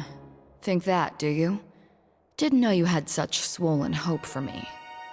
No need to keep secrets, Lantry. A most fascinating specimen. I think she has great potential. Dangerous amount of potential, to be blunt. The Scarlet Furies are the fighting elite of the Scarlet Chorus, and that means floating to the top of a sea of blood and chum. We should consider ourselves lucky to have her on our side, with her weapons usually pointed away from us. What do you make of Ebb? Good tidecasters stay underwater. Kyros did the Tears a favor by erasing those moon howlers from history. A shame one of them escaped justice. Okay, this is their beef between having different schools. I like that I make you this agitated. Considering all the things that don't seem to bother you in the slightest. I'm not gonna lie. I'm kind of getting off on how much power you're giving me here. Okay, weird. Ugh. And then there's your coquettish act whenever someone calls you on your teeth. I'll be the one ready to tangle when, not if, you decide to pounce. What's your read on Kills in Shadow? Aggressive, homicidal, and best kept on a long leash with a longer whip. I'm a poor judge of beasts. I've known so few, and none resemble the scribes and scholars to which I'm accustomed. But there's a blunt honesty to her that I rather enjoy. She wants to bask in your power and makes no excuses for the self-interested nature of her loyalty to you. Such refreshing transparency is rare in humans. What do you think about traveling with Siren? As a chronicler of history, I am most honored to have the chance to travel alongside a luminary. I can write down her speech word for word, letter for letter, and proclaim it back, but yet the words lack her charm. This supports my hypothesis that her power manifests by the actual sound of her voice, and less of the particulars the words chosen. Fascinating. So, if I'm hearing you right, you're saying my words have no weight or significance, and it's simply my magic that makes me powerful. I've got a song for you, Lantry. Do you want to hear it? What? It's high praise. Let's speak of something else. I am nothing if not a semi-reliable font of knowledge. What did you want to discuss? I have questions about our allies and enemies. Well, you might want to ask a more soldierly type about the armies, but Do you want to talk about the Archons or other mages? I wanted to ask about the Archons. I know of such luminaries, so I am careful with my words, but ask if you must. Tell me about Graven Ash, the Archon of War. Ash has served with Kyros for a mere century, but he has been a reliable general and level-headed warlord. Certainly when compared to some of the more bloodthirsty Archons to serve under Kyros. I'm not saying the disfavored are merciful. I'm just saying I've read the stories of the Archon of Blood and know it could be worse. I know Graven Ash can defend his soldiers from far away. Ash's Aegis is the term us Arcanophiles have taken to calling it. Not surprisingly, Graven Ash is beloved by his troops. I mean, if Tunon could mystically protect you from cudgels and sharp sticks from leagues away, you'd like him more. Tell me about the Voices of Nerat, Archon of Secrets. The Voices of Nerat is one of Kyros' most dangerous and unpredictable servants. He can pull memories, whole personalities, if you believe some reports, from his victims, and over time, this has created a single Archon with the knowledge of countless lifetimes. He and I were in written contact as part of the taking of Vellum Citadel. Though I exchanged very few words with him, it was readily apparent that the Voices of Nerat doesn't see people, he sees uses. What do you know of Tunon, Archon of Justice? First, I suppose I should ask what you know of him. Huh. I mean, I think this is what 12 believes. Tunon is a puppet with masks. His time will come. Curious. Tunon, Archon of Justice, exists in texts spanning back hundreds of years. I can't say I know how he came to be the Overlord's adjudicator, but you know that one. But he oversaw the conquest of the Tundra sovereigns, and they bowed to Kyros in the year 83. Know anything about Bladen Mark, Archon of Shadows? Very little. His name is not printed in many texts. I know that he is sworn to Tunon and acts as his assassin. I know he goes back a long ways, though. I've long assumed he's served Kyros about as long as Tunon, give or take. What of Siren, Archon of Song? Not the youngest Archon in history, but certainly one of the younger, and history has yet to write much about her. And if I happen to be the first to write about her, well, that will look nice for my legacy. My life isn't a performance for your amusement, Sage. If you want to write about something, make your own miracles.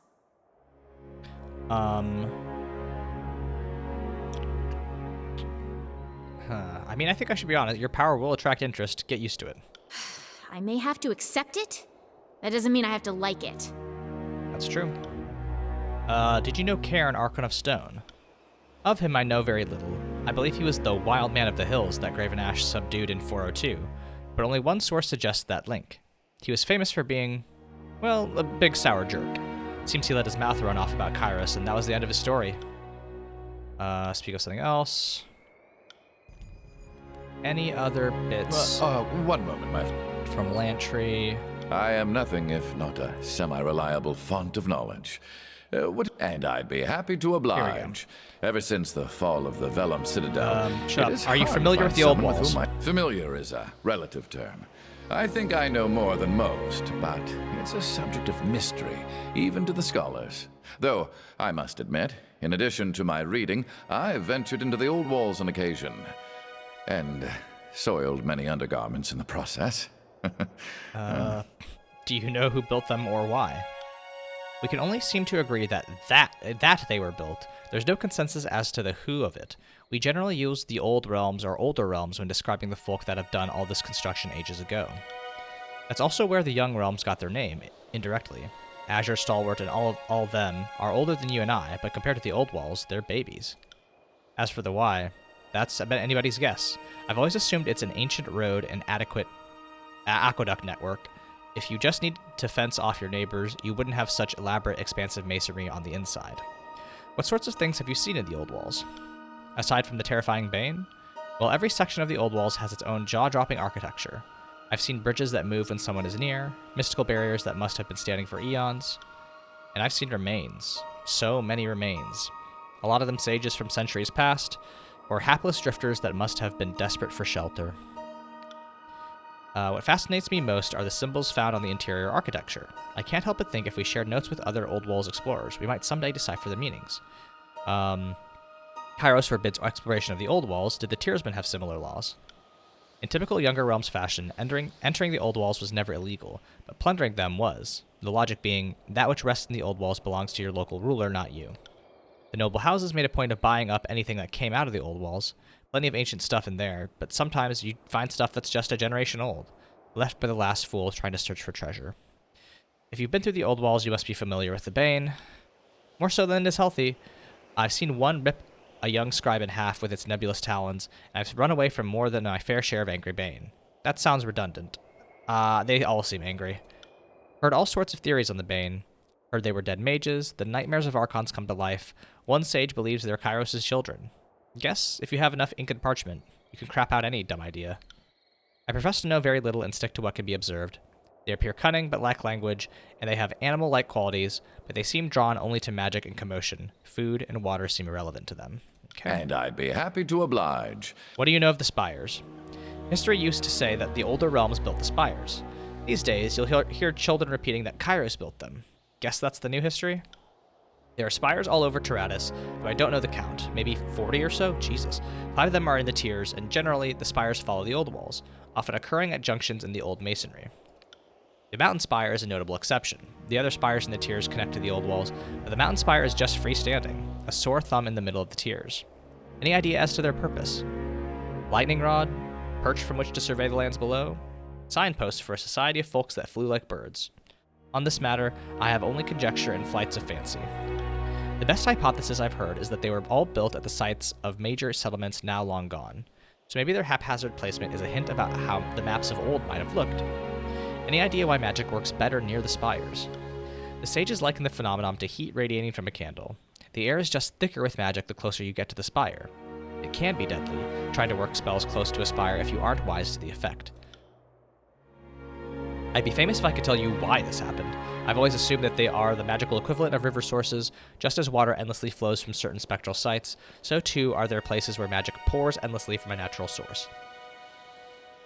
Any idea who built that structure on top of the mountain spire? Know any sculptors with superhuman strength and the power to fly? If not, I'm out of ideas.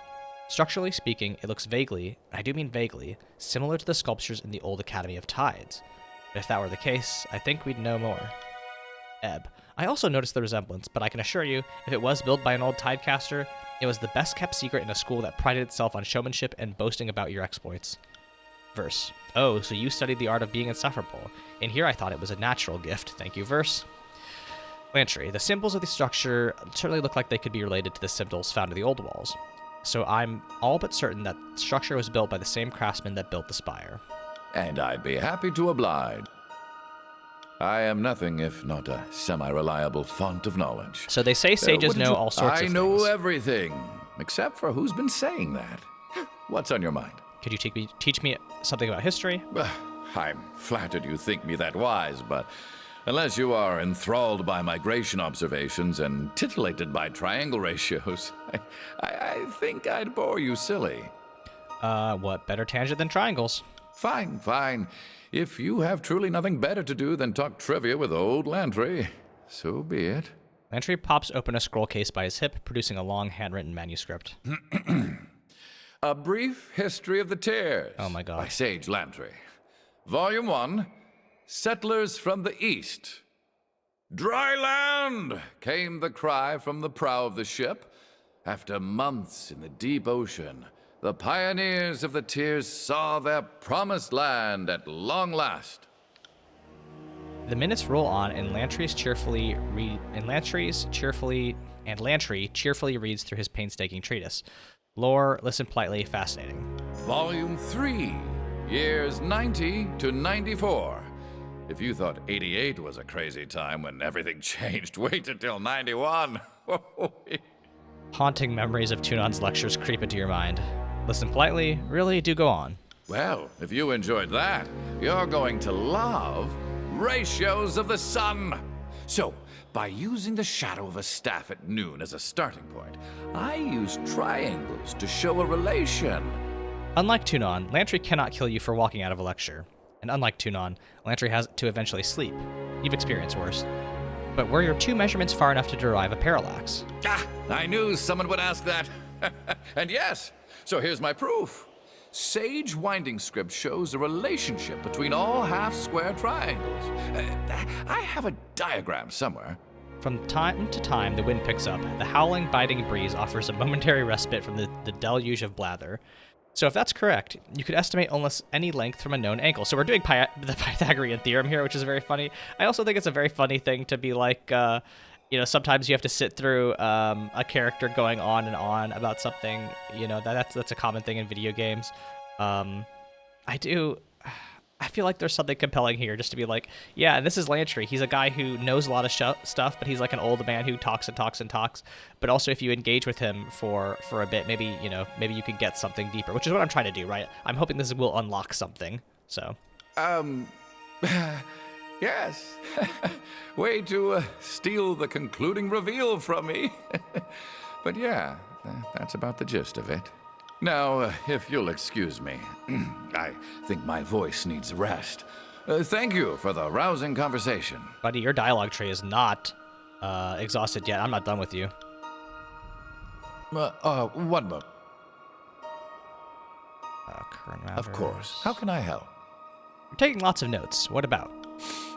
All kinds of things. My mind is old. Memory's a sieve. Keeping track of you, noting what I hear of the war, scribbling down reminders to myself, that sort of thing. Are you spying on me? Well, yes. If I'm worth my weight in tin as a craftsman of record, future generations will know of you. So yes, the Archon of Posterity sent me. You seem troubled by something that ought to be an honor. Is it safe to be writing on your arms that much? Oh, certainly not. But it depends on the ink I'm using. Too much cerulean and I can't sleep. But just the right amount and I can write all night. The red ink will give you swamp bottom if you drink it, but absorbed through the skin, it'll make you taste colors and smell music. Speaking of which, I should change out my tip. I use 3 kinds, sepia, cerulean, and a red that's never the same shade. My recipe needs work. I like having 3 colors, but they also provide different states of mind for writing. Your inks sound like fun. Can I try them? I can't in good conscience poison you. Consider a lesson. Cautionary tale about wishing for things. Fatherly moment. Any of those work for you? Oh, fine. The things I do to educate the youth. Here's how it works. The reds give you a brief bout of synesthesia, great for writing music. Cerulean can unhinge me a bit, but it blocks out the cramps and anxiety. My sepia ink is perfect for quiet contemplation, also insomnia. Plucking several ink vials from his bandolier, Lantry looks at you expectantly. Well, let's try the red ink. He holds out a pungent vial before you, dipping your finger in the ink and rubbing the red pigment against your thumb. The sensation of flavor normally felt on your tongue surges through your hands. First of cherry and alcohol, but moments later, the taste is quiet and warm. Oh, holy shit. The wind blows blue across your body as your skin tingles with triangular pointed sensation. The storm slumbers now inside of you. Roiling and churning, the spark of the tempest stirs in your lungs. If you could shout it loud enough, could you be a conduit to a whole new storm of your own making? What sort of headsman can't finish off his quarry? The hillman still lingers. You did this to me. His yells echo in your ribs. She will use you like she used me. What the fuck? Lantry chuckles, the hearty guffaw sounding green, leathery, and mildewy to your ears. It whispers. Constantly it whispers. There's no greater lie than its name. There's nothing silent about it if you're actually listening. Your fingers itch with a salty rusted flavor, tasting at the air, feeling like 10 tongues. They hate you. You'll never be accepted by them. But you know that, don't you? Cupping your hand to your forehead, your fingers are deafened by the smell of your voice, boring through the muscles of your hand deep into the bone. I bet he's watching right now. He's always watching. Even during this war, he still shows up. Seconds later, the sensation passes. And now you know why I have this awful habit of chewing on the business end of my remix. That's really funny. What's the cerulean ink like? He holds out a small vial. You put a small dab on your finger in and taste the blue, viscous fluid. Aside from a chalky sensation on your lips, it seems to do nothing. Feel anything? Holy shit.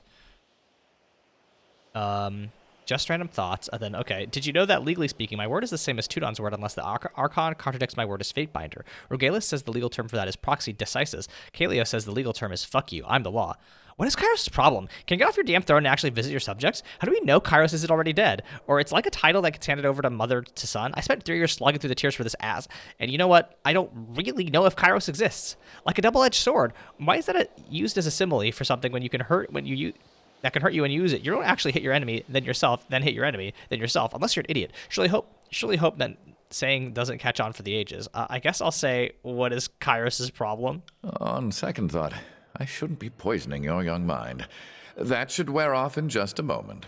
Lantry replaces his vials and his bandoliers and turns his attention to writing notes on his sleeve. That's really funny. That you could just do drugs with Lantry. One moment. Of course. How can I help? All kinds of things. My mind is... Let's try the sepia ink. Made from only the finest cuttlefish. Lantry hands you a tiny ceramic vial. Dipping a finger into the ink and tasting it, your tongue is assaulted by the sour taste of improperly cleaned squid. What do you think? I can think back, look off into the distance, drool quietly, or ponder your place in the world. I think I'll look off into the distance. I'd say it's working. Sit and enjoy that for a bit. It'll wear off soon. Lantry replaces his vials and his bandoliers and turns his attention to writing his notes on his sleeve. That's fun. I can just do drugs with Lantry. What? I am nothing if not a I know everything, except for... Know anything about the Bane? A shamed sage cloven claws was reduced to a pile of ash. A man knew all that's been written on the subject. Most of what we know is summed up in the name. The full term for them is Mage Bane, and there's a good reason for that. They'll prey on anything that moves, but they'll show favoritism toward magically active humans. Oh my god, there's so much shit here. Tell me about wisps. Wisps are largely inconsequential by themselves, hardly the menace most associate with the Bane, but these glowing little creatures often follow in the wake of scourges or other larger Bane, and that can make them a real danger. What do you know of the scourges? Writhing masses of sharpened limbs, as quiet as a shadow. Scourges are the most frequently observed type of Bane. Not sure if they're the most numerous or just the most likely to attack. What can you tell me of the Havocs? Havocs are notable for being territorial. By all accounts, they stick to a chosen location and lurk. If you see one, common wisdom is to run. It'll give up chase, eventually, when you find the edge of its home. Know anything about the Malices? Most troublesome of the Mage Bane are the Malices. Though I've never experienced it, I'm told a Malice can take hold of your waking self, leave you trapped in a dream while it puppets you. If evidence of these creatures didn't predate Kyros, I think the Overlord, the only creature powerful and cruel enough to breed the Malice. Do you know where these creatures come from? They seem to breed in the Old Walls, or at least, that is where they exist in the highest concentration. There seems to be no social interaction amongst the Bane, and no logical mechanism of, grinding their privates to make little Banes. I do like the idea that there's just some shit they're not going to be able to explain this. I know everything, except for who's been saying that. What's on your mind? Shut up. I like the idea that we're just not going to get an answer. Like, talking to all these people, and still nobody knows about the Old Walls or where the Bane come from. That's just kind of cool. I think that's a useful thing to do in an RPG, is like, yeah, history. It keeps happening, and sometimes there's shit that just hasn't been written. Know anything about the Beastmen? My knowledge is largely academic, not to be mistaken for practical. Know their origins? The earliest settlers made note of the Beastmen, so they were here before us, but not before the older realms. By all accounts, the tribes do not have record of a time before the Old Walls. So, the logical conclusion is that they arrived after the Old Realms, but before Five Wives. Ancestors of beast women roamed lands many seasons before Old Walls grew tall. Stories passed through mystic blood tell of time with no walls. Oh, that's fascinating. So quick to dismiss the Beastmen in histories. Not very academic of you. Well, how can we take these claims seriously when there's no written testimony or archival evidence? Anyone can claim to have built the Old Walls and yell, "Prove me wrong," with all their might. I don't have time to explain scholastic inquiry to you all. What of the tribes? There have been thousands of tribes throughout history. Most dissolve within a Acquireman's lifespan. The stronger females branch off and make their own tribes with tougher names. Then the King of Azure rounds you up and puts you to work. The Stonestalkers are the most powerful of remaining tribes, thriving now that Azure has fallen. As for the rest, The old talons of Frozen Cloud, the Troll Hooks, the Kolakar, the Katvanas, the Jaw Snap, all gone, I think. And then there's the Shadow Hunters. They're all but extinct. Stone Stalkers are largest, but not strongest of tribes. She snorts, amused. Mantaborn of stalwart seas are much tougher and more ruthless than mewling stone whelps. Shadow Hunters from Darkness too were better, smarter killers. Are dead, but can be rebirthed anew. Once disfavored, have been hunted extinct. Kills in Shadow needs only right good mates for best tribe to thrive again. My mistake. Noted.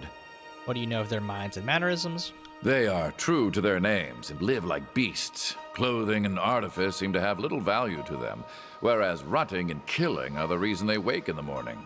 Are not so different from humans called soldiers. Do such humans also not wake to thoughts of killing and rutting with each newborn son? She grunts and bristles, rising higher on her haunches. Human who is elder, bitter smelling like coal ink, has many opinions of beast women, but does not want to know beast woman's opinion of humans? Oh, not saying all beastmen are stupid. I'm just saying I've encountered numerous beasts that seem wanting for smarts and initiative. Maybe it's how they're raised, or the brood that raises them. You should stop talking before she guts you. Before she... Oh, yes, forget what I said. There's too much ink in the blood. Where do their loyalties rest? You'd want to ask the authority, Sage Quillborn. She lived with the Kolakar for a few span, back in 404. Some truly fascinating findings. She noted that every successful tribe has a singular female leader. It's Prima. She noted that beastmen show fluid loyalty to new matrons. They adapt well to changing leaders, but they never change the relatively simple but strict hierarchical model. Few beastmen have accepted fealty to Kyros. It would seem the notion of bowing to a person you have not seen in the flesh is insanity. This inability to bow to the Overlord will no doubt doom the species, for Kyros does not suffer such token insults. I do like that the game is like contrasting Lantry's academic knowledge with Kills and Shadow's like practical lived experience, and Kills and Shadow often contradicts him. I think that's a fun way to be like, yeah, there are stuff that's been written down, but you know the people that actually lived it are probably more authoritative. I know everything. Is that? I am nothing if Am I not. done? I know everything. Of course. How can I help? The spires predate us all. As far as I know, we're the only ones who've been up here since... ever? I think this might be a first. Perhaps the real Trailblazer had trouble getting down and was lost to history. Of course. How can I help? Okay, I think that's it. I think we're done. That was like an hour and a half, potentially more, depending on how long I went of getting everybody's backstory. But I think now I can go and try to do that one side quest. Find and record sigils located in the Twin Rivers Old Walls. All right. I think I should take Lantry with me, unfortunately. Who do I want to replace? I guess I'll replace Siren. I will meet you at the spire.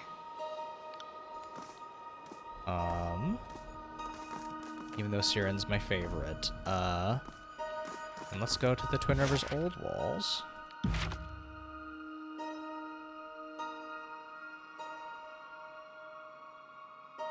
Where are they?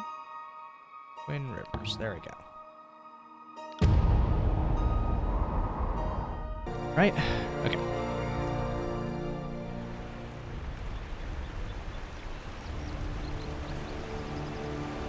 Can't do that.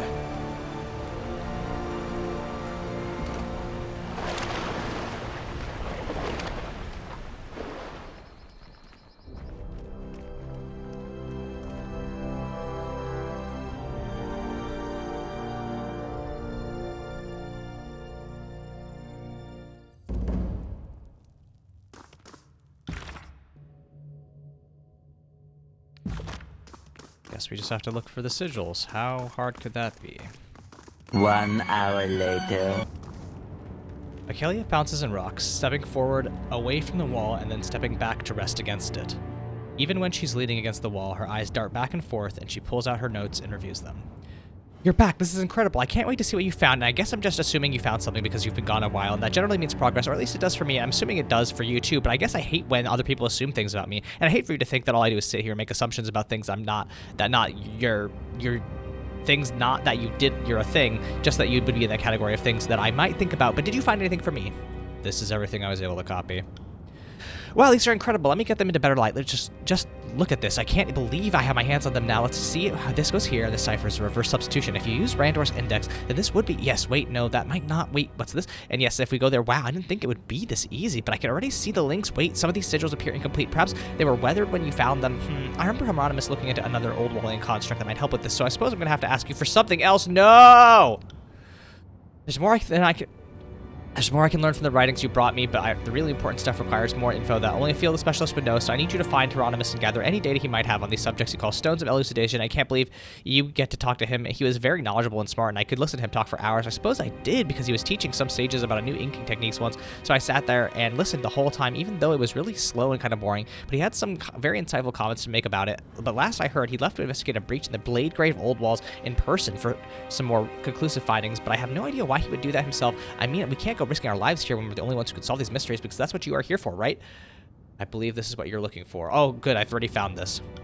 This is incredible. This really is it. This is really it. It isn't it. You got me everything I needed so I can continue my research, and now that I'm much closer to finishing, I think I'm going to be sick. So I'm so excited by this. You're incredible, really. If you don't mind waiting, please give me a few moments to parse this information and see if it validates my hypothesis. Oh my god. I need to take a drink. I'm terribly sorry for the long wait. Despite my enthusiasm, the work of deciphering patterns and meeting in ancient sigils is no small feat. I hope you weren't too bored waiting here. I know the air quality really isn't the best, and the scenery really is quite dreary. Nothing like the Vellum Citadel before Kyros decided that reading is out of fashion. Oh goodness, you should have seen it in its day. It's been 5 minutes. Terribly long, I know. Apologies. Once again, I'm happy to report that my theories have been confirmed, and we're really on the precipice of a whole new world. I mean, a new world of magical research, not another reality or anything, though I suppose it's possible old Wallians knew how to open passageways to other realms of existence, and maybe that's where they all went, and wow! I certainly have to research that, but back to the matter at hand. So, as I mentioned earlier, it appears that magic was such a common expression for the ancients that its building blocks can be found everywhere in their writings. I don't understand what the sigils mean, but I can see patterns in the repetition and isolate which ones contain relevant shapes. It's rather like deconstructing the rhythm of a song, actually. Okay. Whew. To validate this, I took a known spell as a reference point for my past, and was stunned, though I should say gratified, to find that the sigil could be reconstructed after following a recurring pattern evident in their writings, which surely cannot be a coincidence. I cannot express just how exciting this is, and I wonder what Hieronymus will say once he finds out. Maybe we could research this together. Oh my, I'm sorry, I'm blushing now. This is hardly relevant to you, but really none of this would have been possible without your help, and the least I can do is offer you the scroll I drafted for my reference sigil and some of the herbs I've been using, since you have certainly earned it. But Fatebinder, this is just the beginning. Who knows what other magical sigils can be uncovered with this process that aren't known even to the most learned sages today. I have so much work to do. Thank you again. Thank you so much. Okay. Don't know about you, but I feel like fighting someone. Wow, that was... The hardest part of that quest was doing her dialogue. Okay, I mean, I guess we got something. I'm not sure exactly what we got. Okay, I guess that's all for now. I think this will probably be the end of this particular video. And maybe now we can go to Ascension Hall and discuss my next move with Ari, and then we can continue on our way to what I hope will be the end of this this playthrough. So we will see. We will see. But until then, I'll get to work editing this video, and let's see, it's January 19th when I'm finishing this. I wonder if I can have the whole series out by the end of February. We'll see. We will see. But until then, I'll see you around.